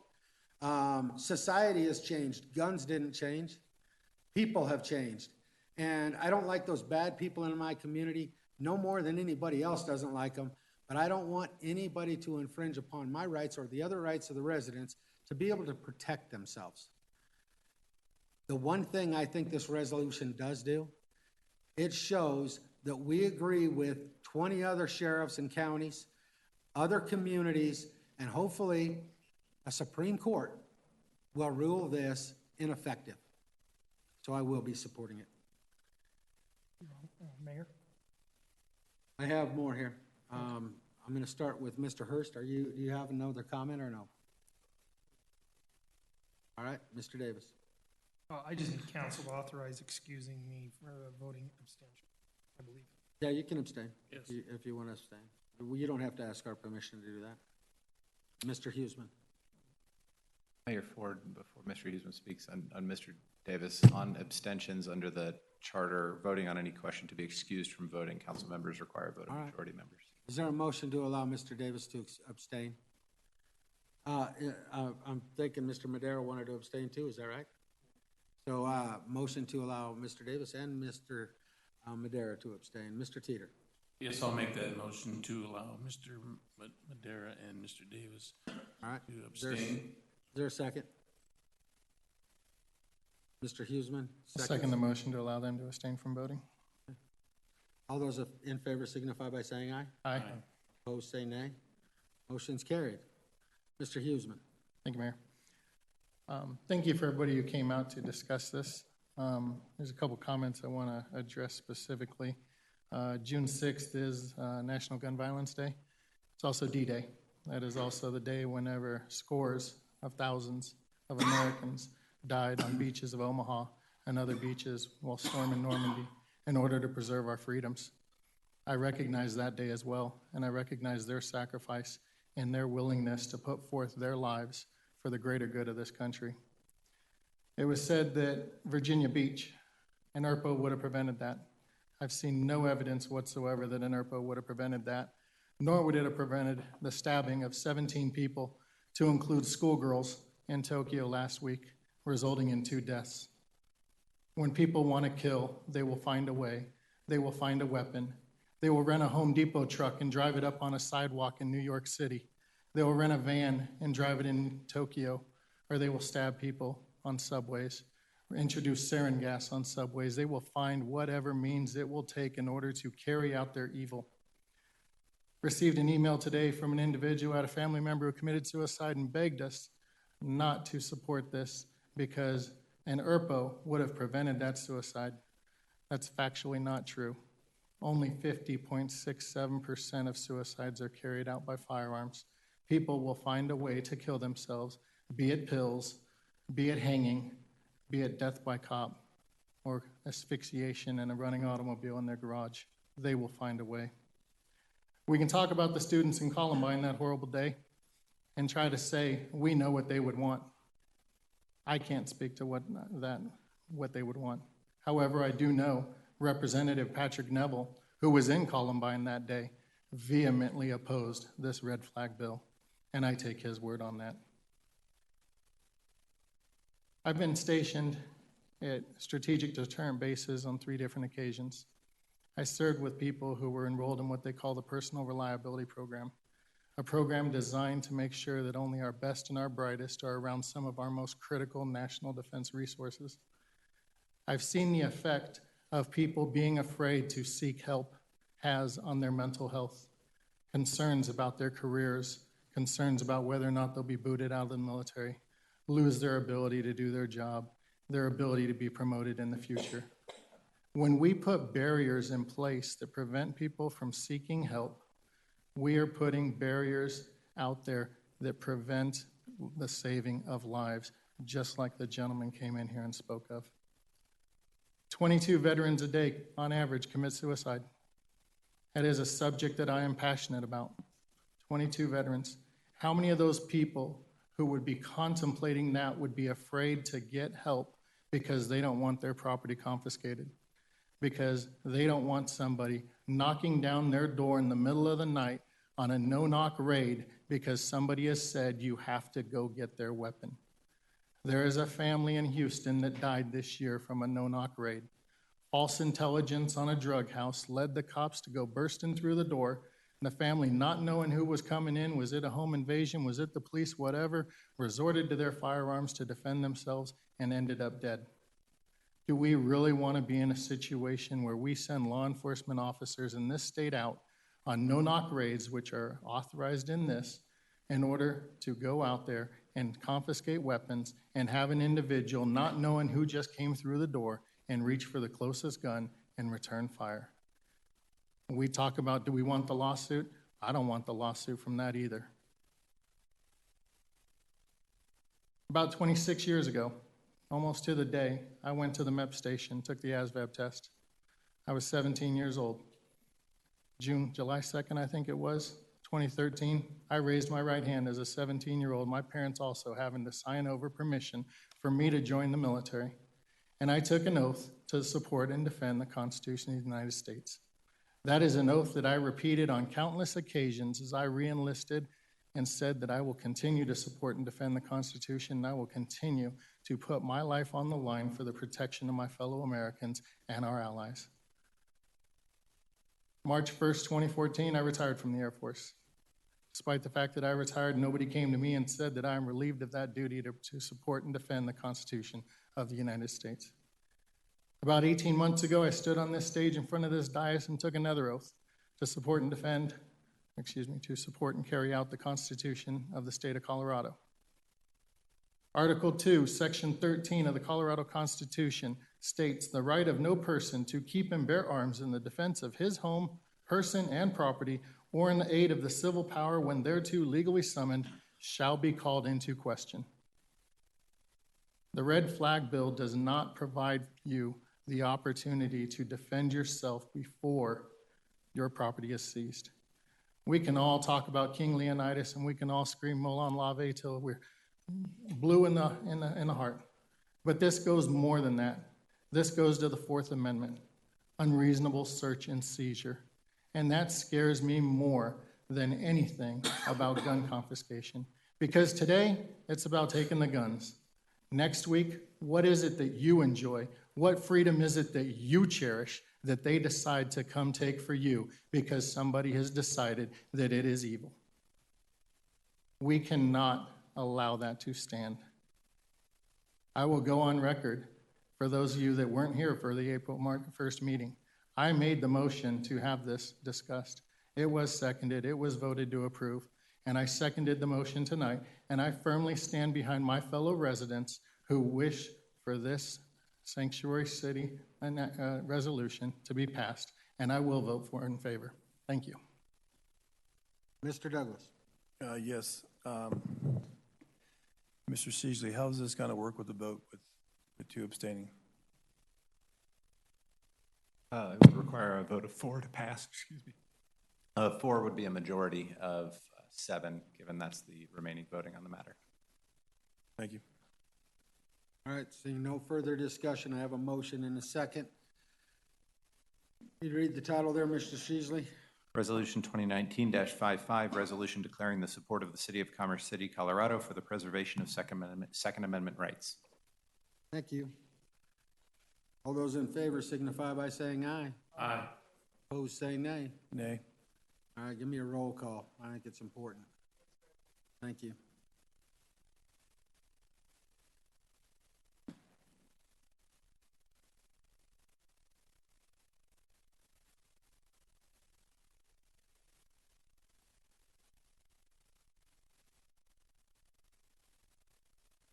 Motion's carried, 5 in favor, 2 opposed, 2 abstain.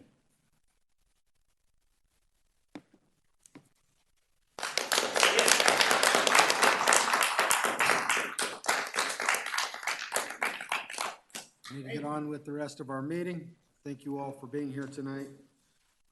Ordinance is on first reading, ordinance 2203, Land Development Code additions and amendments for indoor self-storage facilities.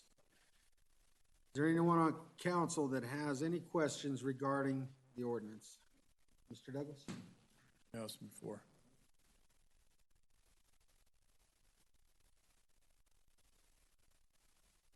I'll allow a couple seconds for people clear.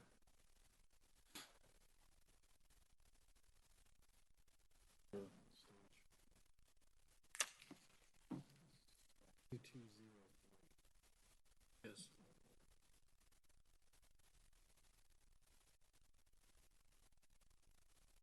Mayor Ford, while you're waiting for the room to clear on this matter, there is, I understand, a presentation in the packet and backup information. If council doesn't want staff to run through that, it could just be accepted into the record for when council considers this.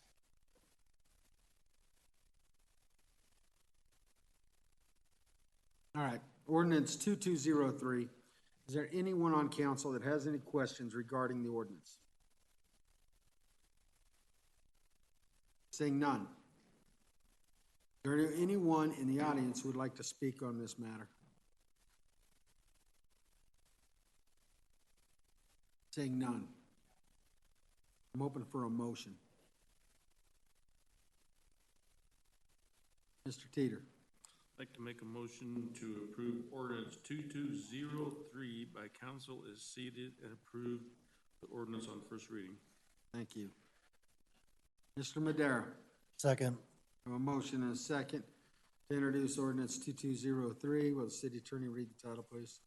Ordinance 2203, an ordinance enacting new section 21-5225 of the Land Development Code allowing and regulating commercial indoor self-storage facilities, amending section 21-11200 to add the definition of commercial indoor self-storage, and amending table V-1 land use table to include commercial indoor self-storage. Thank you. Is there any discussion? Seeing none, I'll ask for a roll call vote.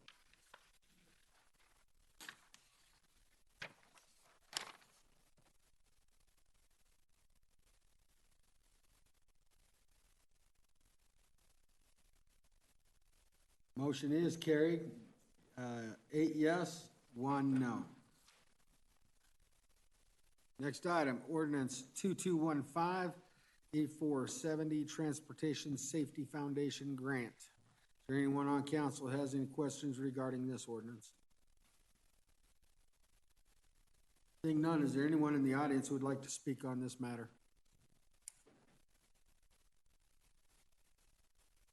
Seeing none, I'm open for a motion, Mr. Madera. Move to approve ordinance 2215 by council seated. Thank you. Mr. Davis. I'll second that. I have a motion and a second. Will the city attorney please read the title? Ordinance 2215, an ordinance amending the 2019 budget of the City of Commerce City, Colorado by the recognition of the E470 Transportation Safety Foundation Grant in the amount of $2,500 to be utilized to transform an existing police vehicle into a hybrid police/taxi vehicle and the authorization of the expenditure thereof. Thank you. I'll ask for a roll call vote.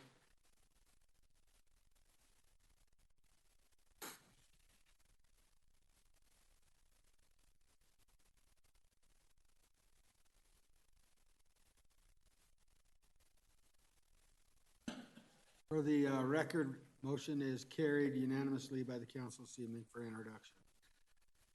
Next is ordinance AN 252-19, Ronquillo acquisition or annexation. It relates to the annexation of the Ronquillo property that we had a couple weeks ago. Do what? It was 103rd and Brighton. 103rd and Brighton. 10560. Okay. So,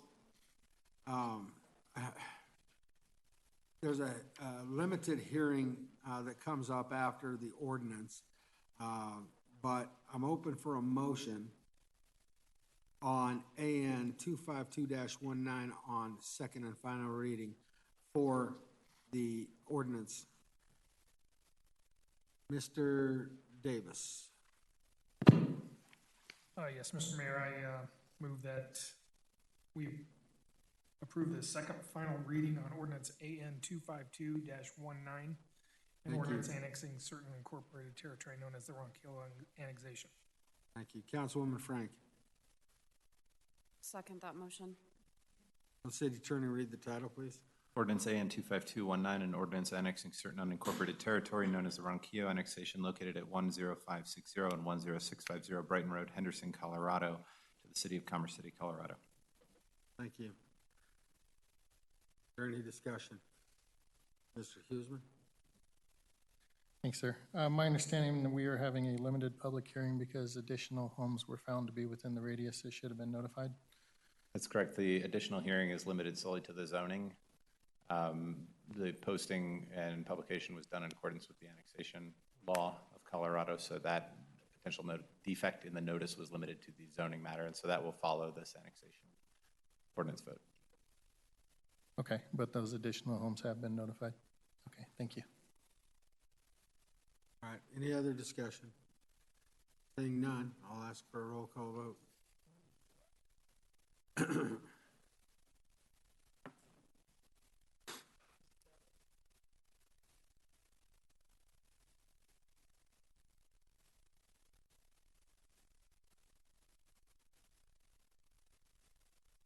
For the record, 8 in favor, 1 opposed, motion's carried. All right, next we go to a limited public hearing. I'm going to open that public hearing. I'm going to ask the city attorney to explain the purpose of the limited public hearing.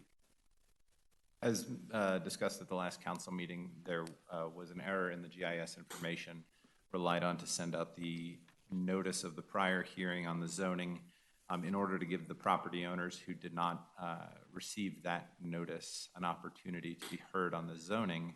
The Community Development Department mailed notice to other properties that they identified based on a more manual search of the area. And so the council voted to have the limited public hearing for the opportunity for only those property owners who got that second notice to be able to speak tonight, and then for staff and applicant response if necessary. So this is limited solely to their statements, if any. Okay, thank you. Is there any eligible property owner who was not notified of and present to speak at the first public hearing that would like to speak during this hearing?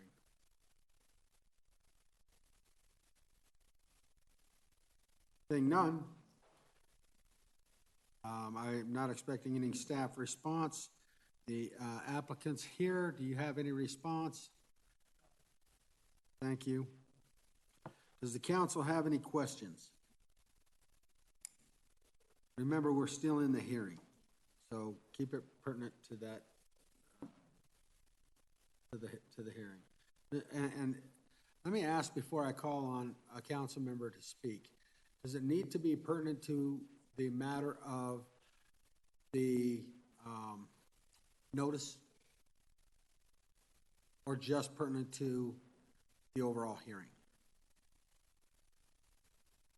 If it relates to the notice at this point, because it was limited to additional property owner concerns, that would be, at this point, probably the only proper topic for the scope presented. That's what I was thinking. I just wanted to make sure. So any council member that has questions, it needs to be about the notice of the hearing. Mr. Douglas. Yes, about the notice, Was that notice to the residents that are adjacent to this property based on livestock being on the property as part of the zoning? The zoning relates to allowing this to keep the same agricultural zoning that it has in the county.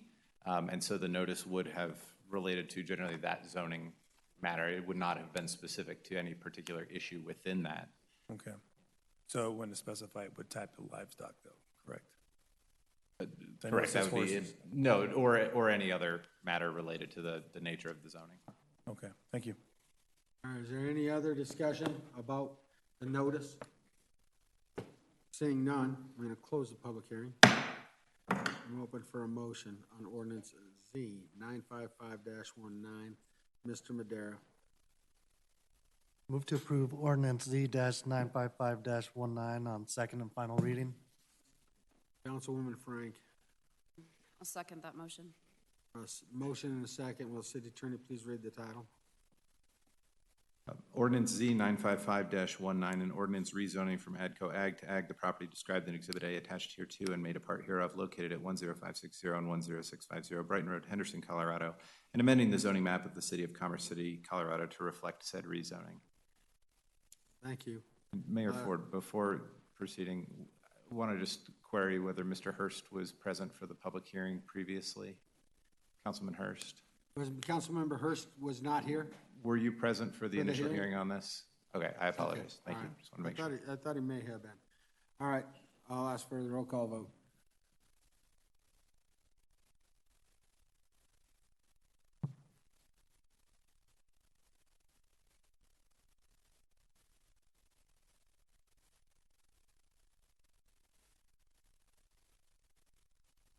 Mr.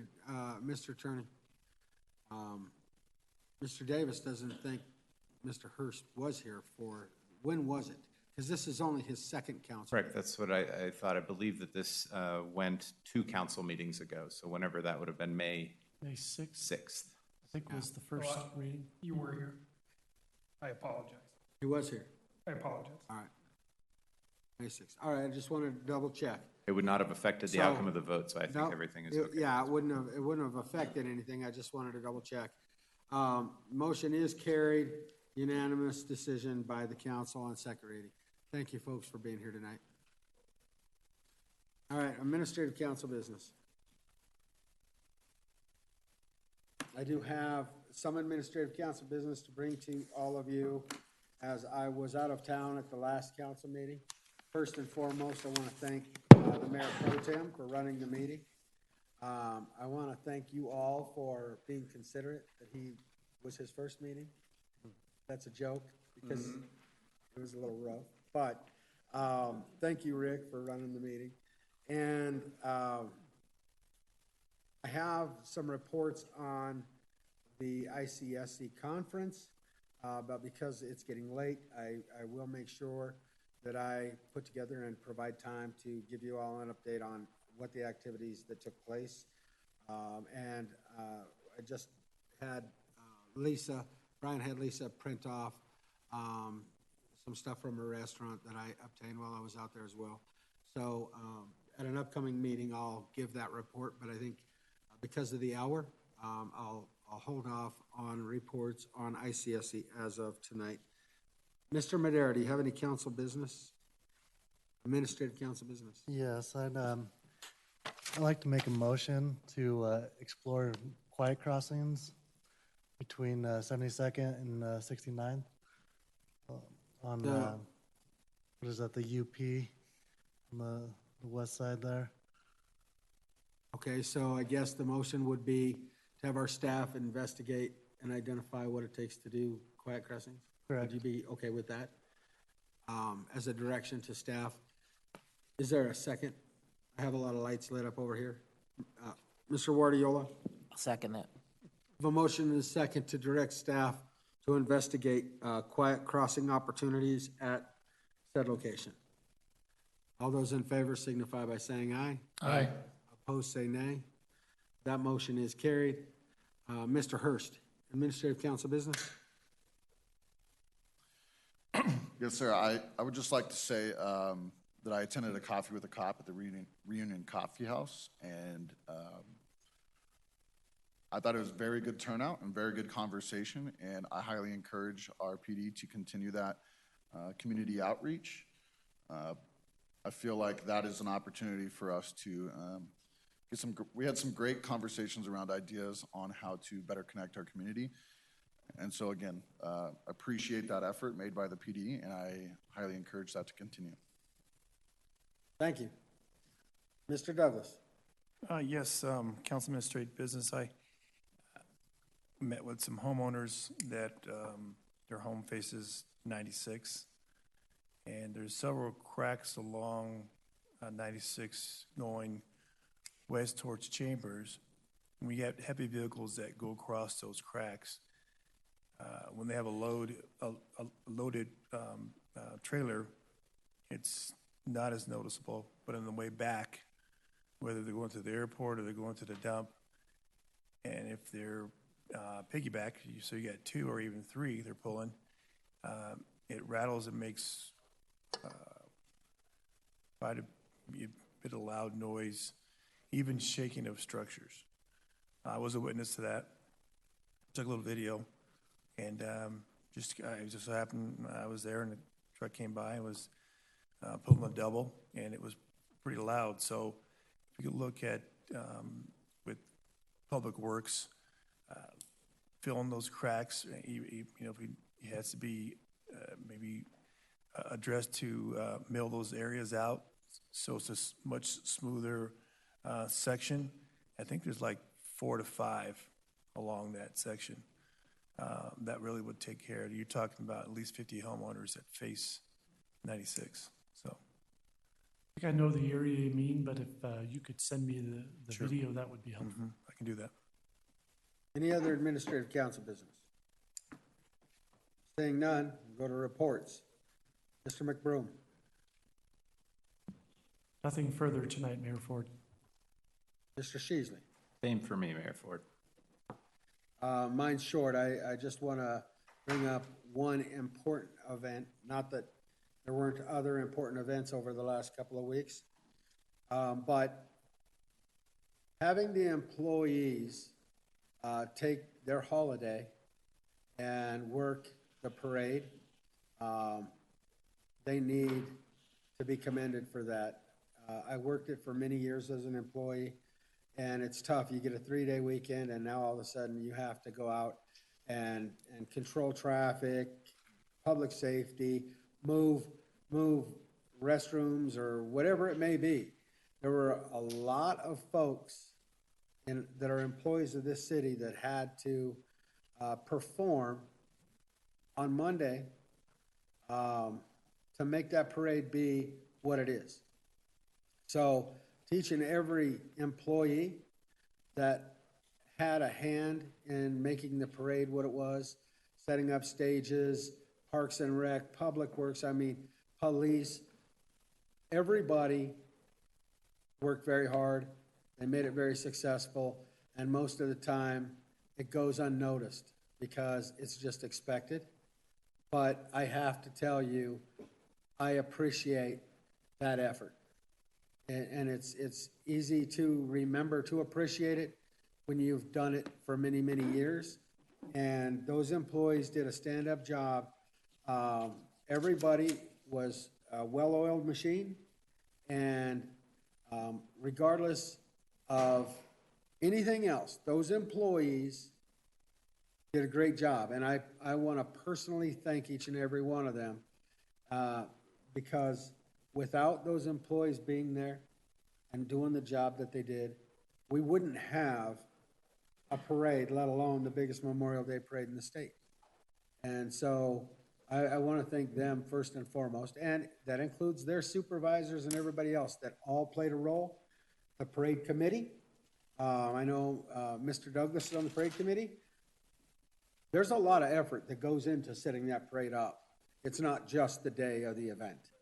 But everybody that worked on that parade deserves a great pat on the back because it was this year, for some reason, it felt like it was extremely well organized. Soup to nuts. It was nobody missed a thing.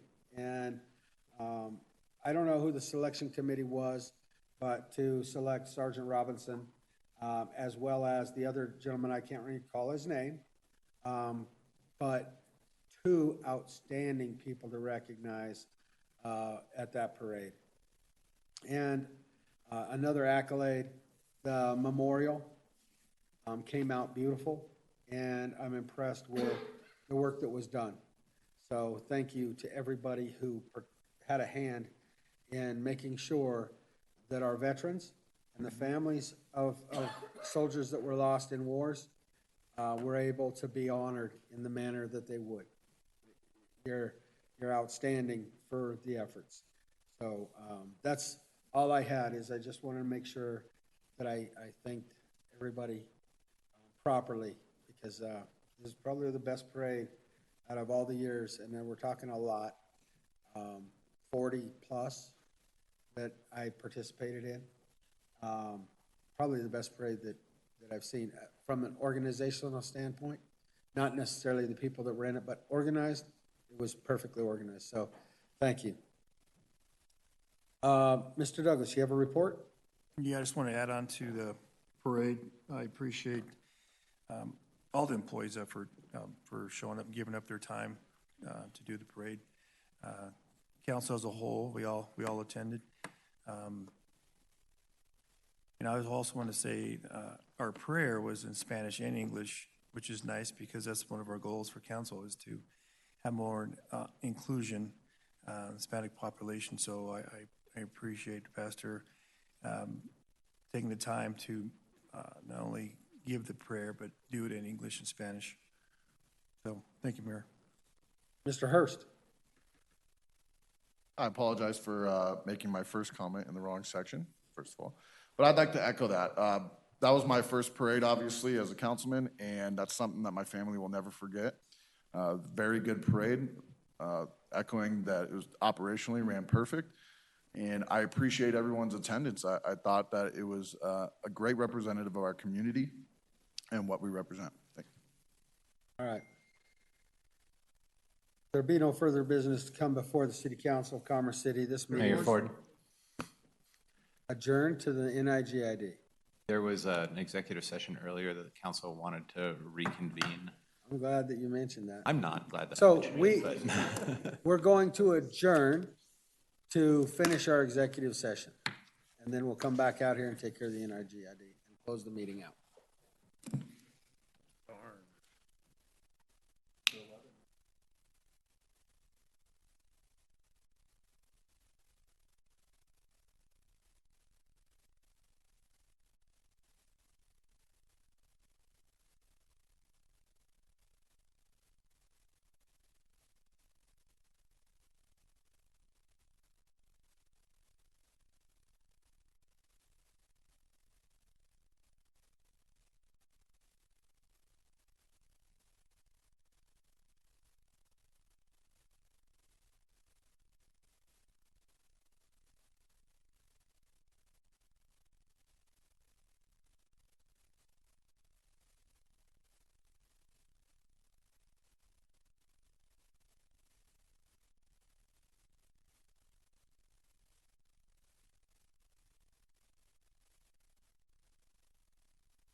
I'm going to call the meeting of the NIGID Board of Directors to order.